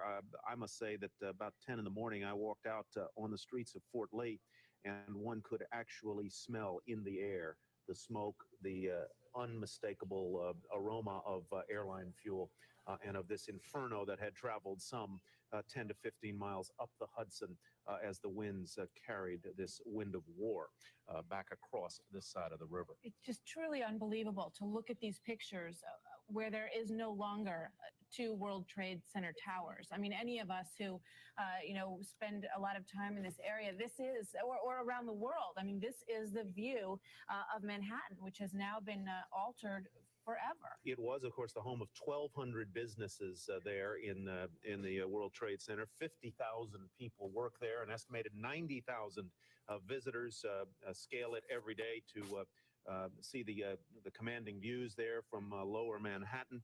Of course, in February of 1993, the World Trade Center was also attacked from within by terrorists who moved a bomb-filled truck into one of the garages below there. It dates from, or dated, we should say, tragically, from 1970 when it opened. It was owned until recently by the Port Authority of New York and New Jersey. And of course, in all of this, there is another explosion, a horrific explosion. Another airplane apparently crashed into the heart of the nation's military establishment at the Pentagon in Arlington, Virginia. Apparently, it hit on the south or Virginia side of that building. Of course, the whole building is in Arlington on the southern shore of the Potomac River. That aircraft hit there, and apparently 5 floors of the Pentagon have at least been partially collapsed. The Pentagon, which for many years claimed the title as the world's largest office building, and I can only imagine that today 3 of the world's largest office buildings have been decimated. And Tyler, as you look at that live picture of the billowing smoke there and might be able to make out that there are no longer 2 World Trade Center towers, I'd like to mention that just shortly after this happened, after the first tower collapsed, it took us, I was sitting right here on the set, it took us several minutes to actually put our arms around the fact that this building had collapsed. We knew that that's what we were seeing, but at the same time, our minds were telling us that could not be possible. And yet, shortly thereafter, the second tower collapsed, and it just was mind-boggling to accept that. And that was what shortly before 9 a.m. We're looking at 10, 11, 12, 1, 4 hours ago. So we want to, in fact, recap everything that has happened today. Michelle Crusoe Cabrera joins us with a look. Michelle. Thank you very much, Martha. Here's just a basic rundown of what's happened if you're just joining us now. Terrorist attacks have taken down the World Trade Center and forced the evacuation of dozens of buildings. It could by now be perhaps hundreds of buildings across the country. The attacks happened around 9 a.m. when an American Airlines plane, reportedly hijacked from Boston, crashed into the North Tower of the World Trade Center in New York. About 18 minutes later, that's what you're seeing there, a second plane collided into the South Tower. Moments later, the South Tower collapsed, and that was later followed by the North Tower. It was a scene of horror as accounts from witnesses on the ground say people were seen falling and jumping from the towers to escape the smoke and the fire.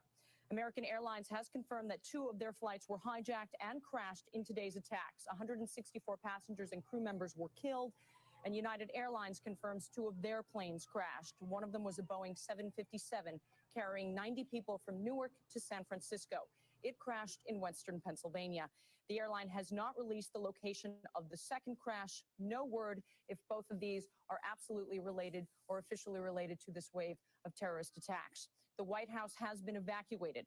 President Bush is at a safe location in Louisiana. We are waiting for a statement from him, but he gave a statement earlier on in the morning in Florida. We have President Bush on tape. Let's listen. Today, we've had a national tragedy.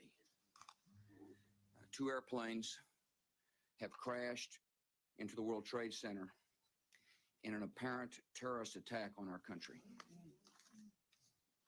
I have spoken to the Vice President, to the Governor of New York, to the Director of the FBI, and have ordered that the full resources of the federal government go to help the victims and their families, and to conduct a full-scale investigation to hunt down and to find those folks who committed this act.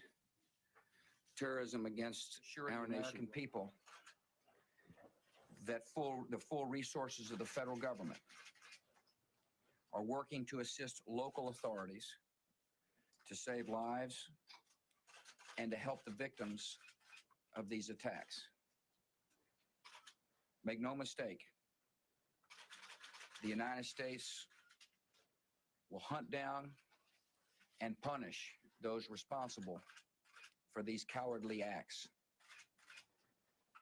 I've been in regular contact with the Vice President, Secretary of Defense, the National Security Team, and my cabinet.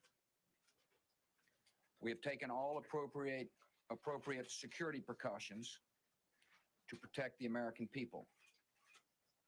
Our military at home and around the world is on high alert status, and we have taken the necessary security precautions to continue the functions of your government.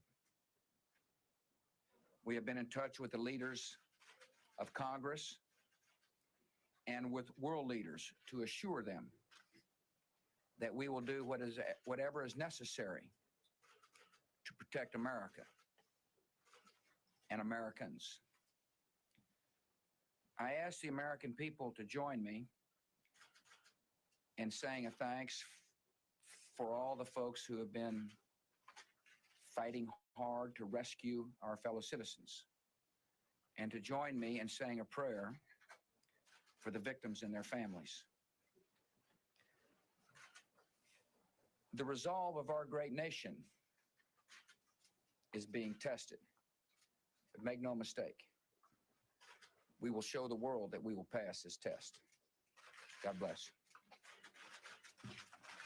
You have been watching some tape of President Bush from Shreveport, Louisiana, which was his second address of the day to the American people. This one happened just moments ago. He said that the United States will hunt down and punish those responsible for these attacks. He also said that freedom will be protected.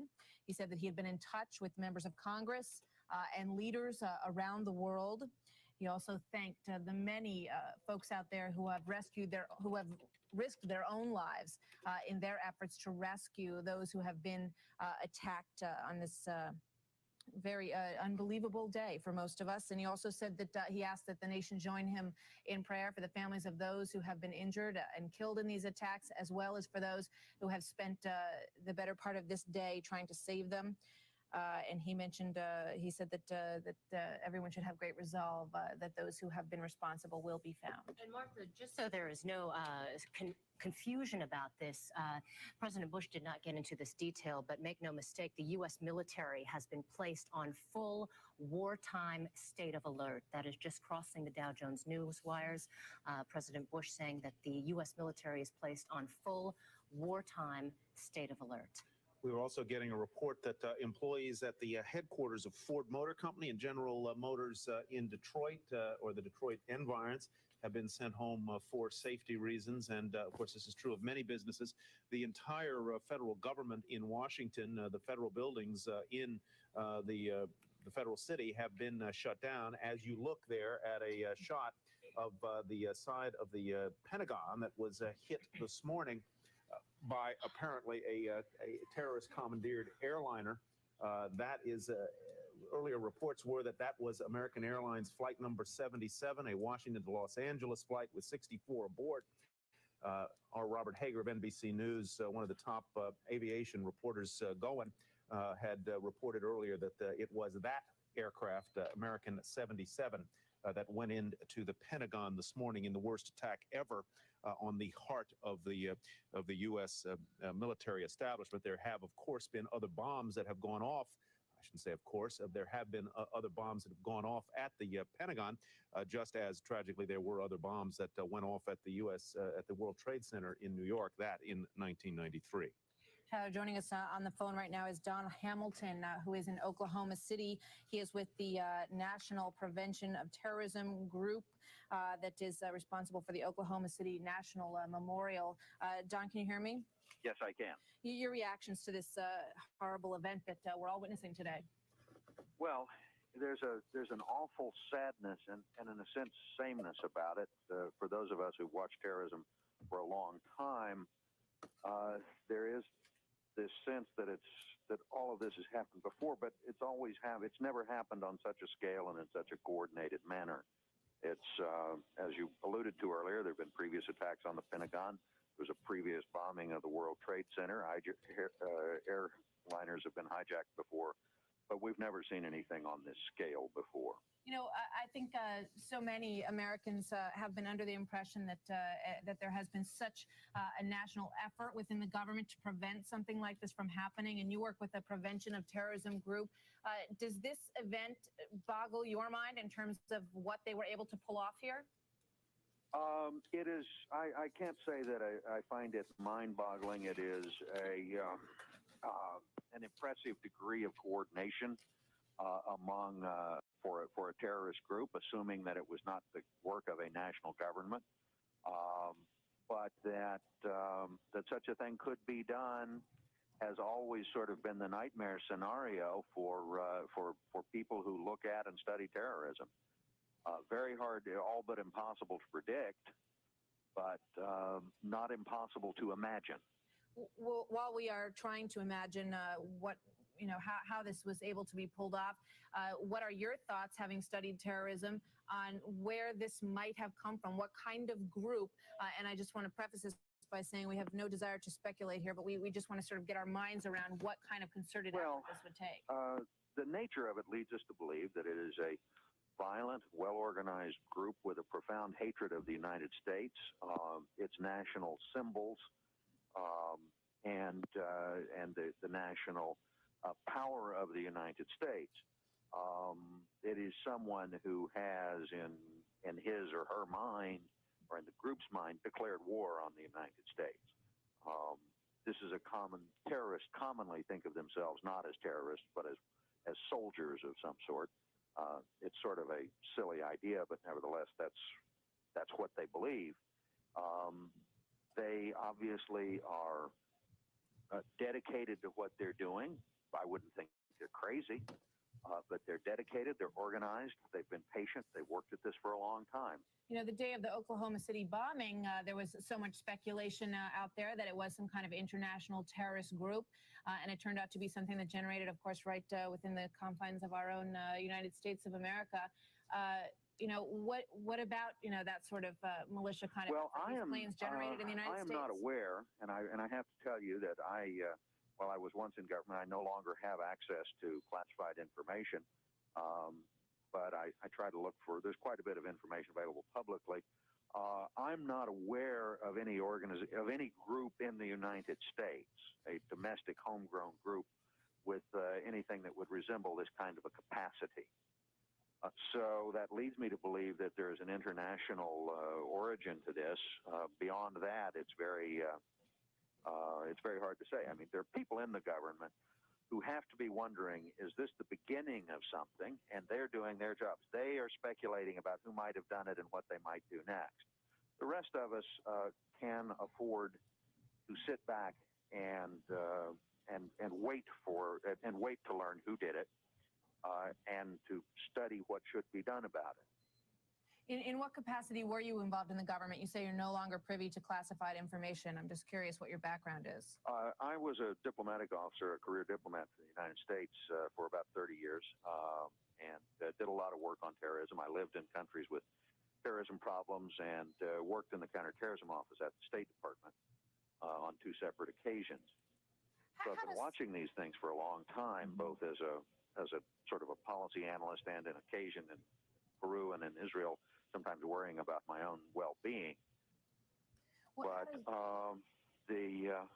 the thing is, we don't need to panic here. This may be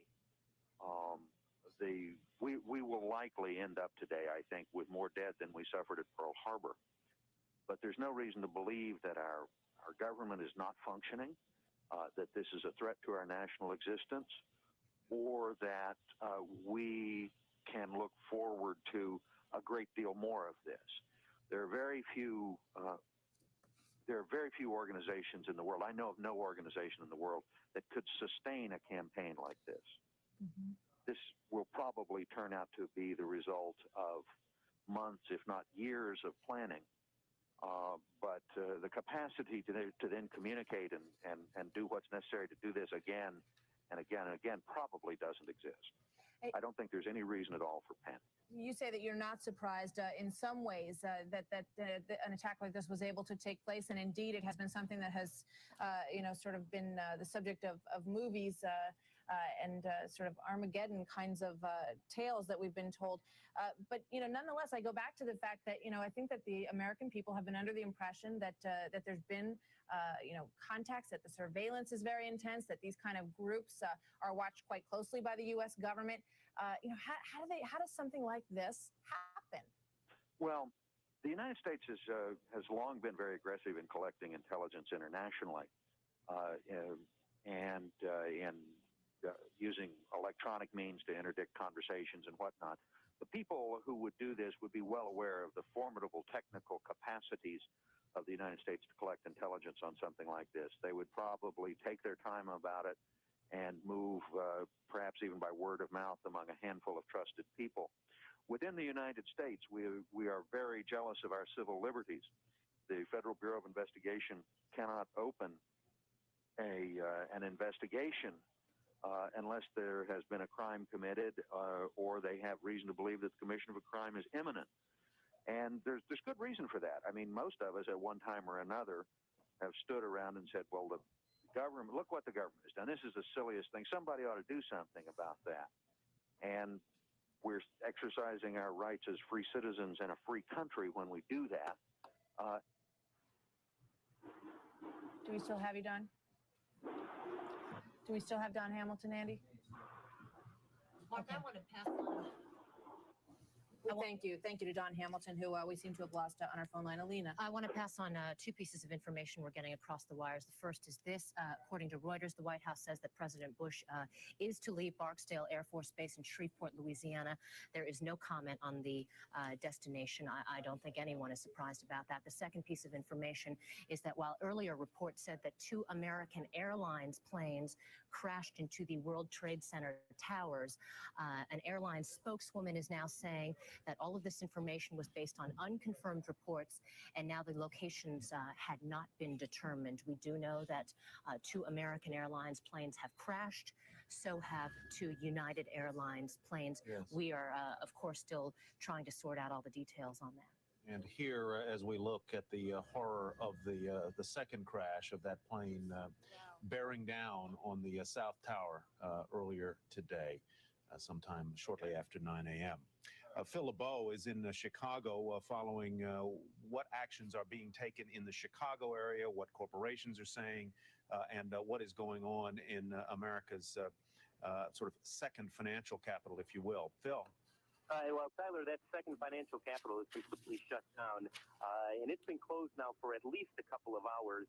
About 9:30 this morning is when both the CBOT, the Merck, all of the Chicago markets, that's when they closed down. We had a chance to talk with some of the traders as they were leaving, and at first, a number of them said, we were watching what was going on in New York, and there was still a little bit of trading, and it was after the second explosion at the second World Tower, the World Trade Center, that everyone said, this is far more serious than we initially believed, and that's when a number of firms said, shut things down. I also had a chance to talk with Rick Santelli, who covers the Board of Trade for us, and he brought up an interesting point. He mentioned that about 70% of the world's cash bond market, it flows through the World Trade Center and through some of the big firms there, including, Cantor Fitzgerald and Liberty and Garvin. So for a number of the traders here, obviously, immediately their transactions were put on hold once everything started developing in New York City. As a city, outside of the financial markets here, it is a little bit eerie here in Chicago. A number of people have left. A number of buildings down in the Loop, ours right next to the Sears Tower, they evacuated. They said, get out. If you want to stay here, you can, but we're telling you, you should probably get out. And there's obviously, as there is with a number of the major cities around the country, a heightened state of awareness about what's going on and heightened security. Tyler? Thank you very much. We should say that reports from some of the parts of the world where so much of the terrorism seems to originate are that the Taliban, which is the government or the party in control of the government in Afghanistan, which had been the country in which Osama bin Laden, who is the mastermind of some terrorism, has denied that bin Laden was involved in that. There have been reports surfacing in London in recent weeks that a possible terrorist attack was in the offing. Some people think that this is a sort of back channel sort of hearsay, but nevertheless we report it for what it is. Maria Bartiromo has been down in the Lower Manhattan area all morning and is now on the deserted floor of the New York Stock Exchange. Maria. Thanks very much, Tyler. I just walked outside again, and outside really is a sight to see at this point. As I've been telling you, the dust on the floor looks like snow. It's so tall, and the clouds and the dust and the debris around you continue to fall, even if it has alleviated quite a bit from the earlier devastation. I wanted to tell you that we know that trading has been canceled today. I am hearing from a New York Stock Exchange official that they may make an announcement about 2 o'clock p.m. Eastern time today regarding trading tomorrow.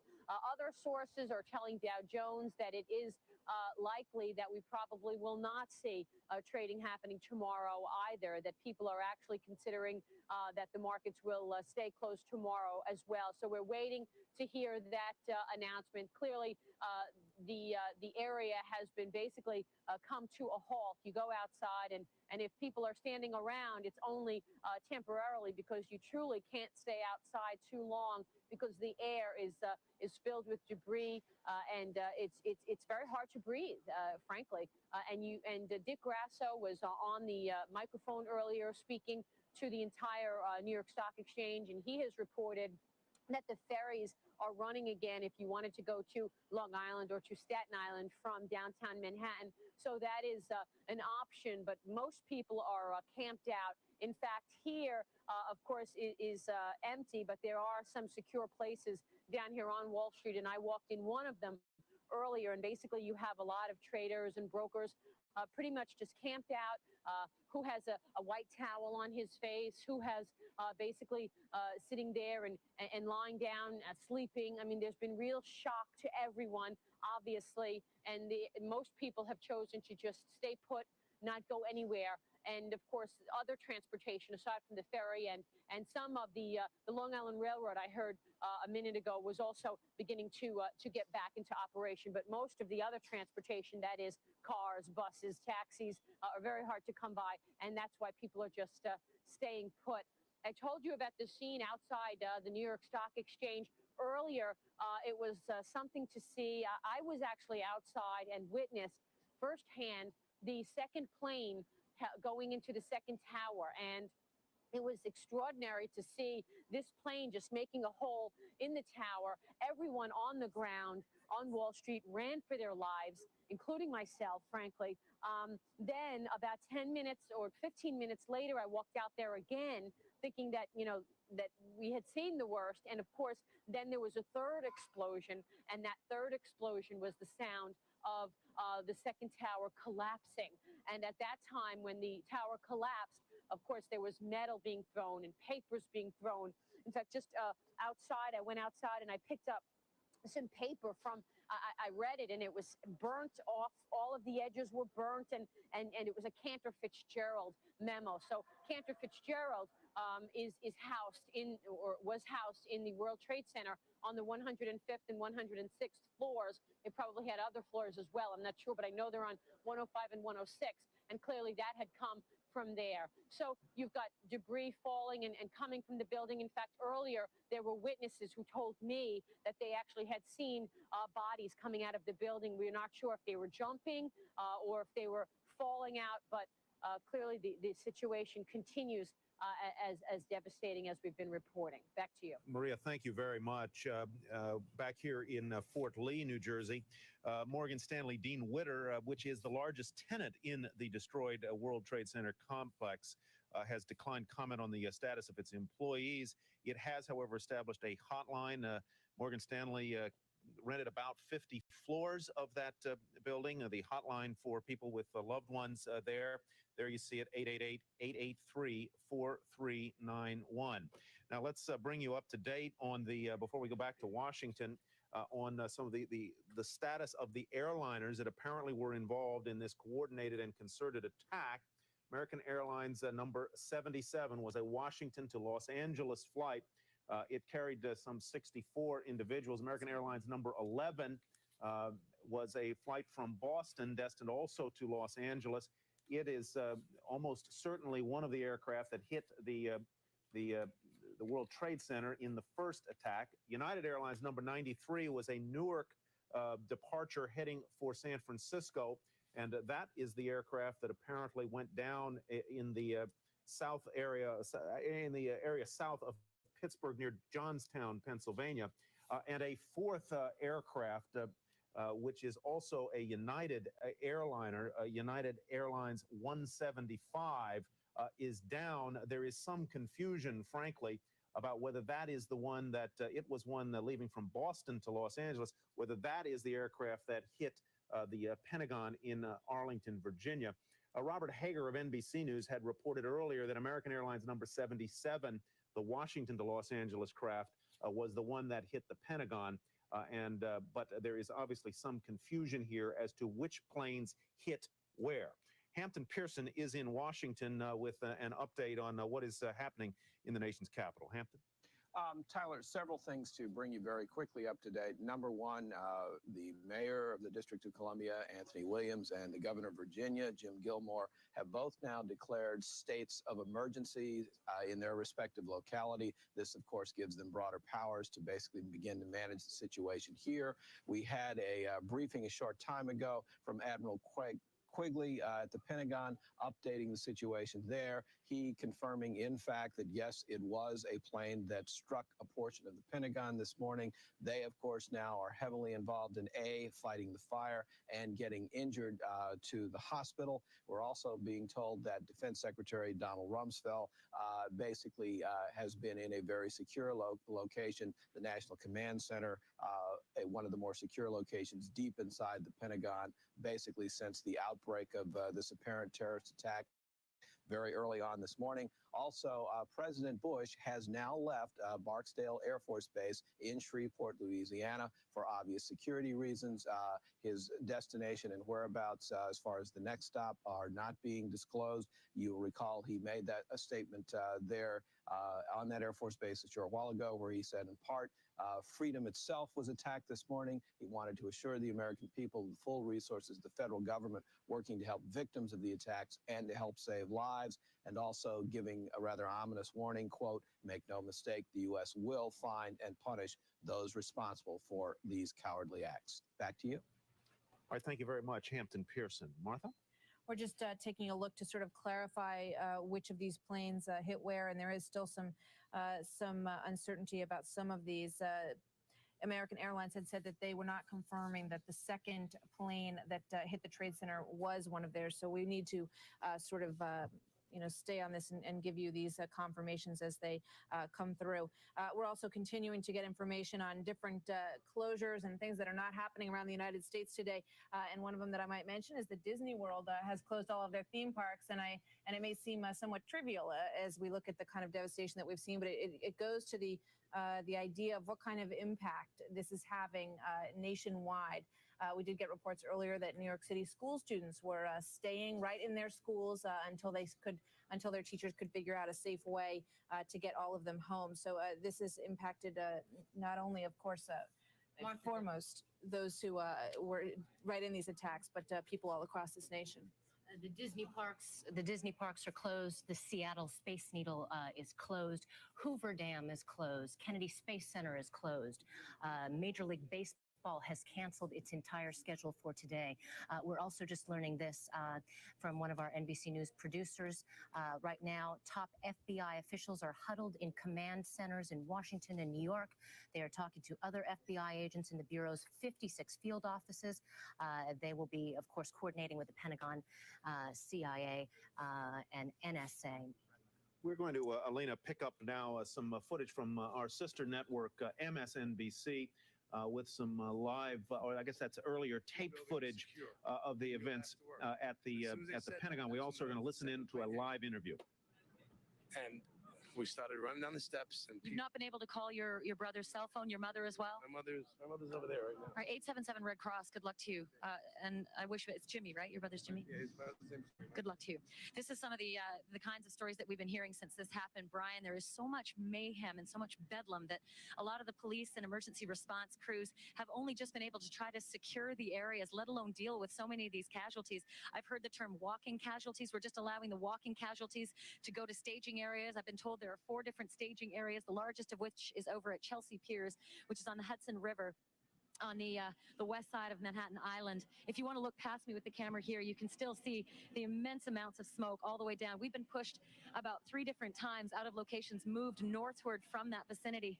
At the very start of the day when this happened, we were right in the epicenter where the explosion was. I'm right now covered in the debris and the dust from the explosion itself. I was hit with a cloud of debris and smoke. A producer I was working with, we at first had to kick in a door to an apartment building just to escape the clouds because we couldn't breathe. And a police officer followed us in because he couldn't breathe, and a security guard followed us in because he couldn't breathe either. It was pitch black, and now it's just trying to establish whether it's safe enough to even get the crews into this epicenter to rescue those who might still be there, like Anthony's brother Jimmy. He says he can't find him. He has no idea where to even look for him. He was in the first tower. The other thing I want to tell you about is just earlier, this is a sort of an emergency route. They've cordoned it off, and they're allowing a lot of the emergency vehicles to run north and south through here.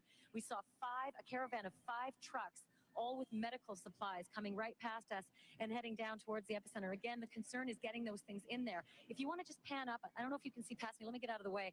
Pan up to that big brown building where you can see most of the smoke. That is 7 World Trade Center.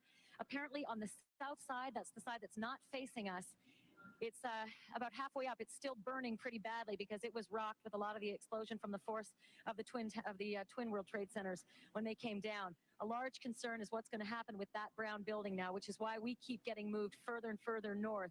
You can see people down on the street moving towards us, even media who originally were allowed to have more free reign to report this story. We're being pushed out as well because there was some concern that there might be additional explosions, possibly other bombs. There was also some talk about gas, whether that was a gas explosion, a gas bomb, or perhaps just Con Ed's difficulties in dealing with some of the natural gas here. We're not sure yet. It's very, very difficult to get the emergency crews to give us this information because obviously they've got a very big problem on their hands just trying to get people out of here and then, of course, deal with not only those who are still trapped, possibly, but those who are injured. Apparently down this street here, and we're on West Broadway and Worth Street, there's another staging area where some of the victims are being taken as well. ambulances have been coming and going, and we've seen a lot of city buses, we've seen Port Authority, we've seen just about any kind of organization getting involved in this tragedy to help out. Port Authority workers serving as traffic police. We've seen New Jersey police officers and fire and rescue teams coming in as well. We've been told that every county surrounding the New York area, as well as the surrounding states, have sent in emergency crews as well. Let me hear what they're saying. Sir, what's the situation at this time? Do we know anything more about other bombs? And where are you being told to move people? Yes, we are. So everybody, because right now we're worried about third building right now. You're worried about which building? Third building, which might be the American Express building. Is it this brown building right here? I don't know if it's the other side of the brown building. And what's the concern with it? It's we've heard it's on fire on the other side. Fire on the other side, which might cause the building itself to fall over and knock that building down. We also have to worry about the gas leaks and everything. Gases. Now, what about the emergency personnel who are on the scene? Are they safe? Are they still trying to tend to the wounded? Or are you getting all the emergency personnel out of the epicenter? Basically, what you hear is what we hear also. Right now, nobody's told us anything. And are you serving as traffic now, just trying to keep people out? Clear people out. God forbid something happens. We don't want nobody more injuries or whatever. Yeah. And how about your fellow officers? Do you know other fellow officers who were in there? No, we don't. No, we don't.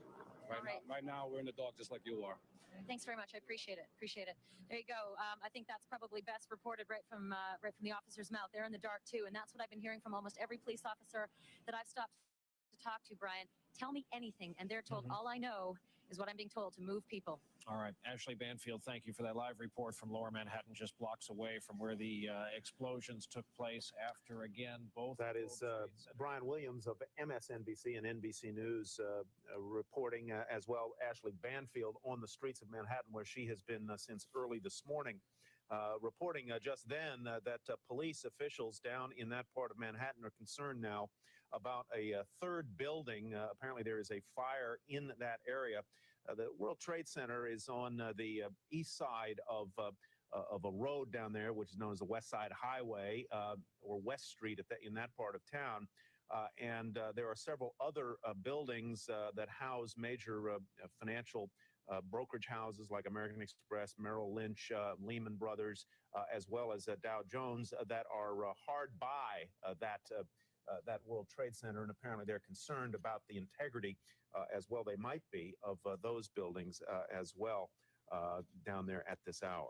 We understand that those buildings have been evacuated, but we do know that there are still people in the downtown area. Maria Bartiromo has been reporting to us from the New York Stock Exchange. So these reports coming in from MSNBC telling us that there is still some vulnerability down there. They are still concerned about gas leaks and the like. So it would cause one to wonder whether or not it makes sense for people to stay put in that area. And we do know that there are ferries now running to Staten Island and to Long Island, and possibly I believe the ferries are now running to Jersey City as well, because I know John Bussey from the Wall Street Journal was on one of those ferries as well. So perhaps a good idea to continue to get out of Lower Manhattan. Martha, we are getting some information, more information about a cell phone call from a passenger aboard that flight that crashed in Pittsburgh, outside Pittsburgh. This is from the Associated Press. An official says an emergency dispatcher. Let me move to it again. I'm sorry, I just lost it.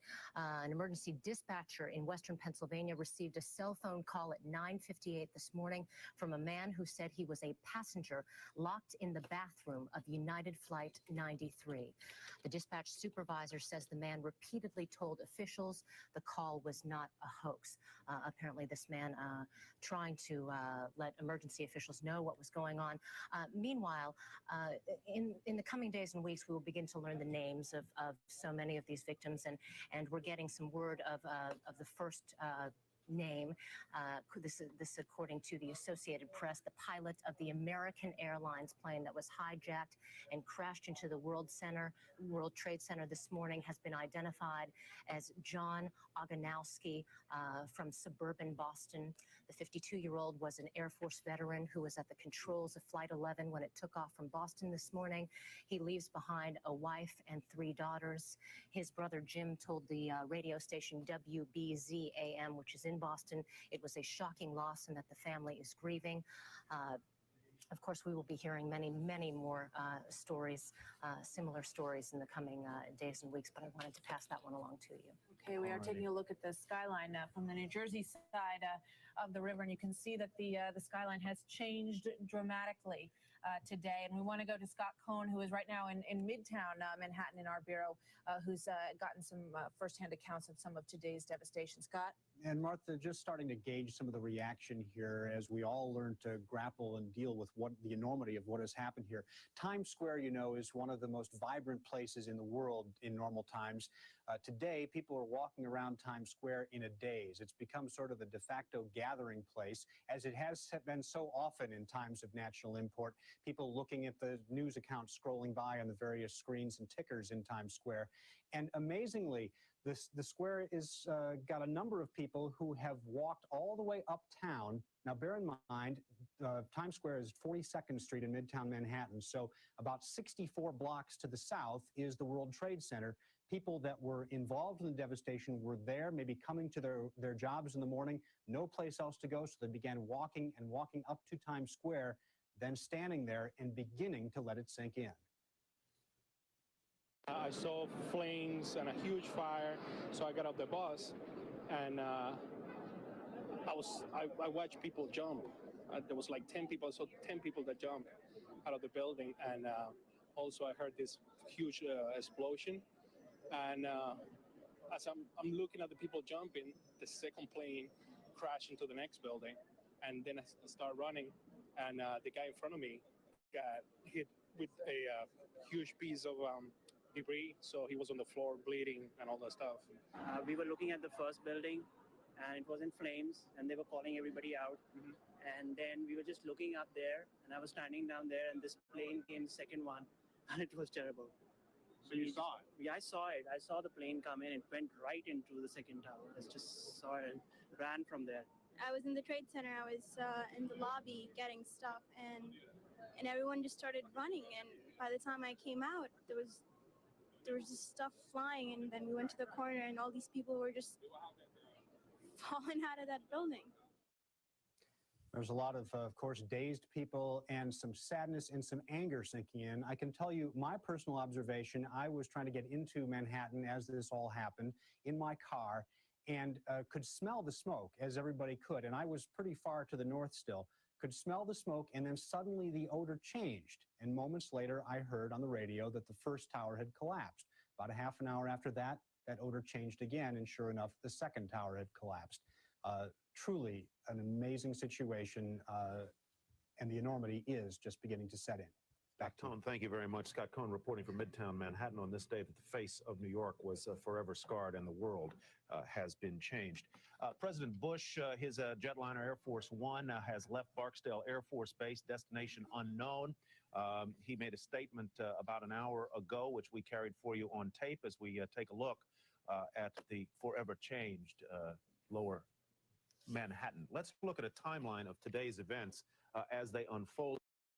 Shortly before 9 a.m., an aircraft crashed into the North Tower at the World Trade Center in lower Manhattan. That tower is some 1,300 feet high. 50,000 workers work there, and 90,000 tourists visit that location every day. Shortly after that, 18 minutes to be precise, a second aircraft crashed into the World Trade Center there. At 9:40 a.m., another airplane, clearly hijacked, crashed into the south side of the Pentagon in Arlington, Virginia, the heart of the nation's military establishment and its nerve center there. Came in from the side where the heliport is. Initial reports were that it was perhaps a helicopter, but it has later been determined, evidently, that this was not a military helicopter or a military craft at all. Shortly after 10 a.m., the first World Trade Center tower collapsed. And here, as you look in a small scale there in the window, you see that second plane going in to the South Trade Center tower. Shortly after 10 a.m. as well, a United Airlines aircraft went down outside Pennsylvania. We say it was in Pennsylvania, outside of Pittsburgh, about 70 miles southeast of Pittsburgh in the Sharpsville, I believe, Shanksville area of Pennsylvania. At 10:28 a.m., the second World Trade Center building collapsed, and there you see the horrific sight. The humanity lost today in Manhattan. American Airlines Flight 11 was one of the aircraft that went down. We are not certain. We're trying to find out where and whether that was one of the planes that hit the Trade Center. It was a Boeing 767 en route from Boston to Los Angeles. Carried 81 passengers and 11 crew members. Other airliners that went down, American Airlines number 77 was a 757 flying from Washington's Dulles Airport to Los Angeles, carrying 58 passengers and 6 crew. United Airlines number 93 was apparently the third craft involved, and that is the aircraft that evidently went down in the region southeast of Pittsburgh. And the fourth aircraft, apparently United Airlines number 175 out of out of Boston, heading for Los Angeles. We want to take you back to London for a moment to Leslie LaRoche, who has been covering the story from Europe for us. This London was, of course, I believe, the only exchange that was actually trading when this catastrophe started to unfold, Leslie. Martha, let me bring you up to date on what we know is that we have just gotten word that in the last half an hour or so there has been a bomb threat at the Deutsche Börse. And what we know is that they have suspended trade. That was about half an hour ago. Suspended trade over there. The DAX was down 8.5%. They've evacuated the building, evacuated the Deutsche Börse. We do not know if this is related to the American attacks, but certainly that it can't go without there being some assumptions there. We're watching that. We also know that Euronext is meeting tonight, and that is a combination, of course, the Amsterdam, the Paris, and the Brussels exchanges. They are meeting to decide whether to open for business tomorrow. Earlier, a couple of hours ago, we had heard that the DAX was going to be up and running as normal and that London will be up and running. I think all of that is under consideration right now. We won't know whether they will be up and open for business. We do know that the FTSE indeed was open when these attacks took place and began a very sharp sell-off. The FTSE closed for its regular trading day closed down 5.7%. There were only 3 stocks in the FTSE 100 that climbed today. Two of them were in the oil sector. BP and Shell climbed, and so did BAE. That is defense systems, defense contractor. The CAC in Paris closed a very sharp 7.4% lower. I want to bring you up to date on what we know on some key personnel related to the financial markets. We know that Alan Greenspan was in Europe. He was in Switzerland. He has apparently checked out of his hotel in Basel. He was there for a BIS meeting. Paul O'Neill was scheduled to have a meeting with the finance minister Shokawa in Japan. That meeting has been canceled. We have had some official condemnation and some official comment out of Europe, out of the European Union. They have said that talking about these multiple assaults on the U.S. landmarks, they call it the worst attack on the United States since Pearl Harbor. They have vowed to stand by their ally, the United States, in their fight against terrorism. The EU External Relations Commissioner said that this is an act of war by a madman. And we also did hear from Pope John Paul II praying for the victims and praying for their families. I was talking to you just a moment ago about the oil sector and how BP had climbed.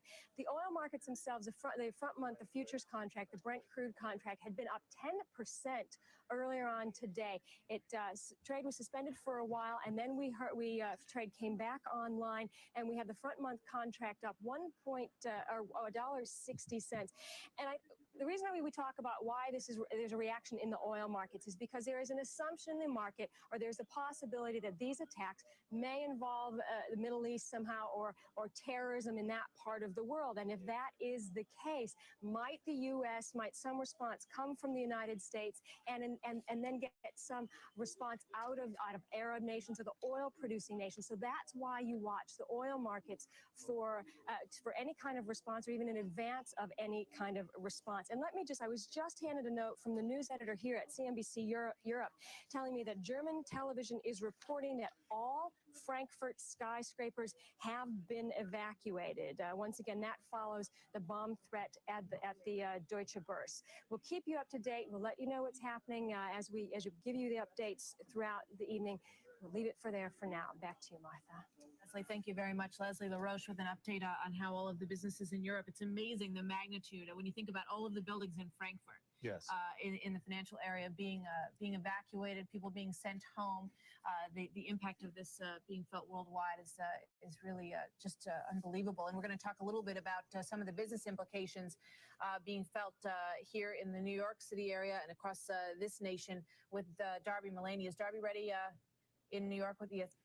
Okay, she is ready. Let's over to you, Darby. Darby Mullaney at our Carnegie Bureau in New York. Hi, Martha. That's right. We're in Midtown Manhattan, and what I can tell you is that the New York Stock and Commodity Exchanges are in complete shutdown mode. Almost all trading shut down indefinitely at this point. The only trading in New York around midday was in the interbank foreign exchange market, according to the wires, where the dollar was down in very thin conditions. Now, the New York Stock Exchange, of course, delayed the start of trade indefinitely. We have no exact word when they're going to reopen. And the U.S. Securities and Exchange Commission chairman says that trading in U.S. stock markets will only resume when it is practical to do so. The NASDAQ, of course, is closed as well. Trading has been halted at the New York Mercantile Exchange, the New York Board of Trade also. The Federal Reserve, however, remains open and is operating normally. A Fed spokesman said that the Fed stands ready to provide additional money to banks if needed. Now, this promise of additional money is similar to a pledge that the Fed made on the morning after the October 1987 stock market crash. That statement was given a large amount of credit for helping to restore calm to the shaken financial markets back then. Now, today, Fed Reserve Chairman Alan Greenspan is taking part in a regularly scheduled meeting of the Bank for International Settlements in Switzerland. The Fed spokesperson did not say whether extra security measures were being taken to protect Greenspan. However, we have learned that he's perfectly safe. But the Fed also would not say when Greenspan would be returning to Washington. Federal Reserve Vice Chairman Robert Ferguson, the #2 man at the Fed, is monitoring banking and financial market developments along with other top officials. And finally, at the Treasury Department, officials say that the regular weekly auction of the 4-week bill that was scheduled for today, that's going to be delayed until tomorrow. The Treasury Department, which is next to the White House, was evacuated after a report that a plane had crashed into the Pentagon. And Martha, I can just add that from our vantage point here in Midtown, that of course it's not just the markets that are being affected. It seems like business in New York is very slow today. The traffic is lighter than normal, and a lot of people are just kind of stuck out on the streets, listening over car radios to what's going on and keeping updated. But a lot of people, of course, not working today, and a lot of businesses shut down. Back to you. Thank you very much, Darby. Darby Mullaney. It's just amazing when you think about coming into work this morning. All of these people heading into Manhattan with, of course, no idea of what this unbelievable day had in store. And Alina Cho has some more breaking news for us. Alina. That's right. Some key information, Martha Tyler, that is coming into our newsroom now from NBC News. We've just had some confirmation. All the flight numbers and crash sites are now all confirmed either by the airlines or an FBI source. Here is what we know. American Airlines Flight 11, a Boeing 767 en route from Boston to LAX. It hit the South Tower of the World Trade Center. There, I believe you're looking at a live picture of the Pentagon. Let me see here. That is American Flight 77, a Boeing 757 en route from Washington Dulles to Los Angeles International Airport. That was a plane that hit the Pentagon there. That is confirmed by an FBI source. Let's move on now to the United flights. United Flight 93 en route from Newark to San Francisco, a 757. That is the plane that crashed in western Pennsylvania outside Pittsburgh. 38 passengers on board, 2 pilots, 5 flight attendants. The last flight, United 175, en route from Boston to Los Angeles, crashed into the World Trade Center North Tower. This is confirmed by an FBI source to NBC News, but not yet by the airline. Now, this is significant. This last flight, United 175, which crashed into the North Tower, because it is the... No, I'm sorry. I'm sorry. Just want to get back and recap for you. American Flight 11 hit the South Tower of the World Trade Center. United Flight 175 hit the North Tower of the World Trade Center. American Flight 77, en route from Washington Dulles to Los Angeles, hit the Pentagon, and the last flight, United Flight 93, en route from Newark to San Francisco, a 757, crashed in western Pennsylvania outside Pittsburgh. So this is the first confirmation that we're getting the details of all of the flights, Tyler and Martha, and exactly where they crashed. So, of course, we will be monitoring this and get you more details as they come in. All right, Alina, thank you very much. Thank you very much, Alina. All righty, there are also closings around the country as a result of this, including in Las Vegas, where the Mirage Casino, the Bellagio, and some of the other casinos out there have decided to evacuate, basically close them in a security move so that they would move people out and not be an inviting target here. We've been covering some of the financial news, the dollar plunging, oil moving higher. London stocks down 5.7%, $98 billion worth of capital lost there. That was the only of the major markets trading at the time this horrible tragedy, this catastrophe took place. That's the biggest loss in London since October 19 of 1987. We do not know when trading will be resumed in the United States for any of the major markets. We await word on that. As soon as we know, we will certainly tell you. As you see, all U.S. Financial markets are closed, and in a day that I think we will all remember, our ticker is running blood donation lines and lines for United Airlines and American Airlines information, as well as Morgan Stanley, which was the largest single tenant down in the World Trade Center. All right, we want to go out to Los Angeles and get some reaction from buyers aghast at the tragedy that you're witnessing there firsthand. Obviously, reverberations from today's attacks are being felt across the country, and especially here on the West Coast, home to lots of military installations and defense firms. We have a lot of buildings, federal facilities, schools, and California landmarks shutting down today. Of course, like the rest of the nation's airports, Los Angeles International is closed, with 3 of the 4 flights apparently involved in today's attacks bound for Los Angeles. LAX has become a focal point here. My colleague Jane Wells will update us later on the situation there. Meanwhile, up north in the Bay Area and Silicon Valley, companies are canceling meetings, sending workers home. Main bridges in the city of San Francisco and the surrounding areas are being investigated. They're under heightened security.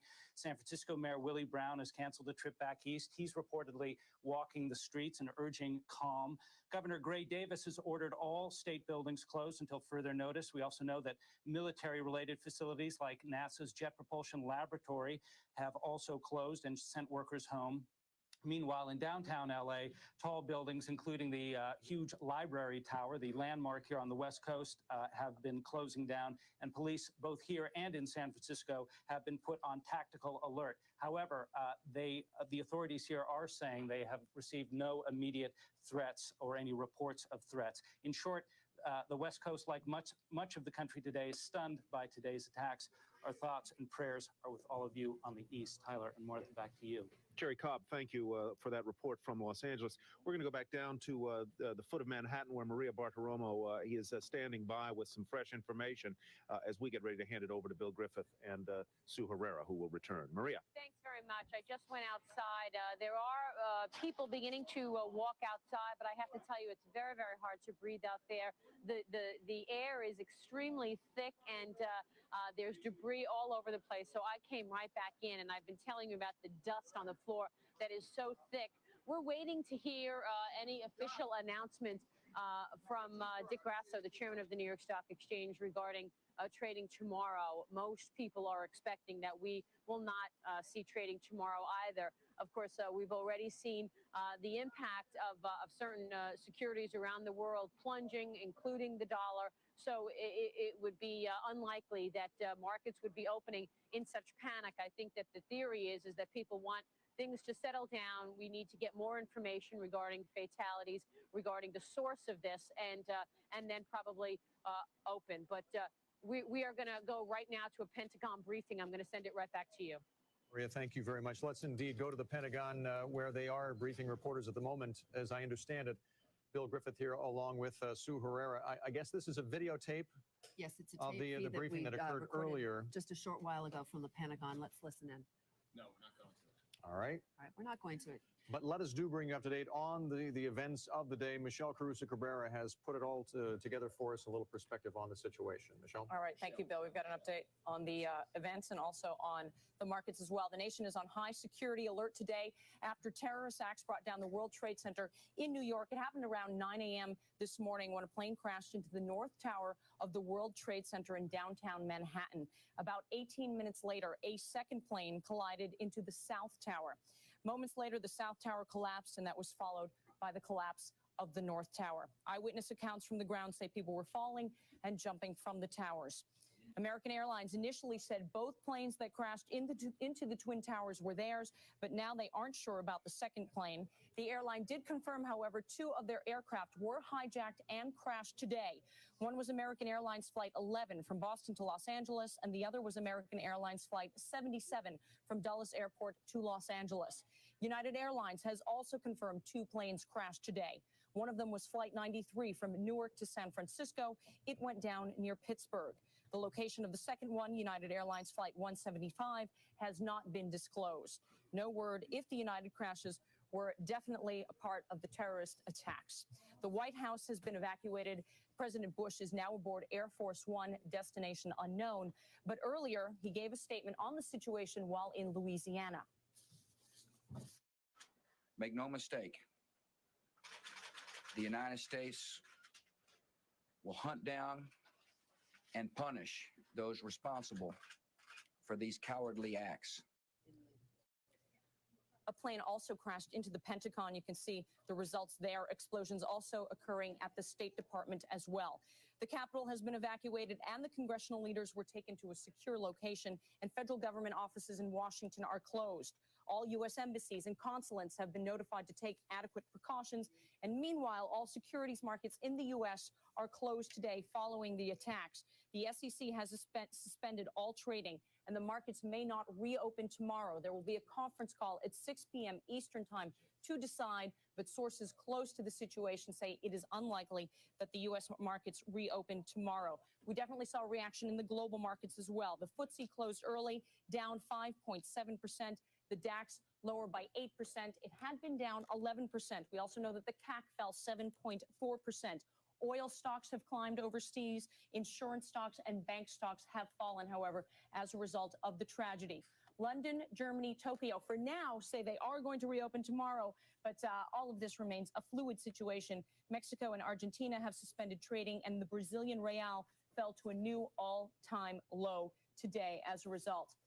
In the treasuries, commodities, and currency markets, we have seen treasury surge and a search for safety. Gold is up $19. This is spot gold to $290 an ounce. Last I spoke with a trader in Midtown who said he was referring all business to Europe. Oil is up about 10% where it is trading. It's not trading here in the U.S. And the U.S. dollar is down versus the yen at a 7-month low versus the euro and below the 119 level versus the yen. So definitely a reaction in overseas. And now there's also talk about what happens when the markets actually do reopen and what kind of reaction there will be. And of course, we'll be following that throughout the day. And as we get closer to the open in Tokyo, and because it's the middle of the night there, obviously, we're going to be getting some reaction from officials in Tokyo. Just to try and get a sense of when the markets may reopen, the chairman of the New York Board of Trade, which is a backup futures exchange based in Long Island City, New York, said that it is his opinion that he would not be able to begin trading at least until Monday at the earliest. Bear in mind that a trade occurs not just between two traders, buyer and seller, but there has to be a clearing operation that occurs, and fully 1/3 of the trading that goes on in the United States is cleared in the World Trade Center area there because of tenants like Morgan Stanley and other companies who do some of that in their back office. And as a result of this lack of infrastructure or the uncertainty of it right now and trying to assess exactly what shape that infrastructure is in, it's possible, at least according to the chairman of the New York Board of Trade, that we don't see trading until Monday. It's early at this point to know, but at least we know today, no trading, probably no trading tomorrow, and we take it one day at a time from there. We're going to now turn to the other aspect of our coverage today. Marcy joins us now with some perspective on some of the other markets that are moving and some of the people that you've been talking to today, Marcy. Well, as we said sort of earlier in the coverage, it's sort of a little bit difficult to talk about economic events when the building that I worked in 2 weeks ago doesn't exist anymore. I was in World Trade Center too. But nevertheless, currency markets have been moving, and of course, there's been a flight out of the dollar. I've been talking to people and sort of getting a feel for what tends to happen in currency markets. And we've even got a professor on the line for an interview to talk a little bit about what goes on in currency markets after terrorist attacks. We have Professor David LeBlanc with the University of Colorado on the line with us to do an interview and talk a little bit about what his work that he's done as a political scientist suggests about currency markets. David, are you with us? I am. Hi there, David. Thanks for joining us today. Oh, my pleasure. I know you've done a little bit of work on the effects of terrorism in markets like Israel, Egypt, things like that. Can you tell us what your work has shown? My work has shown, for the most part, that when markets experience unanticipated political events, whether they be assassinations, whether they be violence coming from internal or external participants, markets that exist in countries that have strong political structures, such as Israel, perhaps the United States, the currencies tend to become more volatile. They tend to depreciate, but only for a very short time, and they very rapidly recover their lost value. But after that recovery, there still is a continued period of volatility that, again, is specific, that is based, for the most part, on the belief of economic actors, currency speculators, etc. So short-term movements, but in the long term, it tends to go back to the levels that it saw before? Absolutely. Is that what you expect out of the dollar this time? About the dollar, I'm a little more uncertain because the state of fundamentals for the U.S. economy were not at their height of strength. So I think you might see a bit of a dip. But the question is, if we're talking about the dollar, where are people going to go? Are they going to go into the yen? Are they going to go into the euro? And I don't think that that's necessarily going to be the case. So I fully expect the dollar to rebound after a short depreciation. But again, I think we'll see a lot more volatility. What about in stock markets? Moving away from currency markets, do we have any experience, any kind of similar situation in financial markets, any kind of political situation in the U.S. that's been similar to this, that's had an effect on the stock market? The only two that are close would be the terrorist bombing of the World Trade Center in February of 1993 and the assassination of John F. Kennedy in 1963. And what happened those times? What happened after the Kennedy assassination was that the Dow immediately dropped by almost 3%, but the very next day it rebounded. It gained all the ground that it had lost. After the terrorist attack on, or the explosion, the attack on the World Trade Center in 1993, again, the Dow lost some. It only lost about 1/3%, but the next day it rebounded and recaptured all of its lost ground. Wonderful, wonderful. David, thank you so much for joining us today. No, my pleasure. Bye-bye. Marcy, we should welcome you as well as our new chief economist here. My question is, all of this comes at a time when the economy here in the United States was on weak ground to begin with. We were looking at the possibility of a recession, and now essentially the United States is shut for business today. And I wonder what impact we're looking at. Obviously, we're all trying to assess this. We're looking at the human damage to begin with. But when we stand back and look at the economic impact of this, I wonder what impact you think we might see on the economy. Well, actually, you can draw an analogy with the Iraqi invasion of Kuwait. That was the last time we had a situation where the U.S. was in a weak state already, and being drawn into that conflict, a lot of economists believe made consumer confidence plunge, and it made oil prices soar. And those two things together, plunging confidence, soaring oil prices, combined to produce a pretty nasty recession in the U.S. back in the early 1990s. Now, the question is the U.S. economy in such bad shape today? I don't really think so, but certainly we would expect to see consumer confidence plunge with this sort of Certainly, event. anytime you're seeing an interruption of commerce, that's going to have an impact. Sure.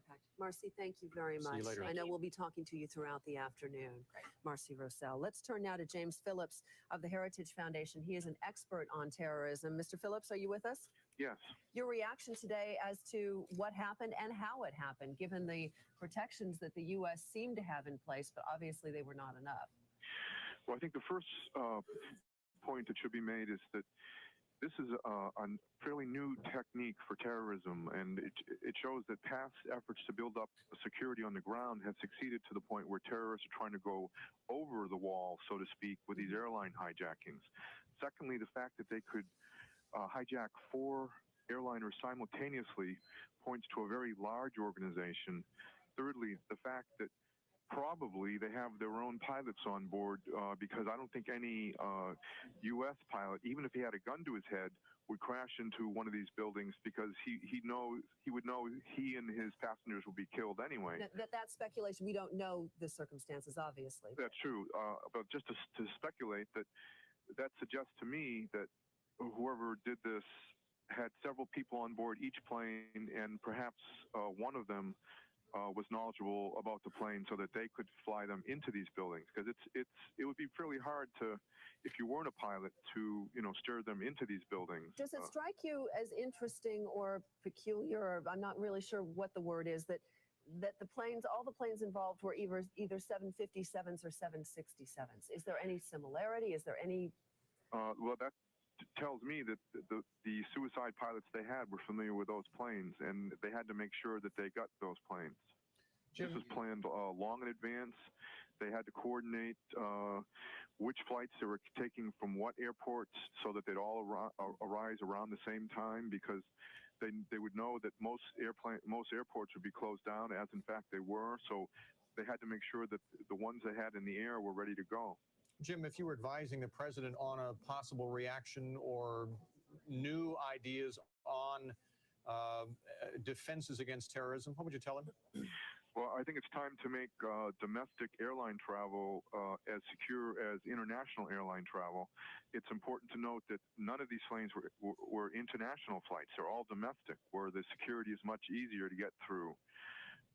And secondly, I think I'd look for the people that would have an interest in hitting these targets, national symbols, particularly the World Trade Center, which certain terrorists had tried to hit before. I think I would start looking for people close to that ring of terrorists that tried to hit the World Trade Center bombing in 1993.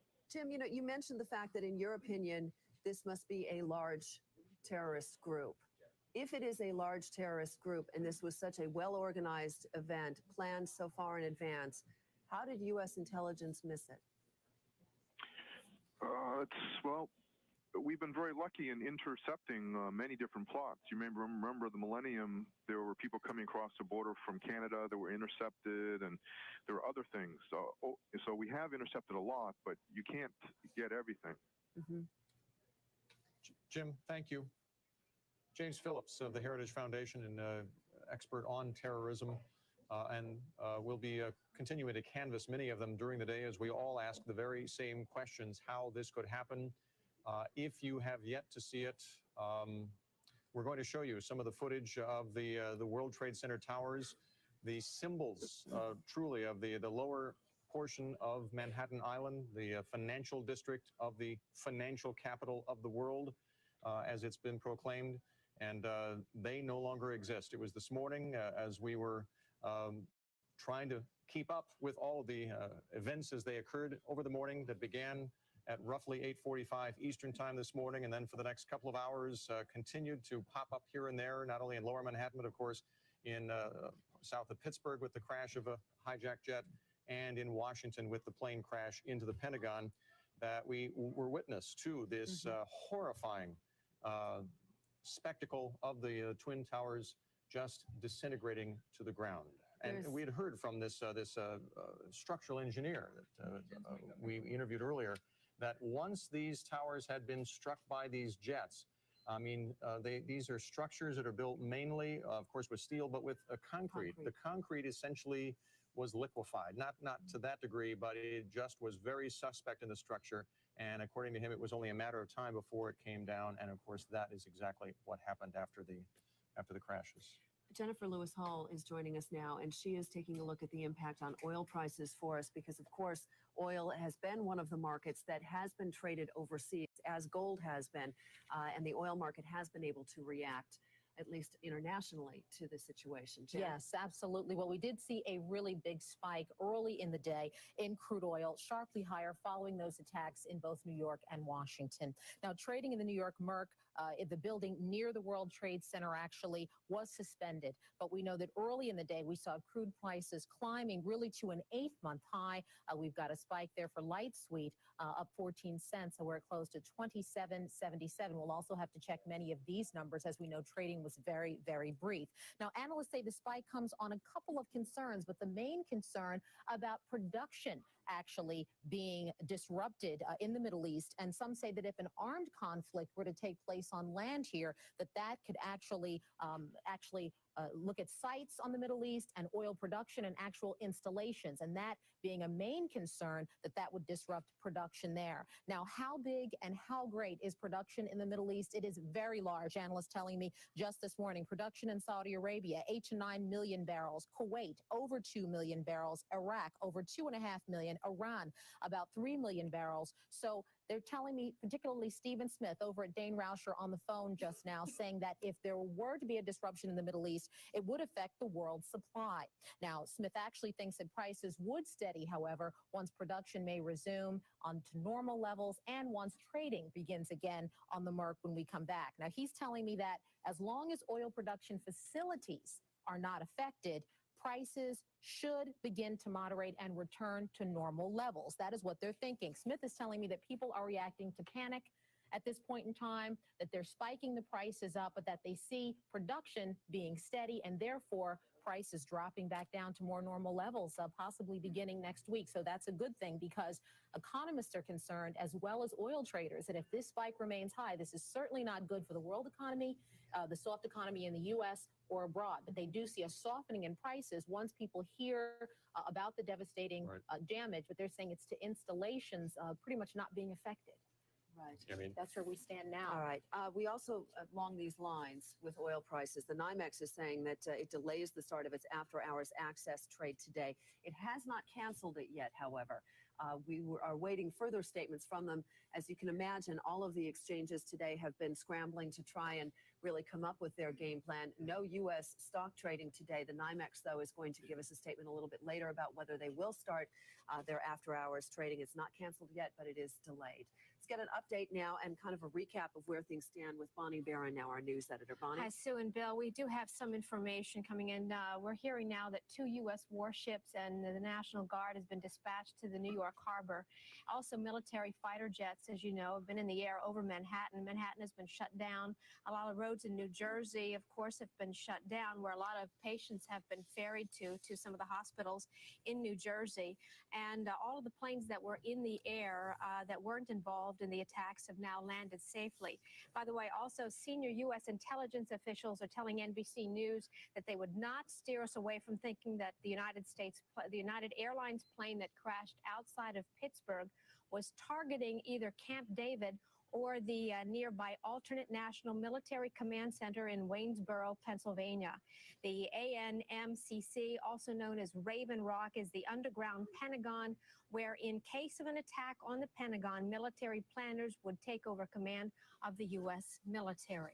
We're also being told that the U.S. Coast Guard is boarding and inspecting cargo ships before allowing entry into the ports of Long Beach and Los Angeles. The harbor is the world's 3rd busiest airport. And of course, another note here saying that Morgan Stanley Dean Witter, the largest tenant in New York's destroyed World Trade Center towers, leased about 50 floors in the Twin Towers, and it declined to disclose how many employees worked in the landmark financial complex. And we have the emergency numbers going along the bottom part of what on a normal day is our ticker, and this day is anything obviously but normal. So if you do need those numbers, we have them for you. They're running along the bottom part of our ticker for Morgan Stanley, for the Red Cross, because the Red Cross is looking for blood donations, Bill. Or you know. it doesn't have to be blood. I mean, they'll take donations of money or clothing.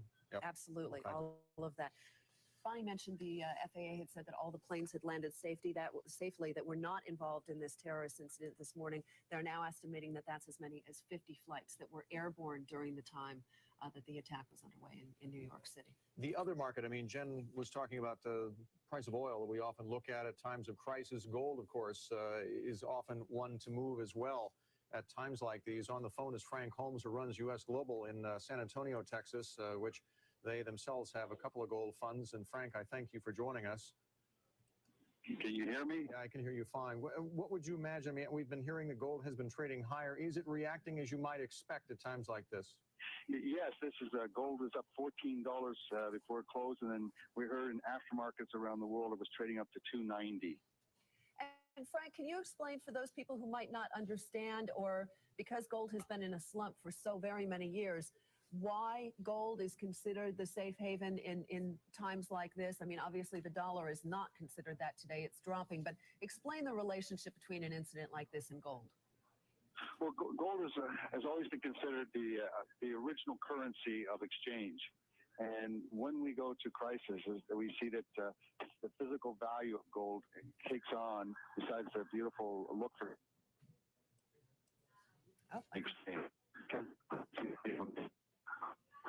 Yeah, it appears we're on a cell phone with Mr. Holmes, and we're losing him at this point. Let's go back. You have some more information for us? I just have a reaction from the Muslim groups from around the country who have been saying that we feel that our country and the U.S. Is under attack. All Americans should stand together and bring the perpetrators to justice. They, of course, say also that we warn against generalizations that will only serve to help the criminals and incriminate the innocent. Also, we have a reaction from the Palestinian militant group, the Hamas, saying that today America is reaping the same sort of misery and oppression that it has sowed around the world.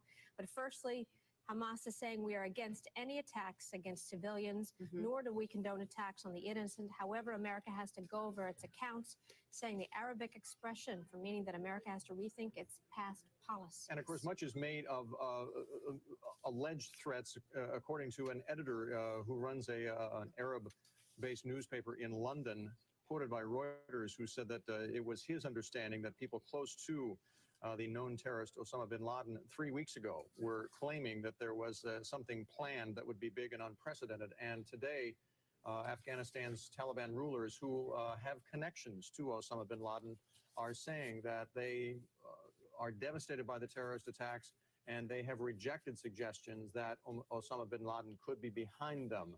The quote from the Taliban is, "We have tried our best in the past. We are willing in the future to assure the United States in any kind of way that we can, any way that we can, that Osama bin Laden is not involved in these kinds of activities." I mean, I don't know what we're to make of that. All sides out there. Also, Senator Orrin Hatch said this morning that this does have the markings of Osama bin Laden all over it because of the orchestration of the attacks, and listing several of the attacks that he has been linked to in the past, and the widespread, enormous organization and one of his coordination. colleagues, we know, was to be sentenced tomorrow in federal court in Manhattan for the bombing of the embassy in Tanzania. In Lower Manhattan is where the court Correct, yes. Whether that is connected at all. We don't know yet. Of course we don't know at this point. If you are just joining us, or if you were not with us earlier, we're going to try and give you a sense of a timeline of the events that happened this morning. It was just shortly before 9 a.m. East Coast time in Lower Manhattan when the first plane crashed into the tower of the World Trade Center in Lower Manhattan. It was then about 18 to 20 minutes later, you see that explosion there? That was the second plane going into the South Tower of the World Trade Center. Then, shortly after that, we had a plane go into the Pentagon. It was absolutely unreal this morning to be watching our air live and see these events unfold, but unfortunately, that is exactly what did happen. Shortly after that, President Bush did make a statement. He was not in Washington at the time. He was on the road. He made a statement and then left to go, we thought, back to Washington. He did not end up back in Washington. He ended up in Shreveport, where just a short time ago he made a statement to reporters. The 4 planes that were involved, we've told you about briefly before. They were American Airlines Flight 77, Los Angeles. It was a Boeing 757. American Airlines Flight 11, Boston to LA as well. 767, also a Boeing make. United Airlines Flight 93, Newark to San Francisco, California, a Boeing 757. It crashed outside of Pittsburgh, Pennsylvania. And UAL, United Airlines Flight 175, Boston to LAX.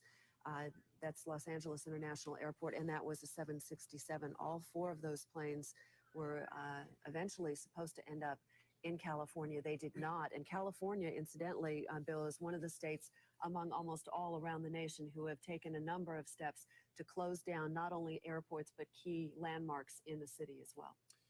This is the kind of information we will probably be getting for a while now, as we all, especially those people who live in what's called the Tri-States area, perhaps know somebody who lives in that area, or given the companies that were centered in the World Trade Center complex. Akamai Technology has just announced that its co-founder and chief technology officer, Dan Lewin, was among those killed in the World Trade Center crisis earlier today.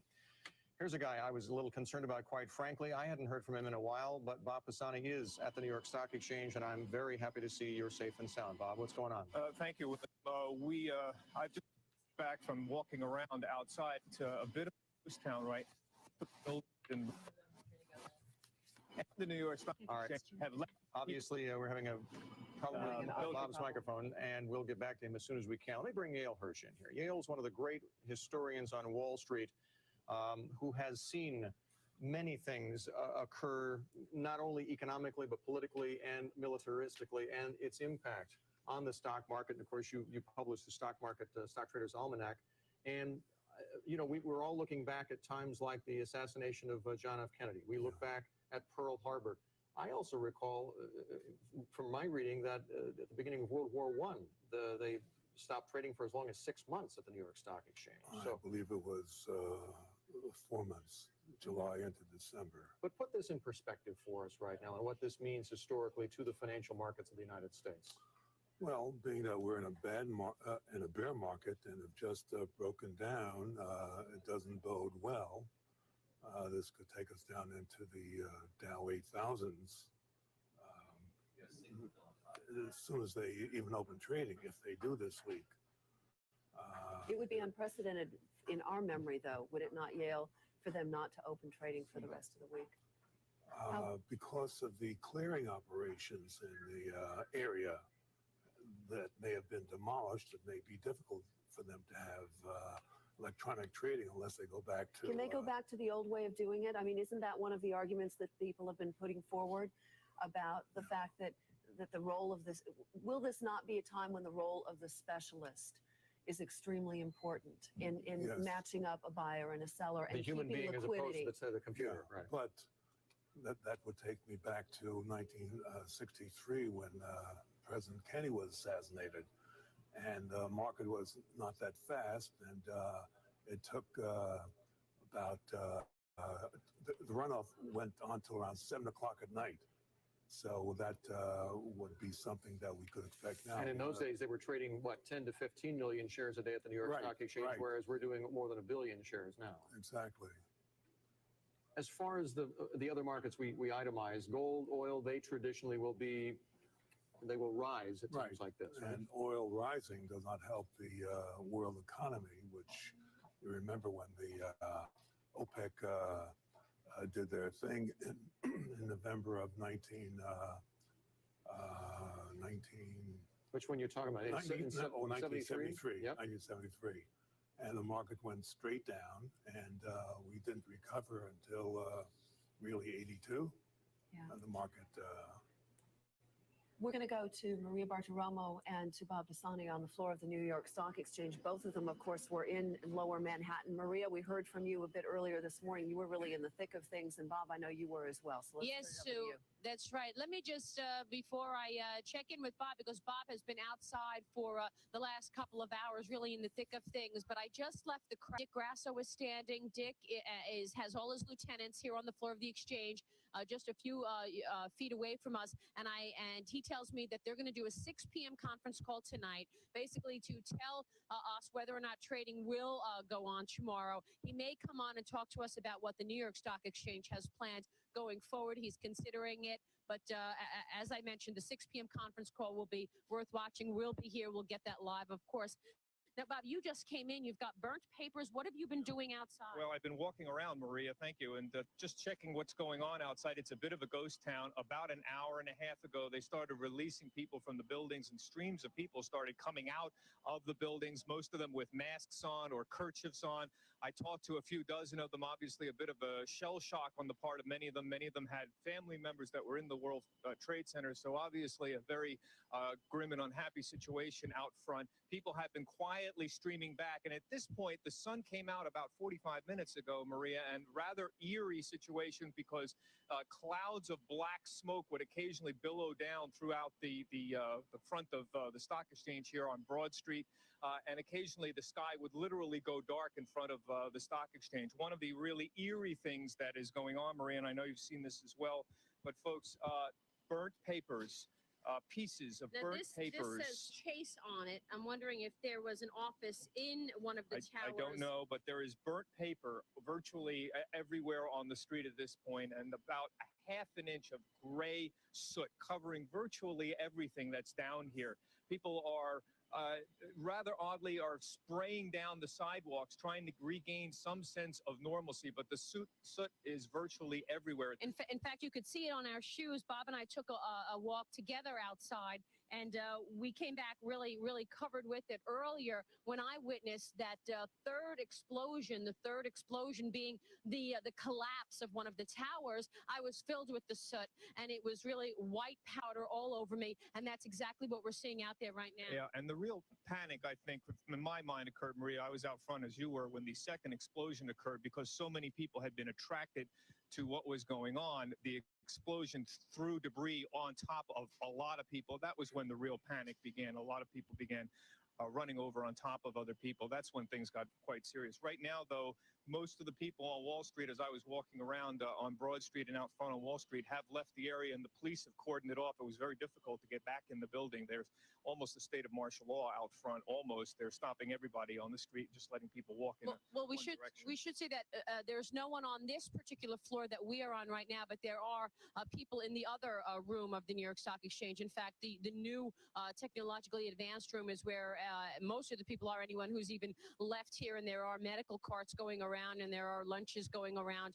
So the New York Stock Exchange has obviously been incredibly helpful to employees who are trying to get out and have been unable to do so. And indeed, they have been handing out food, and people out front have been handing out food. Although, as I mentioned, a lot of people have basically left the area. There is still odd scenes where papers are still flying around up in the canyons high above from here, and so there's a still sort of otherworldly feeling down here with the soot, and occasionally giant clouds of black smoke coming down the alleyways, almost like a mini tornado that's in the neighborhood. So we're still in a very strange environment, a surreal environment down here. It really is. I mean, there are dark clouds really just continuing to move above us. So we're going to be walking outside and checking out things in here. We will report back as we know it. And Bill, Sue, back to you. All right, Bob, Maria, thank you very much. Of course, anecdotally, we hear stories on the wires about the hospitals of New York City and in Northern Virginia around Washington,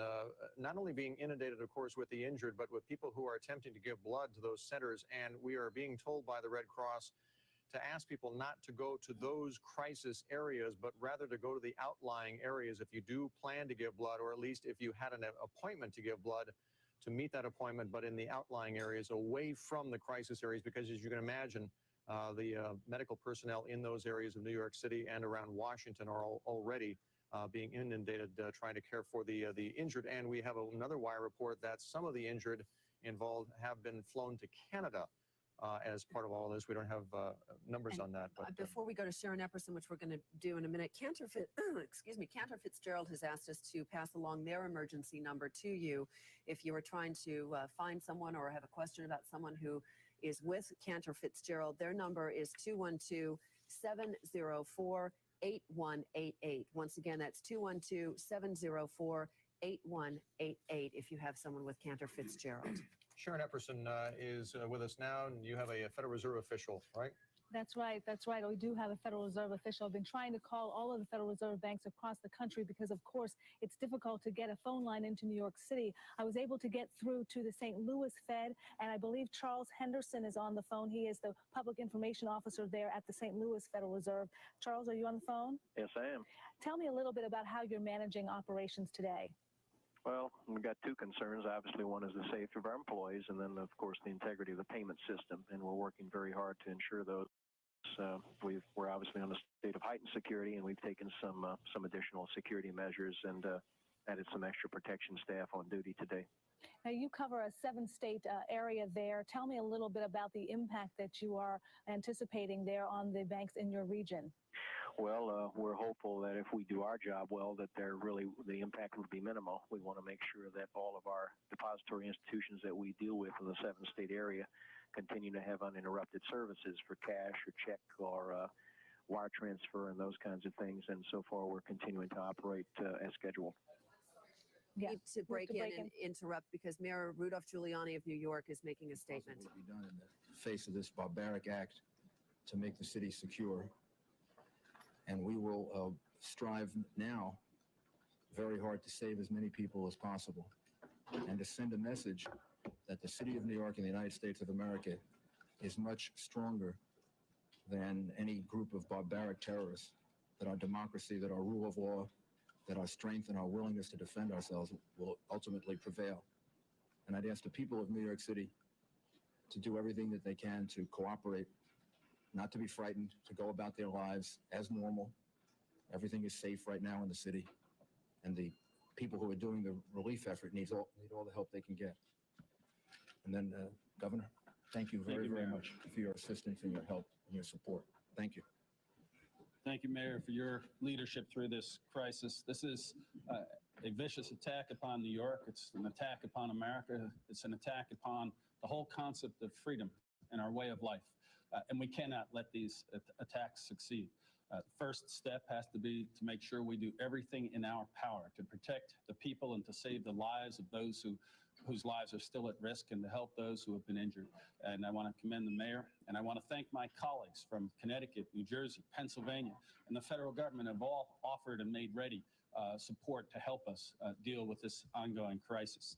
The people of New York are not only the freest and most diverse people in the world, we're also, I believe, the most capable of rising to meet the challenges of this type of attack. And right now, we want New Yorkers to remain calm, to go about their business, to appreciate the fact that everything to provide for their safety is being done, to appreciate that everything that can be done to provide for the health and the needs of the people who are still at risk is being done, and that we will continue to work to make sure that we get through this as strongly and quickly as possible.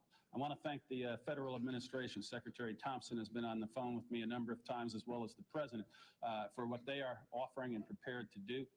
And we're just confident that, well, this is a horrible attack and one that is despicable and really unthinkable in its magnitude. We will get through this, and we will continue to have a great and free country, state, and society. Do we know the number of casualties at this point, sir? I don't think we really want to speculate about that.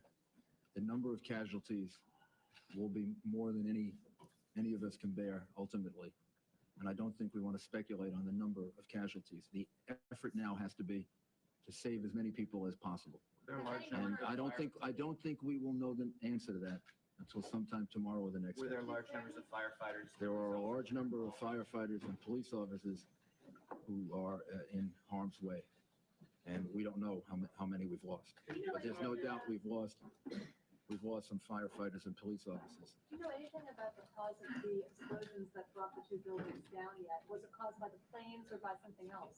We Second explosion? believe that it was caused by the after effects of the planes hitting the buildings. We don't know of an additional explosion after that.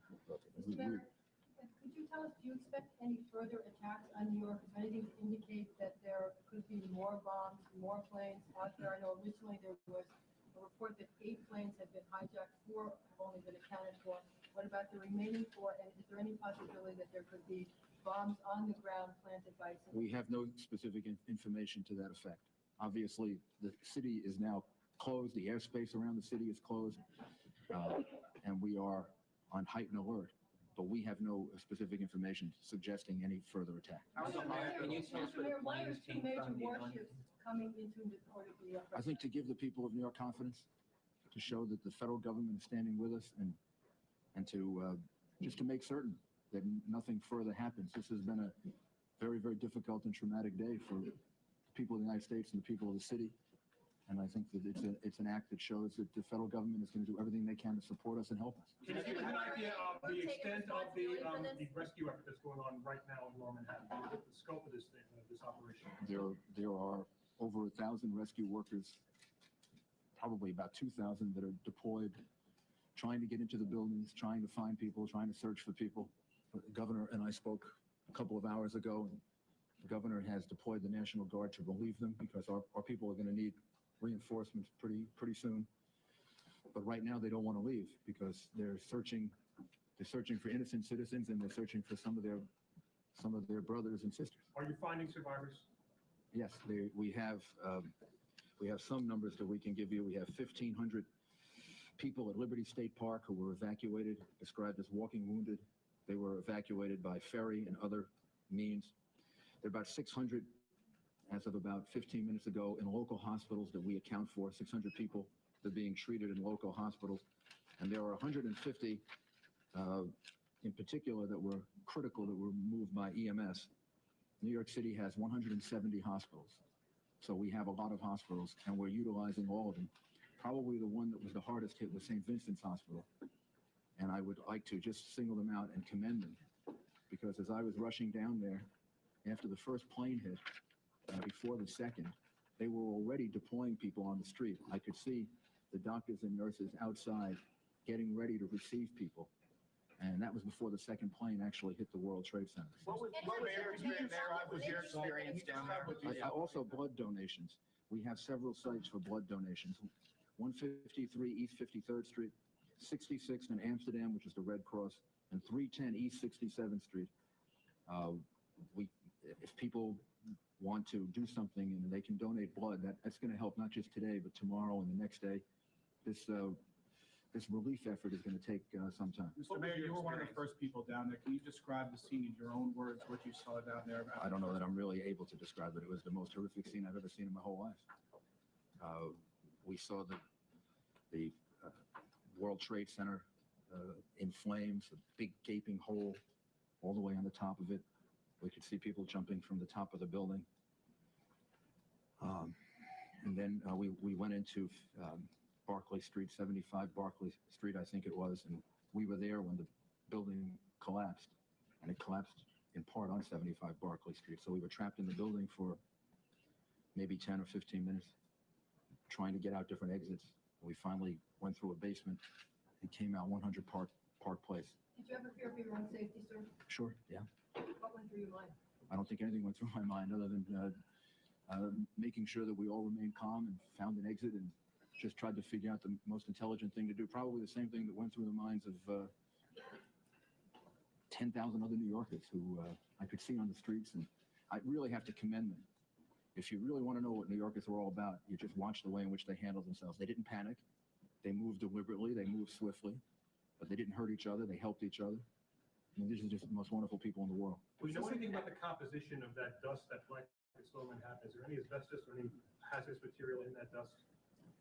I don't know. I don't know the answer to this. Mr. Mayor, I got reports of gas explosion related to this. Are you aware of that? There was a gas leak or possible.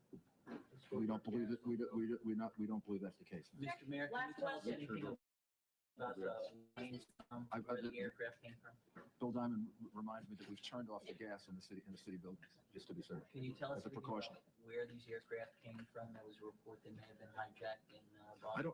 I think we should leave. I think we should leave that up to the federal government to. Yes, we do have some information, but I think we should leave that up to the federal government to release that information. Our focus is on the relief efforts. And Governor, what about Governor Any retaliation on the part of the United States for what happened here in this country, both in New York, Washington, and other places? First step right now, Marcia, is to make sure we do everything to help those people who need our support, and whether they're injured or still trapped in buildings. The second thing is to make sure at the same time we're providing the maximum security against possible additional incidents. But clearly, this is an attack upon America. It's an attack upon our freedom and our way of life, and we must retaliate and go after those who perpetuated this heinous crime against the people of America. Mayor, this is Cheryl, Pearl Harbor. Do you consider this to be an act of war? This has been compared. I'll do both. I'll do This both. has been compared to Pearl Harbor. Do you consider this to This be is an a act of war? this is a vicious, unprovoked, horrible attack on innocent men, women, and children. It's one of the most heinous acts, certainly in world history. And as the governor said, and I said to the president, we fully and completely support him in any action that he has to take in order to make an example out of the people who are responsible for this. Is it an act of war in your mind? I don't know that I want to use those words. I think the president is the one that has to respond, and I think what he has to know is that all of us in New York support him and support him completely in the efforts that he's going to have to make over the next couple of days, week, and to make a point that that people can't do this. You can't attack innocent men, women, and children. And ultimately, I'm totally confident that American democracy and the American rule of law will prevail. And the people of New York are going to help to demonstrate that over the next couple of days. Anybody take responsibility for this? Any group take responsibility at this time? And what is the city doing to safeguard the citizens now that something like this has happened? Well, first of all, I don't know of anyone that's taken responsibility for it at this time. And secondly, the New York City Police Department is fully deployed, not just in the rescue effort, but all throughout the city of New York, offering as much protection and as much security as we're capable of for the citizens of the city. And at this point, I believe that the people in New York City can demonstrate our resolve and our support for all of the people that were viciously attacked today by going about their lives and showing everyone that vicious, cowardly terrorists can't stop us from being a free country and a place that functions. And we'll do everything we can to make that point. Jennifer Steiner, please. Just a housekeeping. Can you please tell us what's going to happen to the New York primary? This morning, I issued an order suspending the primary across the state. There will be no primary today, and we'll reschedule it once we get through this. Jennifer, Can you please. please walk us through the municipal services right now? What's going on with the subway, from the schools, the courts? The subway, the schools, the chancellor, I commend the chancellor. He was on the phone a number of times with us. He coordinated very, very carefully what would happen. He thought it out, and he came up with a very good plan, which was essentially to keep the schools open, to keep the children in school, so we didn't have a large number of children in the different boroughs that would be released from school. They're being released, I shouldn't say as normal, but basically on the normal schedule. If parents aren't there to pick up the young children, then the children will be taken to a center, and the parents will be notified to come and pick them up. The children who have Metro cards who normally travel on the subway will be able to do that. The subways are functioning in 4 of the 5 boroughs. And can we get an update, Joe, on how the subway is doing in Manhattan? All the letter lines are working. And in Manhattan? In Manhattan lines, all the letter lines. All the lettered lines are working, including in Manhattan. And throughout the rest of the city, public transportation is normal. So the children should be able to return from school in the normal fashion. And if any children don't have parents to pick them up, then we'll hold them, let the parents know, and then the parents can come and pick Mr. them Mayor, up. you mentioned you were on Barclay Street. What's the radius of damage that's been affected? How many other side streets around the world? I don't think we know yet. The whole area of Lower Manhattan has been very much affected by it. How many police and fire are involved? How many police and fire are involved? Like how many, all NYPD off-duty officers, as they come in, or like? All NYPD and FDNY officers are on duty now. And we're going to need all of them. And again, thanks to the governor and the way in which the state reacted, we will have 1,600 National Guard to relieve them over a period of time, so we can get some relief for them. If anybody's looking for someone that may have been in the World Trade Center or in and around that area, what should they do? How can they do it? We're going to give you numbers so that we can try to help coordinate that. Individual businesses have already done that, but we will as soon as we can find some time from the relief efforts, give you a number in which people can call, and then we can direct them to the right place. The National Guard will always Looting or anything like that, any lawlessness? Yeah. There have been no reports of lawlessness, no reports of looting. As I said, we saw a lot of people that were part of the escape effort, and they seem to be conducting themselves in a very, very sensible way, a very deliberate way. They seem to be helping each other. So I don't think we have any reports like that at all. So the only National Guard we'll see will be in Lower Manhattan in the bomb site area. They won't be patrolling the rest of Manhattan. No, the purpose of it is to help with the relief effort. We're gonna need the help of the state, surrounding areas with heavy duty equipment. When will they be arriving? National Guard troops, some have arrived already, and we expect to have up to close to 2,000 between the National Guard and the state police by later this evening. Mayor Bridges and tunnels will have to stay closed indefinitely? I think everything is closed for now. And then maybe in about an hour or two, we can give you an update on what the plan will be for tomorrow. We saw a lot of lightly injured people walking out of the area because obviously the emergency services were needed for the very seriously injured. People come with us. Some people had difficulty breathing. Is there any health advice to give to people who are caught in this thing, who are not necessarily at risk of losing their life, but I think well, obviously, if you feel ill or you feel that you've been affected by it, you should go to a hospital and get checked out. But if it's just discomfort that you feel, then you can do basically what we did, was to wash our faces off and get rid of the clothes and get to an area where you can breathe in fresh air. How many people were in the World Trade Center at the time of this attack? I mean, it was business had already started. It was right before 9 o'clock. I don't know. Tens of thousands? Yes. Approximately. Someone just gave me a number of approximately 10,000, but that's a guess. How long will the city remain on a heightened state of alert? Until we're told not to. I mean, until the FBI and the police department and the federal government tells us that we shouldn't. Right now, the city is should be on a state of alert. Now, instead of frightening people, that should make people feel more confident that everything is being done to keep things secure. And again, let me emphasize that the reason for the National Guard, because I heard the question before, is to help with the relief effort, not because there's any fear of any other problems in the city right now. How is the Port Authority Tell us certifying about the the other buildings, Mr. public Mayor? areas, City Hall, One Police Plaza. When will it be safe for you to return? I don't know yet. Hopefully soon, but I don't know the answer to that. And we heard reports that One Police Plaza was evacuated. Was that true? No, the command center is open. And it was never. We have people in the command center right now. It never was There evacuated. have also been reports of large loss of life among the police and firemen who were sent there to rescue people. How accurate are those reports? There is no question that we lost police officers and firefighters, and some that I know personally, and all of us here know personally, that we're very worried about. And we're not going to know the answer to that until much later. And maybe we should just close now and give you a briefing later. And I would just ask everyone, I talked to Cardinal Egan before, because he's at St. Vincent's Hospital.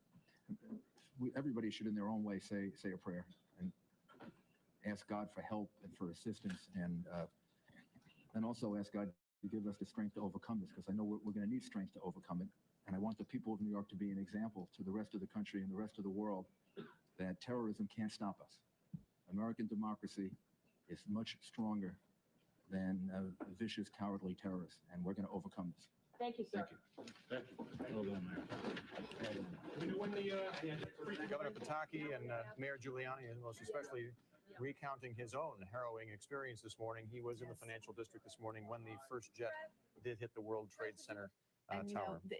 the mayor was telling us that a number of the subways and other transportation out of Manhattan is working. Nonetheless, get to that transportation is difficult. And as a result, a number of New Yorkers have decided that perhaps the easiest, best, safest way to get to where they need to go, which at this point is probably home, is to walk. And this is a bridge in Manhattan. I'm not sure which one it is. It looks like the Brooklyn Bridge, but I'm not sure. It's the Manhattan Bridge. Thank you, Christopher. And they are walking across it. On a day of remarkable images anyway, yet another remarkable image in New York City. We had some other pictures above the New York City skyline, which has changed dramatically of course, with the demise of the World's Trade Center towers there in Lower Manhattan. Which are no longer there. We will continue to show you those as the day progresses here. Bonnie Barron is back with more of the developments of the day as we get more bits of information here and there to try and put this story together. And more remarkable personal stories about where we all were when this happened. Governor Pataki and Mayor Giuliani, of course, mentioning where they were when it happened. And our own Ron Insanis, we've seen him covered with dust on. Yes, he was in Lower Manhattan this morning. The FAA has suspended all air traffic across the United States, as you may have heard this morning. It is believed to be the first time that has happened, and the FAA says no flights will fly until at least noon tomorrow. Also, the San Francisco airport has begun evacuations, and the Mall of America in Minnesota has closed as a precaution. Okay. Updates there. And also, on a final note, Mayor Giuliani was asked to compare this to Pearl Harbor, where 2,400 people were killed. Sad to say, of course, that we think these numbers most likely will go much higher. And we won't know probably for several days. Thank you, Bonnie. Consuelo Mack, one of our colleagues here at CNBC, joins us now with some more perspective on the day. Consuelo? Right, Sue. I think we have an expert in political risk standing by, Benjamin Weiner, who is from his firm Probe International out of Stamford, Connecticut. And there he is. Ben, thanks very much for your patience in waiting for us. You and I talked earlier. Can you hear me, Ben? Yes, I can. 30 years, you told me, of covering terrorists. You've never seen an attack like this. What's your analysis? Well, what impressed me was the precision, and I could almost use the term brilliant execution of this horrific act. The fact that they were able to identify and focus on important icons. The World Trade Center is an icon of capitalism. The Pentagon is an icon of America's defensive might. They were able to pick out the kinds of targets they wanted. They were able to coordinate flights so that the explosions would take place in a relatively compact period of time. This obviously is not a crazed amateur walking into a coffee shop in Tel Aviv or anywhere. These are people who've had training, who know how to deal with aircraft, who know how to deal with bombs, who obviously had good funding, who obviously had places from which they could work with a great deal of cover for them, which leads me to a conclusion that, and of course, we don't know where we're going with this. It could be an Osama bin Laden who's had the experience and the background and the safe haven. At the same time, it could be Iran or some other government or Iraq that was involved in some way in this. And it's going to be some time before we get the answers to it. But it is something that is going to be very important in terms of how we handle these issues in the future. Obviously, we haven't done as well as we should. Let me ask you, I know it is speculation. Certainly, whomever did it was well funded, as you said, had a strategy, had a network able to pull this off. And we're going to have some breaking news here, so hold on a sec. I'm going to go back to the anchor desk to Sue and Bill. Consuelo, thank you. Apparently, they're holding a news conference at LAX, at Los Angeles International Airport, to update us on the situation there. We know that that airport is closed, but let's listen in. Position in flight. We have also ordered that certain aircraft be, certain airports have strict security measures, including evacuation. We'll be working directly with those management of the airport, to ensure that security measures are taken and that operations get back to normal just as soon as possible. That's all I have for you right now. Thank you. With the number of airplanes involved in this incident that were headed towards LAX, are you taking any extra precautions here at this airport? Los Angeles International is one of the airports that we've asked to be evacuated early on and work directly with security here to maintain safety and security. These actions were taken and at many different stages, many different levels at security to provide safety all the way down to basic levels of checking vehicles that may not normally have been suspicious, but in this heightened state of emergency. All right, we're obviously having a feed problem from Los Angeles. One note that we want to tell you about, NBC News is reporting that the president has now landed at Offutt Air Force Base, where he is going to be obviously huddling with his advisors. And the vice president is in another location, and they will be coordinating throughout the day. We do expect a statement from the Bush administration a little bit later this afternoon. The reason we went to Los Angeles there, that is significant or not, 3 of the 4 flights involved in the crashes today were destined for Los Angeles, 2 out of Boston, 1, I believe, was out of Dulles. So that's why we were trying to hear if they had any new information there at LAX. Consuelo, back to you. And back to Ben Weiner in Stamford, Connecticut. Ben, are you still there? Consuela, during the break there, I noted one of the things that has not happened, and I hope it doesn't, is that religious institutions have not been targeted. I was going to ask you that because is this it? Now what? Could there be a follow-up to these attacks? Well, a lot of the fundamentalists look upon the West and upon Christianity, Western governments and Christianity, as one and the same, so that it's possible that religious institutions could be targeted, and also Jewish institutions, because their New Year, Rosh Hashanah, takes place next week. So there's a need for continued alertness in this context. And is there a need for continued alertness by Americans basically everywhere as well, Ben? Is this something that's just going to happen in this country, or could Americans be targets elsewhere as well? Well, there was a fatwa issued, a religious edict issued a couple of years ago by Osama bin Laden and some of his cohorts. And may I take a moment just to excerpt something here? If it's quick. It was. The ruling to kill the Americans and their allies, civilians and military, is an individual for every Muslim who can do it in any country. Ben, appropriate policy response, is there, number one, what should Washington do? And number two, what can we do to prevent something like this happening if we can? Well, there's an old canard about if they want you, they'll get you. And this is particularly frightening when we realize the lives of the perpetrators are irrelevant. They're quite willing to blow themselves up in this context. So in terms of being able to do something and not worry about being caught or being killed is something we have to be concerned about. And how we're going to deal with this is one thing. I don't think, vengeance is mine, said the Lord. I don't think we should panic. I don't think we should get involved in any vigilantism, whether on an individual or a national basis. And we should slow down and think this thing through. And when we act, we should act forcefully. All right. Ben Weiner, thank you very much for Probe International out of Stamford, Connecticut. Thanks, You're welcome. Ben.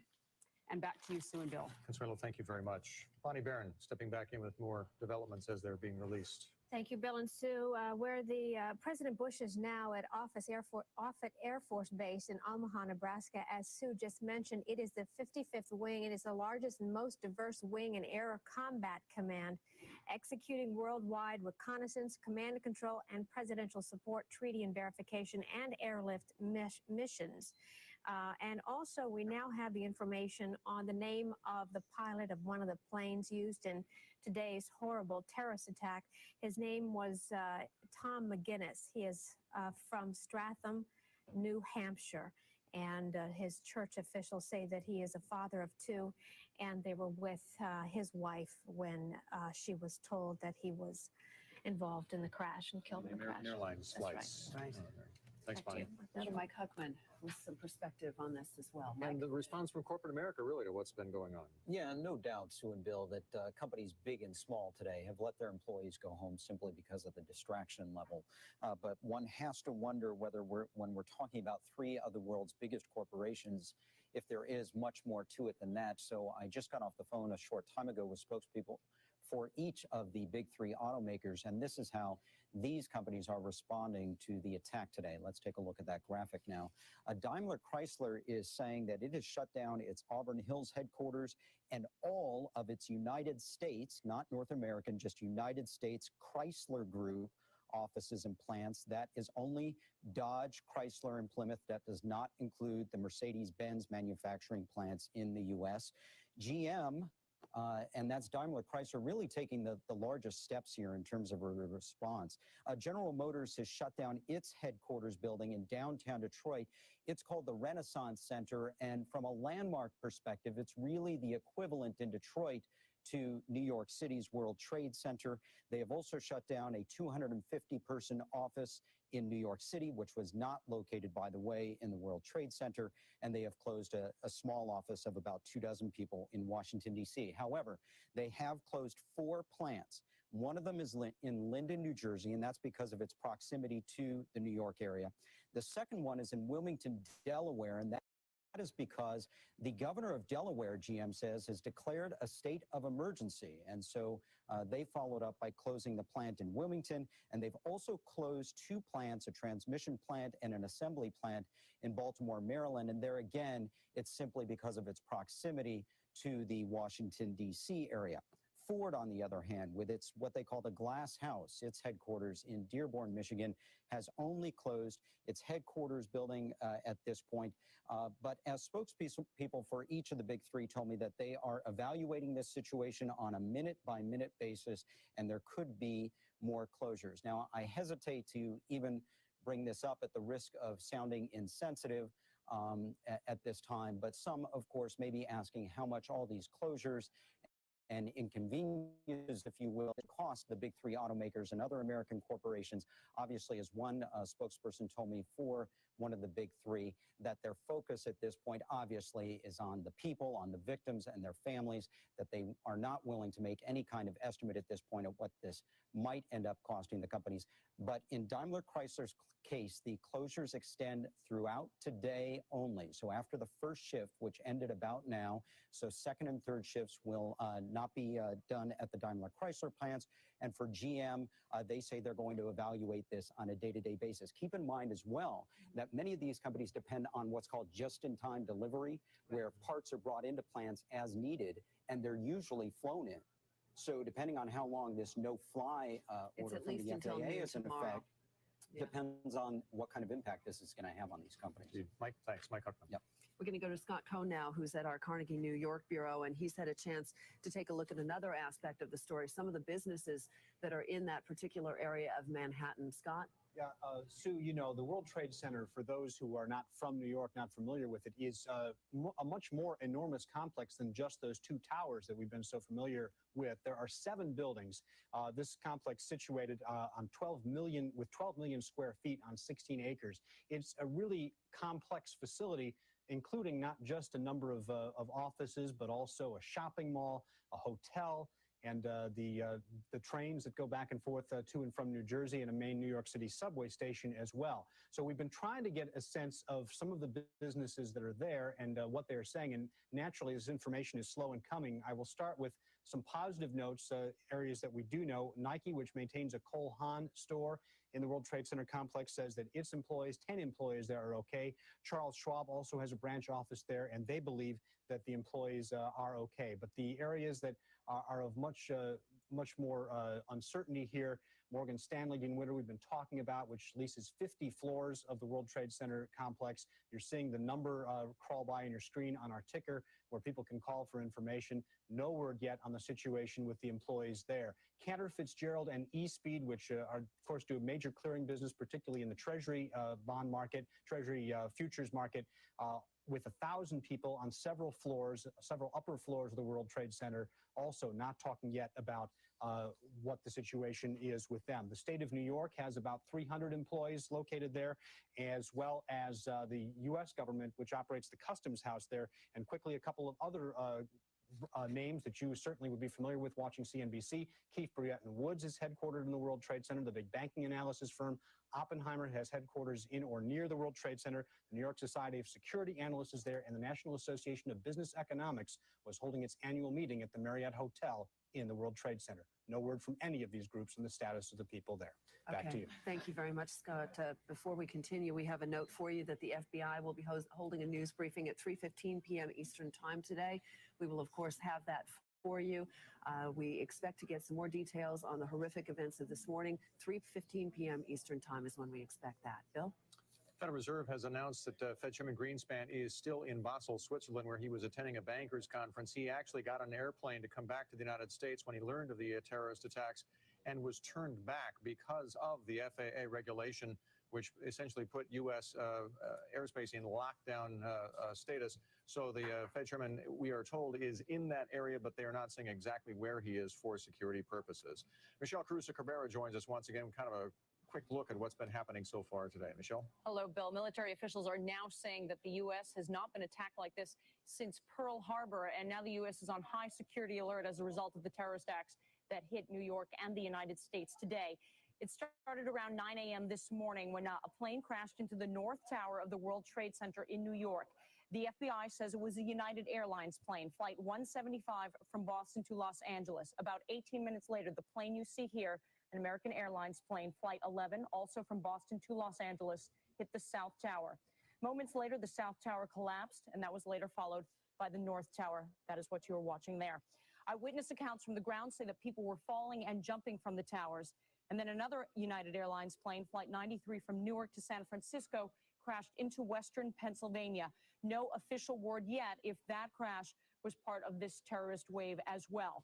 The White House has been evacuated, and President Bush is now, we have learned, on the ground in Omaha, Nebraska. Earlier today, he gave a statement on the situation while in Louisiana. Make no mistake, the United States will hunt down and punish those responsible for these cowardly acts. The FBI says another American Airlines Flight 77 from Dulles Airport to Los Angeles crashed into the Pentagon, and explosions also occurred at the State Department. The Capitol has been evacuated, and the congressional leaders have been taken to a secure location. Federal government offices in Washington are closed. All U.S. embassies and consulates have been notified to take adequate precautions. And meanwhile, all U.S. securities markets are closed today as well, following the attack. The SEC suspended all trading today. The market may not reopen tomorrow. A conference call to decide just that will occur at 6 p.m. Eastern Time today. The global markets, in the meantime, definitely reacting to this. The FTSE closing down more than 5%. The DAX down 8%. It had been down 11%. And this is one of the worst one-day drops ever for the Frankfurt DAX. In Paris, the CAC 40 fell 7.4%. Milan, Amsterdam, Stockholm, Prague, Vienna, Zurich, we are all seeing those markets get hit very hard today. For now, London, Germany, and Tokyo say they do plan to reopen tomorrow. That could change. In the treasuries, commodities, and currency markets, we are seeing treasuries surge and a flight to quality move. Gold has been surging. It is at $290 an ounce. This is the spot price we are talking about, the December futures contract, not trading here in the United States. Oil up about 10%, where it is trading, not here in the U.S. The dollar has been falling versus the yen, and the euro, a 7-month low versus the euro, in fact. So we are definitely seeing reactions there. All flights in the U.S. have been canceled. All international flights have been diverted to Canada. Exactly what happened to Alan Greenspan when trying to come back from Switzerland. All bridges and tunnels into Manhattan shut down, and Major League Baseball has canceled all games for tonight. And we could go on and on. Numerous cancellations today. Bill, Sue? All right. Michelle, thank you very much. The Pope has made a statement in writing out of Rome. Pope John Paul II has condemned what he called the unspeakable horror of the terrorist attacks in New York and Washington, saying today that he was praying for the victims and for their families. And he implores the survivors to bear up under their suffering and trial. In addition to that, of course, we are waiting momentarily, we believe, or at least in the next few moments, for the FBI to begin its news conference, which we will be taking live for you. It is expected to begin at about 3:15 p.m. Eastern Time. Obviously, they have been scrambling to get together all of the details of this morning's horrific events in New York City. Jane Wells is in Los Angeles, and of course, the West Coast is in shock, really, especially in California, because all of those planes were headed for some part of California, Jane. And I know the reaction there has been one of horror, just as it has been here. You know, Sue, it's so different from a natural disaster where you feel sympathy for the people at the epicenter or at ground zero, but this attack has made everyone feel vulnerable. And as you said, especially here on the West Coast, where all 4 of these flights were headed either to San Francisco or Los Angeles. We have video of some of the families of those passengers arriving at LAX. They were taken to a special area where they can get information and counseling. And like you've been hearing, the rest of the country's experience, the entire airport has been shut down, all flights canceled for the day, the terminals being cleared out, passengers being told to go home. Much of the rest of the city, like cities everywhere, shut down, commercial areas shut down, armed FBI outside the federal building here. Every high rise basically evacuated. Even Disneyland is closed, as Americans everywhere are stunned and they're worried. People don't feel safe. I think that when something like this happens, that you question everything that you do, and right now we are we're trying to secure our families and our people inside our business the best that we possibly can. If life stops, we allow them to win. We can't allow them to win. We have to go on. I have my family in New York, and I'm trying to reach them and relatives all in New York City, and it's devastating, and you just think, it's too quiet out here right now. So I'm hoping that's good, but I don't know. It really is quiet here today. There's not even much traffic. And in places like up north, security's been tightened at the Golden Gate Bridge, the Transamerica building, that San Francisco landmark has been closed down. Trains have been stopped. There's some concern in the short term of what that might mean to gasoline supplies. I could go on and on and on, but the biggest concern here is for the families of those passengers bound for Los Angeles and San Francisco. Presumably, some of the flight crews were also based here in California. So a lot of worry still here on the West Coast, as in many places. And guys, I'm just trying to figure out how I explain this to my kids tonight. How do you explain this in ways that they can understand without scaring them? I don't know how to do that yet. I don't think anybody does. Thinking that very same thing myself, Jane. I don't think any of us understand it. So how can we explain it? Yeah. I think you have a lot of company in that, Jane. Yeah. Thank you. Jane Wells in Los Angeles. Bonnie Barron, right? Bonnie right now. I think not only are a lot of us still in shock, but I think a lot of us are still processing what we've witnessed either by sight or by on television reports of what's going on. We have what may be the first of many declarations by a U.S. Senator. Kansas Senator Pat Roberts says today's terror attacks, quote, he says, this is war. The Republican leader says today's terrorism shows that America must beef up its intelligence efforts. He was speaking, of course, from what he called a safe area away from his office. He said, I have to tell you, this is an intelligence failure. Sue and Bill, back to you. Okay, thank you, Bonnie. Another story that we have through NBC News before we get to Phil LeBeau in Chicago of another victim of all of this. Barbara Olson, who's the wife of the United States Solicitor General Ted Olson, was on the flight out of Dulles Airport. This is the flight that struck the Pentagon. I don't want to say it's the one out of Dulles, but it is the flight that struck the Pentagon. And according to a friend of the Olsons, she called her husband, Mr. Olson, Solicitor General, on her cell phone and informed him that they were being hijacked. And as she did that, the line went dead. And that's the last he heard from her. And earlier we had said that the co-founder of the information technology company called Akamai Technologies, Dan Lewin, was on a flight from Boston, one of the flights that struck the World Trade Center. He perished in that as well. That announcement coming directly from Akamai Technologies. Chicago is also on high alert, as are a number of cities throughout the United States. As a matter of fact, almost all major cities. Phil LeBeau is in Chicago, and he joins us now with a reaction there. Phil? You know, Sue, we heard Jane Wells mention earlier that it was very quiet in Los Angeles. It's the same situation here in Chicago. If you look down the street, we're just a block away from the Chicago Merc. You see a few people who are walking, presumably going home, taking the trains home, but this is nowhere close to what it's usually like in the middle of the day. Our building is right there next to the Sears Tower. We were basically told you can stay if you want, but wink, wink, we're shutting down some of the elevators and I wouldn't stay in the building. And also, here's the Sears Tower. Here's the main concern for a number of people here in Chicago. There was concern that this might be a Market Target. A couple of blocks from here is the Chicago Board of Trade. And as we've been talking about all day, the CBOT, where the treasuries are traded, as well as the Merc, where the futures are traded, those shut down trading about 9:30 Central Time. Rick Santelli covers the Board of Trade for us. Rick, give us some sense of what happened this morning as we were watching the events in New York and the trading slowly stopped. Well, actually, the first thought on the Chicago Board of Trade is that it was a small plane that hit one of the towers. Trading was concerned, the markets were affected, but it wasn't until the second blast hit, the second building had a plane move into it, that the traders then started to put together the ramifications, what was occurring, and the talk that the New York Stock Exchange wasn't going to open, the Sears Tower was being evacuated, and the heads of all the Chicago exchanges talked, and the first thing I did was address the equity markets. The Dow futures and options were closed at 9:21 Eastern. What progressed then was the existing markets that were already open were then shut down at 10:15 Eastern, and from there, traders then moved out of the building, and you saw what started out as concern moved to a generalized, somewhat state of panic, especially some of the staff and operations. The traders were the last to leave the building, but at that point, it became a safety concern.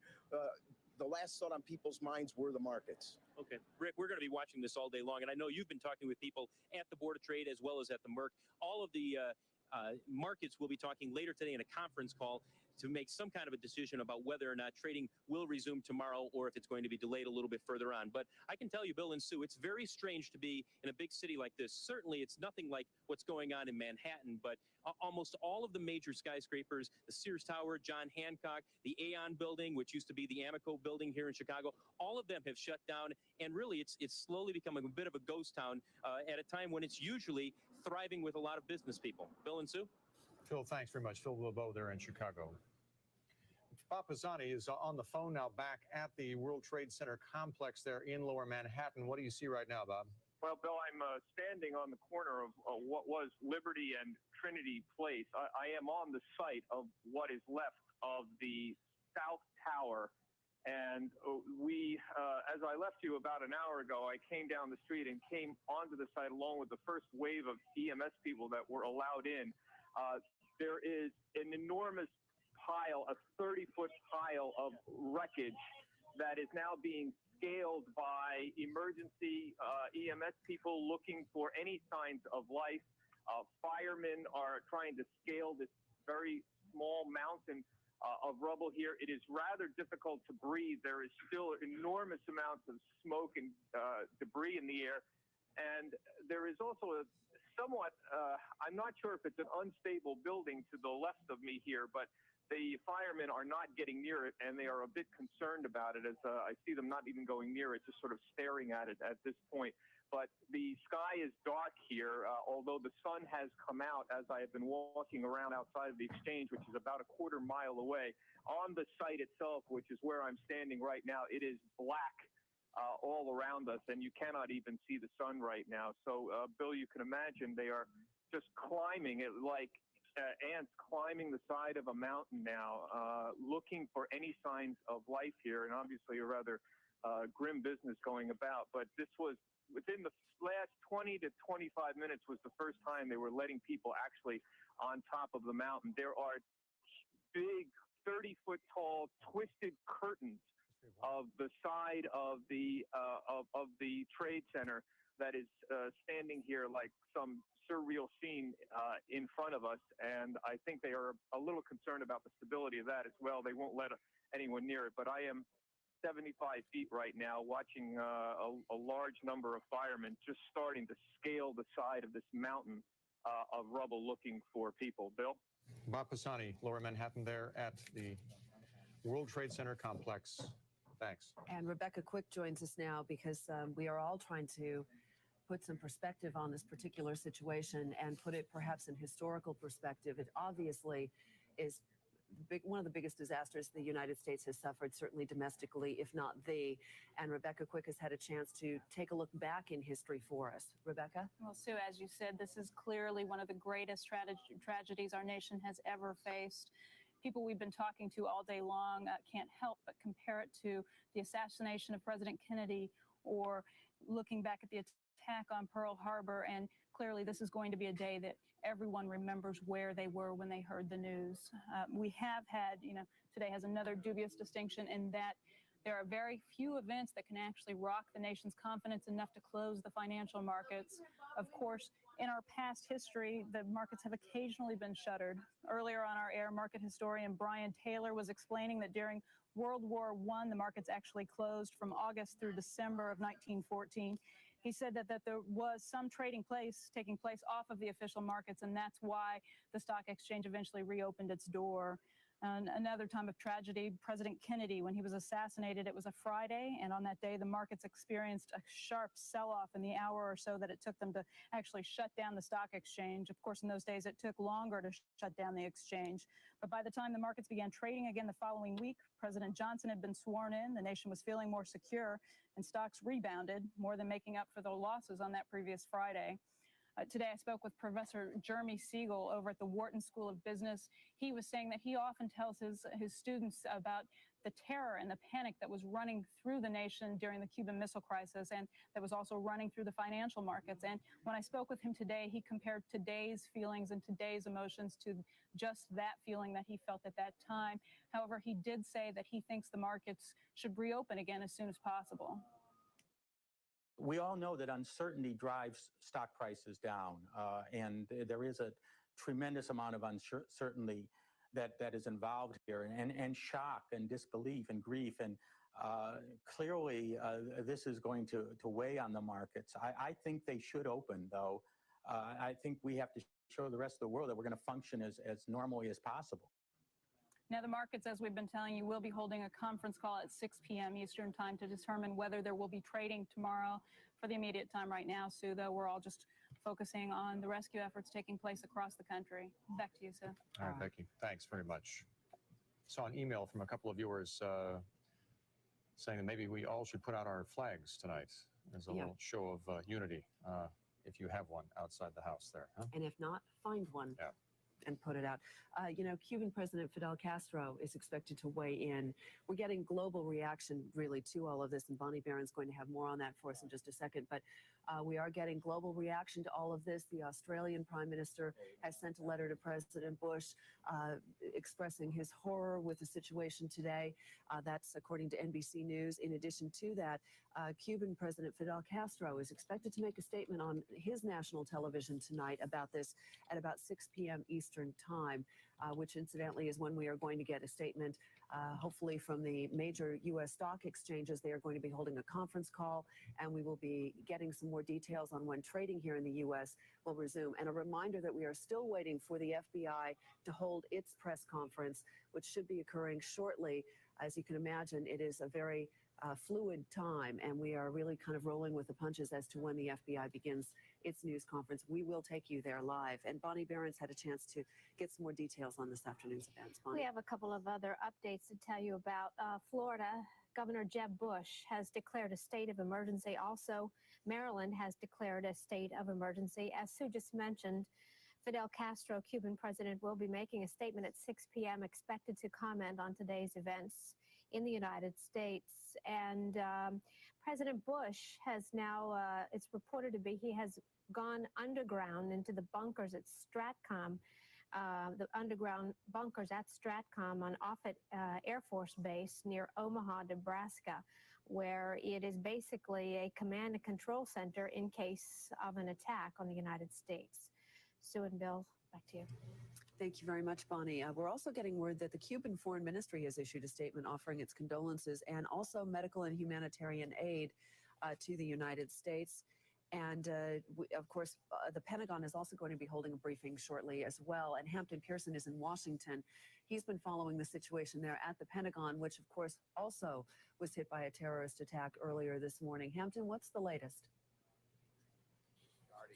Situation at the Pentagon. The last official we heard a short while ago was from Admiral Craig Quigley, who talked about the fact that indeed confirming what we all knew, but making it, as I say, official, that yes, in fact, acknowledged it was a plane that in fact hit a portion of the Pentagon. Much of the efforts, as you might expect, devoted to fighting the fire and getting the injured to the hospital. We have had no updated statistics, if you will, on either fatalities or injuries. The most current numbers we have specifically regarding the Pentagon, 26 basically injured folks being treated at hospitals in Northern Virginia. Also here in the nation's capital, both Virginia's Governor Jim Gilmore and Anthony Williams, the mayor of the District of Columbia, have in fact declared states of emergency. I can tell you, having stepped outside a short while ago, what began this morning as utter chaos, gridlock in terms of traffic and everything else. Now the nation's capital is very much like you would find it on a Saturday or Sunday afternoon, basically a semi-ghost town. All major federal buildings, in fact, have been closed. People sit home. Much of the congressional leadership is not at the Capitol. One of the many buildings closed. The White House shut down, Treasury, State, you name it. It's a whole different scene here. Of course, as you just mentioned, President Bush left Florida this morning, has not returned to the nation's capital, stopping briefly in Louisiana for a statement, then moving on, as you mentioned, to that very secure facility outside Omaha, Nebraska. It's basically a very deep, isolated underground bunker type arrangement there.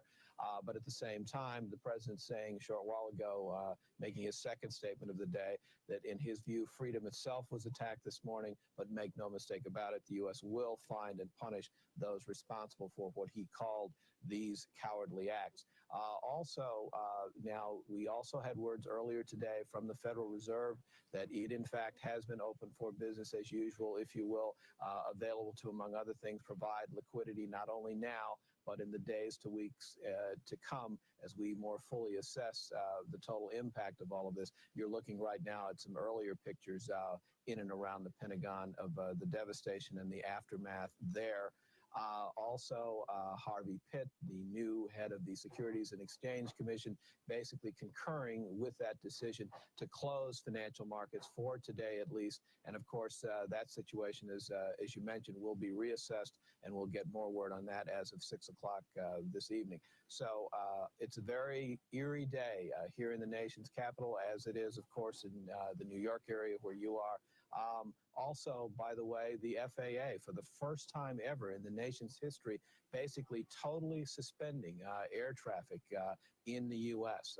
Another of the major aftermaths of this incredible terrorist tragedy, a tragedy that Senator Chuck Hagel of Nebraska is calling this generation's Pearl Harbor. Back to you. Hampton, thanks very much. And along those lines, American Airlines is echoing what the FAA said, that they have now accounted for all of the jets that were in the air at the time of the attacks.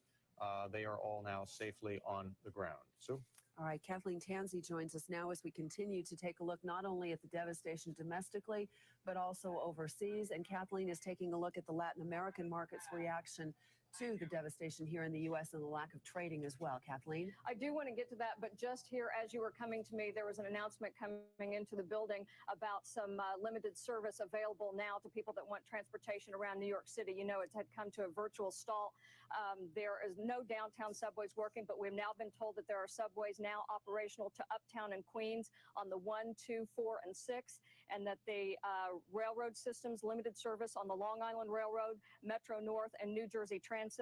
Most of that, of course, going outbound.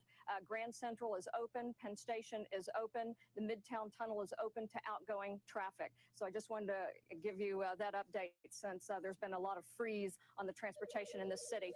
Let's talk now about people now, even amidst this tragedy, saying, gee, are U.S. assets now a liability to global portfolio owners? And what we find is that people are looking back to history. Pearl Harbor, December 7, which was on a Sunday. The New York Stock Exchange fell 5% over the next 2 days. And so what we saw in Latin America today, those markets were open for the couple hours of trading before they were halted. The Latin stock markets dropped 5 to 10% and then closed again just after a couple hours of trading. Brazil's market closed at a 23-month low. The Mexican peso and the Brazilian real were pressured in general about 2% because of dollar selling, and most of the currencies in Latin America are linked heavily to the dollar, and the real sank to its lowest level since its birth of 1994.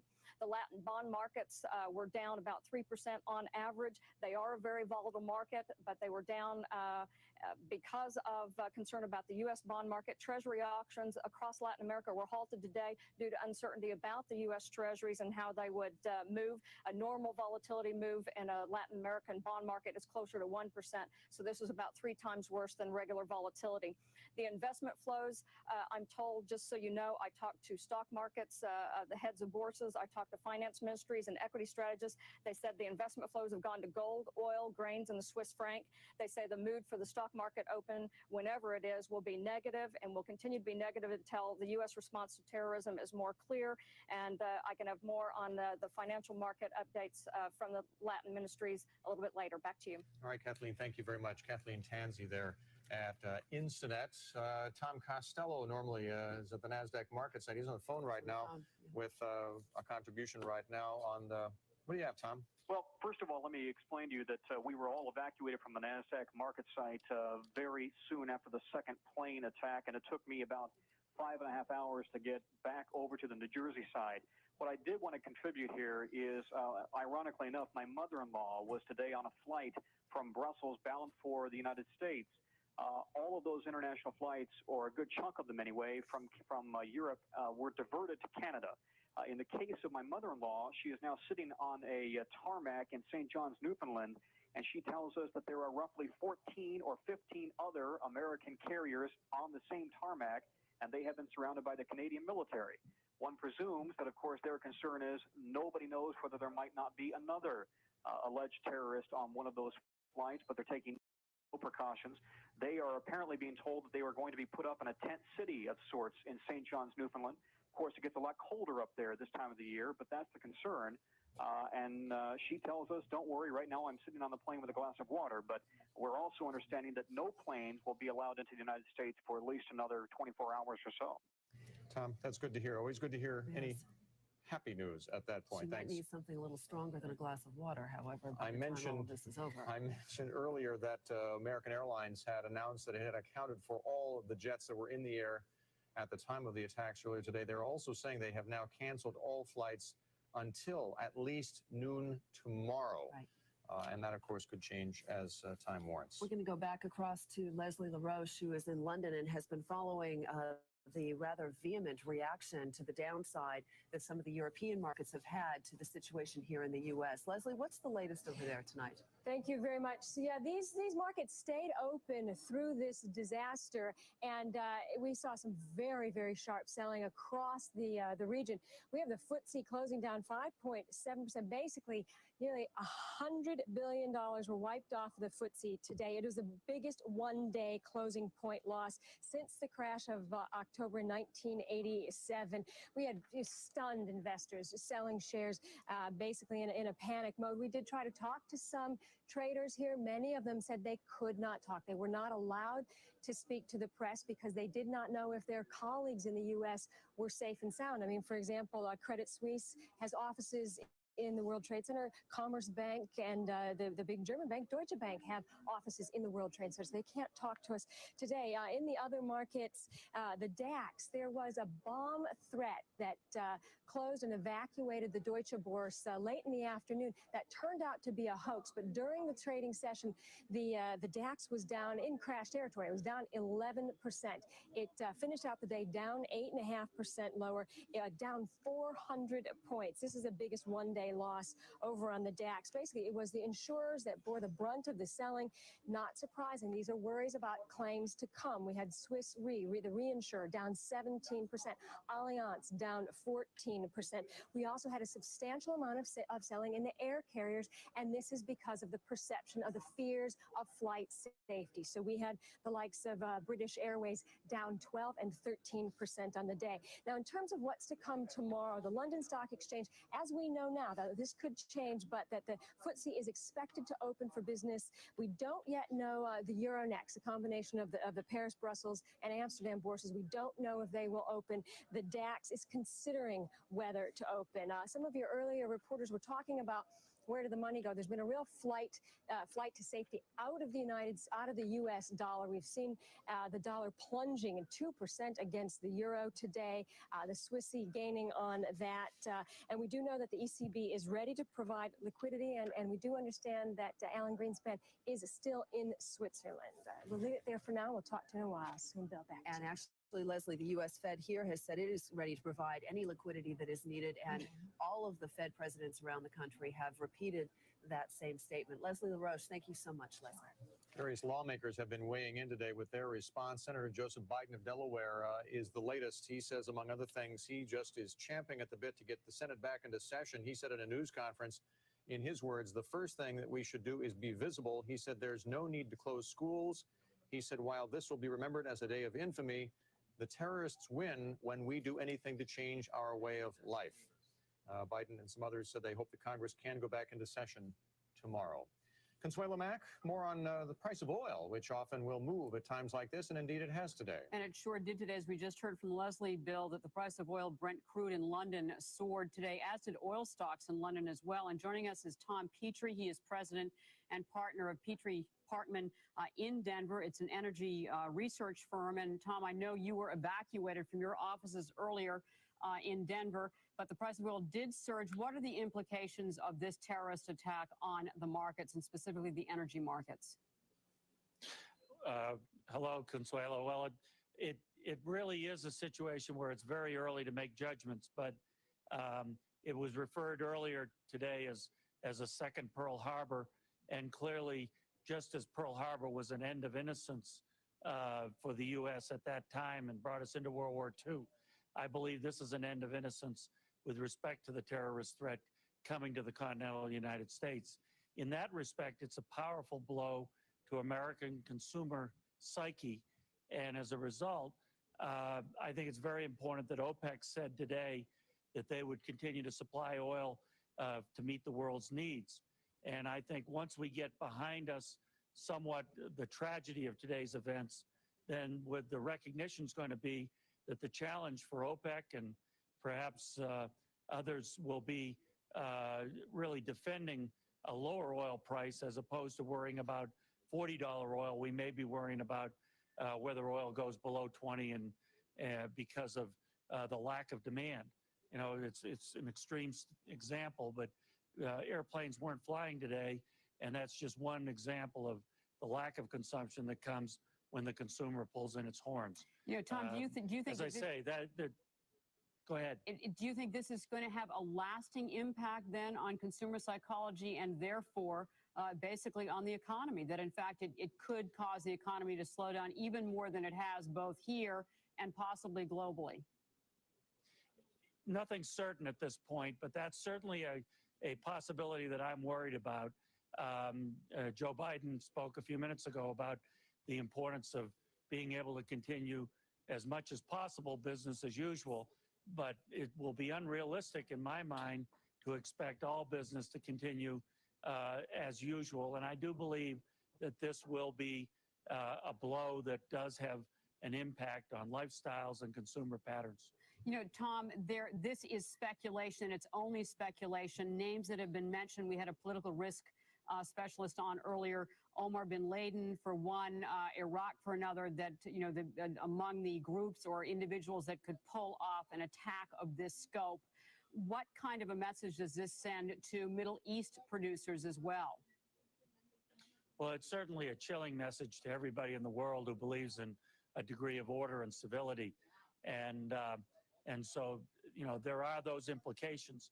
Traditionally, we've always thought of terrorism as linked to cutoff of oil supplies, interruption, and therefore oil spikes. And certainly there'll be some of that, and that was, in my opinion, the reason you saw the spike in oil prices in trading today. But as I say, I really think when we reflect on what may come down the road, more of the forces are going to argue against demand growth and maybe even some demand shrinkage. and therefore deflation, the deflationary forces that were already in place being reinforced by this event. Tom Petrie, thanks for joining us from Petrie Parkman out of Denver. Thanks, Tom. And Sue and Bill, back to you. Consuelo, thank you very much. We are about 30 seconds away from a Pentagon press briefing. Admiral Quigley, the press spokesman there, will be conducting this news conference to let reporters know the status of not only the situation there at the Pentagon, where there was attack, as well as at the World Trade Center, perhaps about anti-terrorist alert and the status of the U.S. Army, which we already know has been put on heightened alert as well. And then of course, also it's no surprise that it's outdoors that they're holding this news conference Obviously, here. yes. And also we are awaiting the FBI's news conference. Sometimes they coordinate these events so that they do not overlap, particularly in this particular situation where so much news has occurred today. Obviously, we will be hearing from Admiral Craig Quigley in just a short while. Then we'll be going to the FBI news presser in just a short while as well. And Maria Bartiromo and Bob Pisani are both on Wall Street in different locations on Wall Street. Bob Pisani was right at the World Trade Center just a short while ago, but Maria Bartiromo has been down at the NYSE. And Maria, I understand they've moved people into the new trading area of the NYSE, those who are left on Wall Street, correct? That's right, Sue. Right now I'm on the floor, but I walked out a few minutes ago.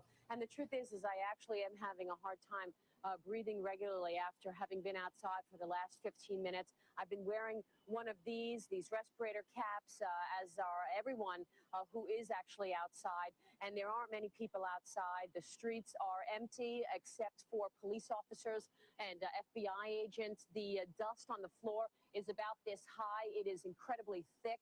I've been told by sources down here that it's unlikely that we will see trading resume tomorrow. As you know, at 6 p.m., the New York Stock Exchange and Dick Grasso will be hosting a call to discuss the possibility of trading tomorrow. One source that I spoke with earlier speculated to me that even if we were to see trading, we probably would only see it in partial groups, maybe the S&P 500, but he said that was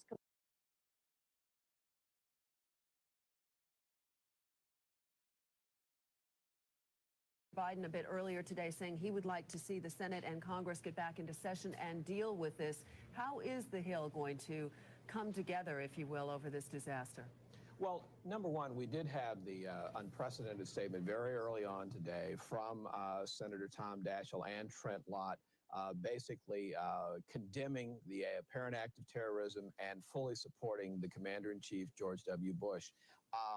Be that as it may, though, you are getting a cross-section of reaction from members of Congress, one school of thought to sort of hunker down and take a step back. The other, as evidenced by Senator Joe Biden and his comments, that any sort of giving in to terrorism in terms of disruptions of our way of life beyond the obvious security precautions would be just that. So let's raise the profile.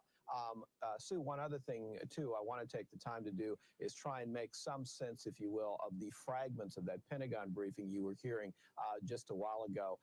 You heard, for instance, one of the officials talk about that, quote, this plane that apparently struck the Pentagon, quote, penetrated at least 3 rings.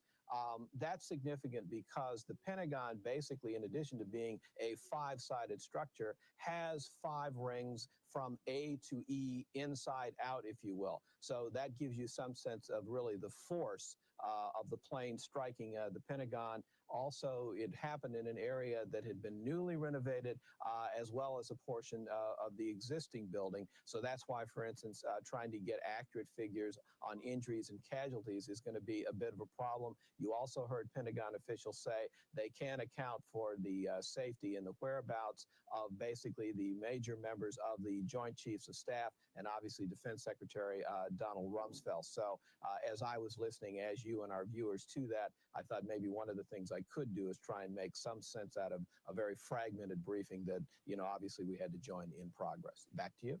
And we appreciate it, Hampton, because those of us who are not familiar with the Pentagon were somewhat confused by their reference to the 3 rings. It's good to know exactly what they were talking about. Our coverage continues now here on CNBC with Tyler Matheson and Liz Klayman. This is a CNBC special report. Attack on America. Good afternoon, everyone. This is CNBC special coverage of the attack on America. I'm Tyler Matheson. And I'm Liz Clayman. We are now nearly 7.5 hours past what appears to be the worst terrorist attack in the history of the United States. And now just to clarify and recap what began a day of almost unspeakable shock and horror across the entire United States. It began in Lower Manhattan in the financial district of New York City at 8:42 a.m. Eastern Time. This is at a time when thousands of people were heading to work downtown. A plane heading from Boston to LA was hijacked and flown directly into the North Tower of the World Trade Center. You see that on your screen, causing a massive explosion and subsequent fire that drew hundreds of firefighters and rescuers, police officers to the scene to try and evacuate that 110-story building. And then a mere 21 minutes later, 9:03 a.m. Eastern Time, a second hijacked jetliner draws a terrifying bead. There you see it. It hits the South Tower of the Trade Center. Flight caught live on camera by crews covering the first attack. The impact, ferocious projectile exit wound of fire and smoke. Then, at approximately 9:40 a.m. in Northern Virginia, just outside of Washington, D.C., a third hijacked plane crashes into the Pentagon in a burst of flames. One side of the Pentagon, that's the world's largest office building, collapses as hundreds flee that structure. And then a half hour later, approximately 9:59 a.m., the South Tower of the World Trade Center collapses in an explosion of concrete, steel, glass, and humanity. 110 stories fall as one. The building, weakened by the impact of that first jet, can no longer support its weight. So as people are rushing there to try and help those who are trying to escape, rescuers attempting to save those trapped in the second tower, it too collapses just a half hour later in a rain of concrete and steel spreading for blocks, showering down debris on the streets of Lower Manhattan below. The entire tip of Lower Manhattan engulfed in smoke and dust, all buildings obscured by the disaster. We're talking about a total of 425,000 cubic yards of concrete, 200,000 tons of steel, 43,000 windows totaling 600,000 square feet of glass. You can only imagine all of the people who are down below, either trying to flee the area anyway, escape, or at least the rescuers trying to help those who were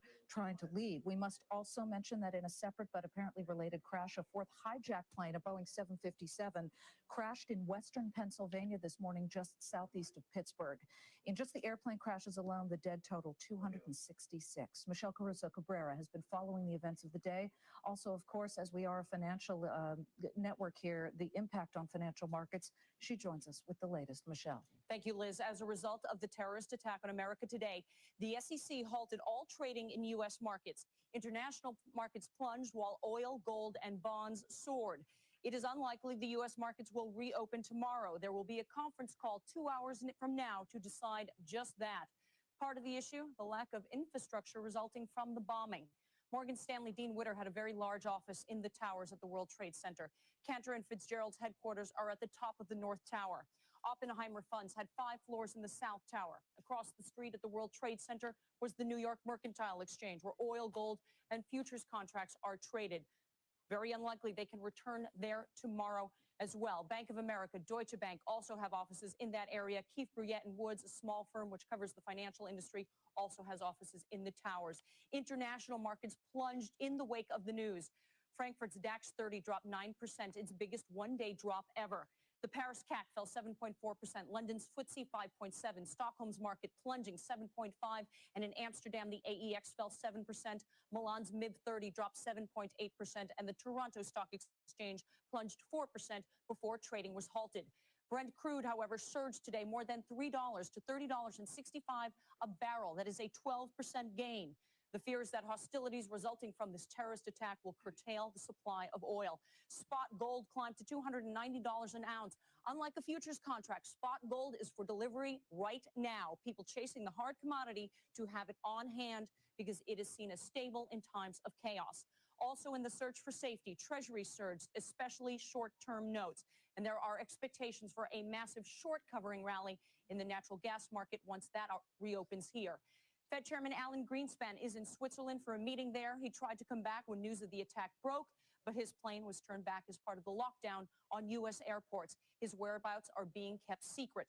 The Federal Reserve said it is ready to provide liquidity to the nation's banks if needed. And we will keep you up to date on any overseas trading The bond continues to trade overseas, as do a number of commodities. That's it from here. That's today's play-by-play. Back to you, Tyler and Liz. Michelle, thank you very much. Maria Bartiromo was right in the area of the World Trade Center during those attacks this morning at her normal place in the New York Stock Exchange. She was covered in debris and ran for cover along with other folks. She is now safely at the New York Stock Exchange, where she has spent the afternoon reporting for us. Maria, describe the physical and emotional sensations, what you saw, what you felt, and the reaction at the exchange. We don't have Maria Bartiromo, I'm sorry to say. Well, of course, the big aspect here politically is that President Bush is very much involved. He's watching this very closely. He was about to participate in an event in Sarasota, Florida, when that first attack occurred. This morning, he made a brief statement in Florida. Then he headed right to an Air Force base in Louisiana and has now, Hampton Pearson, I understand, moved to a Strategic Air Command in Omaha, Nebraska. Hampton is standing by in Washington, D.C. with more on that. Hampton. Liz, right you are. The president is basically in a very secure location outside the Omaha, Nebraska area. We just got a briefing and a brief statement moments ago from here in Washington from Karen Hughes, a top White House advisor, that pretty much cataloged the outline of responses from the president, his top national security advisors, in steps being taken in reaction to this apparent unprecedented terrorist attack in both the New York City area and, of course, here to Washington, D.C. at the Pentagon. She basically cataloged, among other things, that U.S. forces and embassies around the world are on the highest state of alert. The president, the vice president, the Speaker of the House have all been moved to or are in very safe and secure locations. The national security team is meeting with the president at this hour, the meeting being conducted by the president from that secure location outside the Omaha, Nebraska area. There have been obviously a number of actions taken by the government that impact basically all facets of life as we know it here today. All airports closed nationwide by the FAA for the first time, an unprecedented move. International flights outside the U.S. Basically, or headed to the U.S. have been diverted outside U.S. borders, most notably to Canada. And we are also being told by the FAA that at this point in time, it appears that there will be no domestic flights at least until noon tomorrow at the earliest. Also, it was pointed out that, yes, while the financial markets, in fact, were closed today, the banks never closed, and the Federal Reserve system was up and fully functioning, as has been mentioned elsewhere, providing liquidity not only today, but in the days and weeks to come in the aftermath of this incredible tragedy. Back to you. All right, thank you very much. Hampton Pearson in Washington reporting for us from the nation's capital right now. We're just seeing a flash that the U.S. Treasury Department says it has now canceled its Wednesday 4-week bill auction with no plans to reschedule that. So clearly the financial reverberations continuing to be felt as a result of this. And nowhere were the reverberations more intimately felt than down at the New York Stock Exchange in the financial district of Manhattan today. Bob Pisani has been there all day and has just returned from the streets of Lower Manhattan. What can you tell us, Bob? Well, I was, Tyler, on the site of the South Tower, what was the South Tower of the World Trade Center. About an hour and a half ago, went there and went in with the first wave of emergency people and fire people who were actually allowed to start climbing what is left of the building. There is a gigantic, as you can imagine, 30-foot high pile of twisted steel and rubble that the EMS people were beginning to climb onto, along with the fire people, looking for any signs of life. I did see them take what appeared to be a body out, and again, they are simply there looking all over for any signs of life, although, as you can imagine, at this point, just wading through the rubble of the street that I was on, which I come up every morning, Liberty Street, which is next to the World Trade Center, was been virtually obliterated. It is just piles and piles of rubble at this point. There are probably several hundred firefighters and EMS people that are on the site right now. Many of them just, frankly, like me, staring at it, never seeing anything like it, and hopefully never seeing anything again. They are now beginning to cordon off the area. To my knowledge, I was the only reporter that was on the scene, or at least that was standing on the site.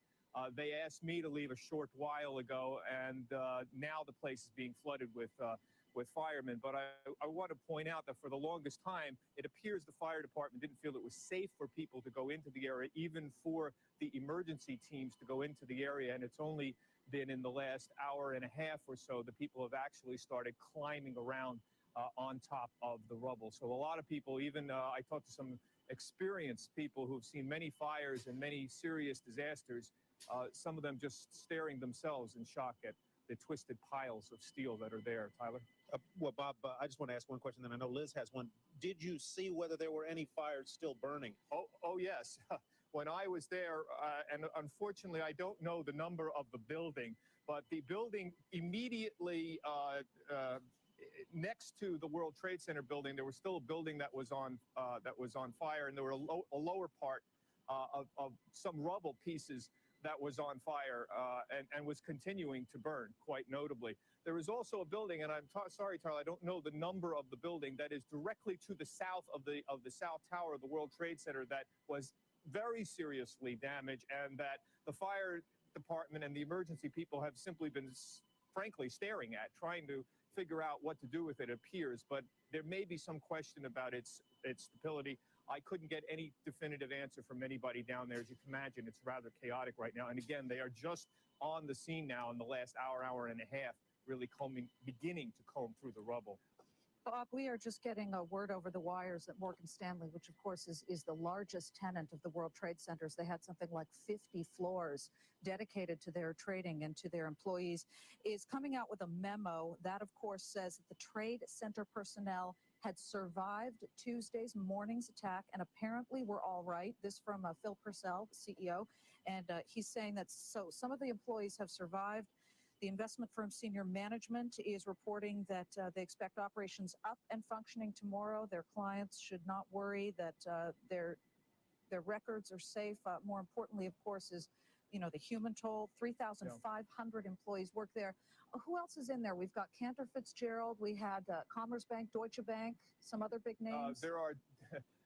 Liz, in the immediate area around the World Trade Center, there are virtually dozens of brokerage houses, as well as the NYMEX itself, which is directly across the street itself. And I was not allowed to cross over the West Side Highway to where the headquarters of Merrill Lynch, American Express, the NYMEX, the exchange that is over on the other side of the West Side Highway. But they are adjacent to each other. There is the World Trade Center, the West Side Highway, which is 6 lanes, I believe, and then the World Financial Center, which houses Merrill Lynch and American Express's headquarters, as well as the NYMEX. I was not allowed to actually get through it. It's just a twisted pile of rubble at this point, and I'm not sure of the damage. But I can tell you on the south side, where there are office buildings and brokerage firms situated there, there was serious damage to the buildings that were directly adjacent to the World Trade Center. So it wasn't just those that were damaged. All in the immediate area next to it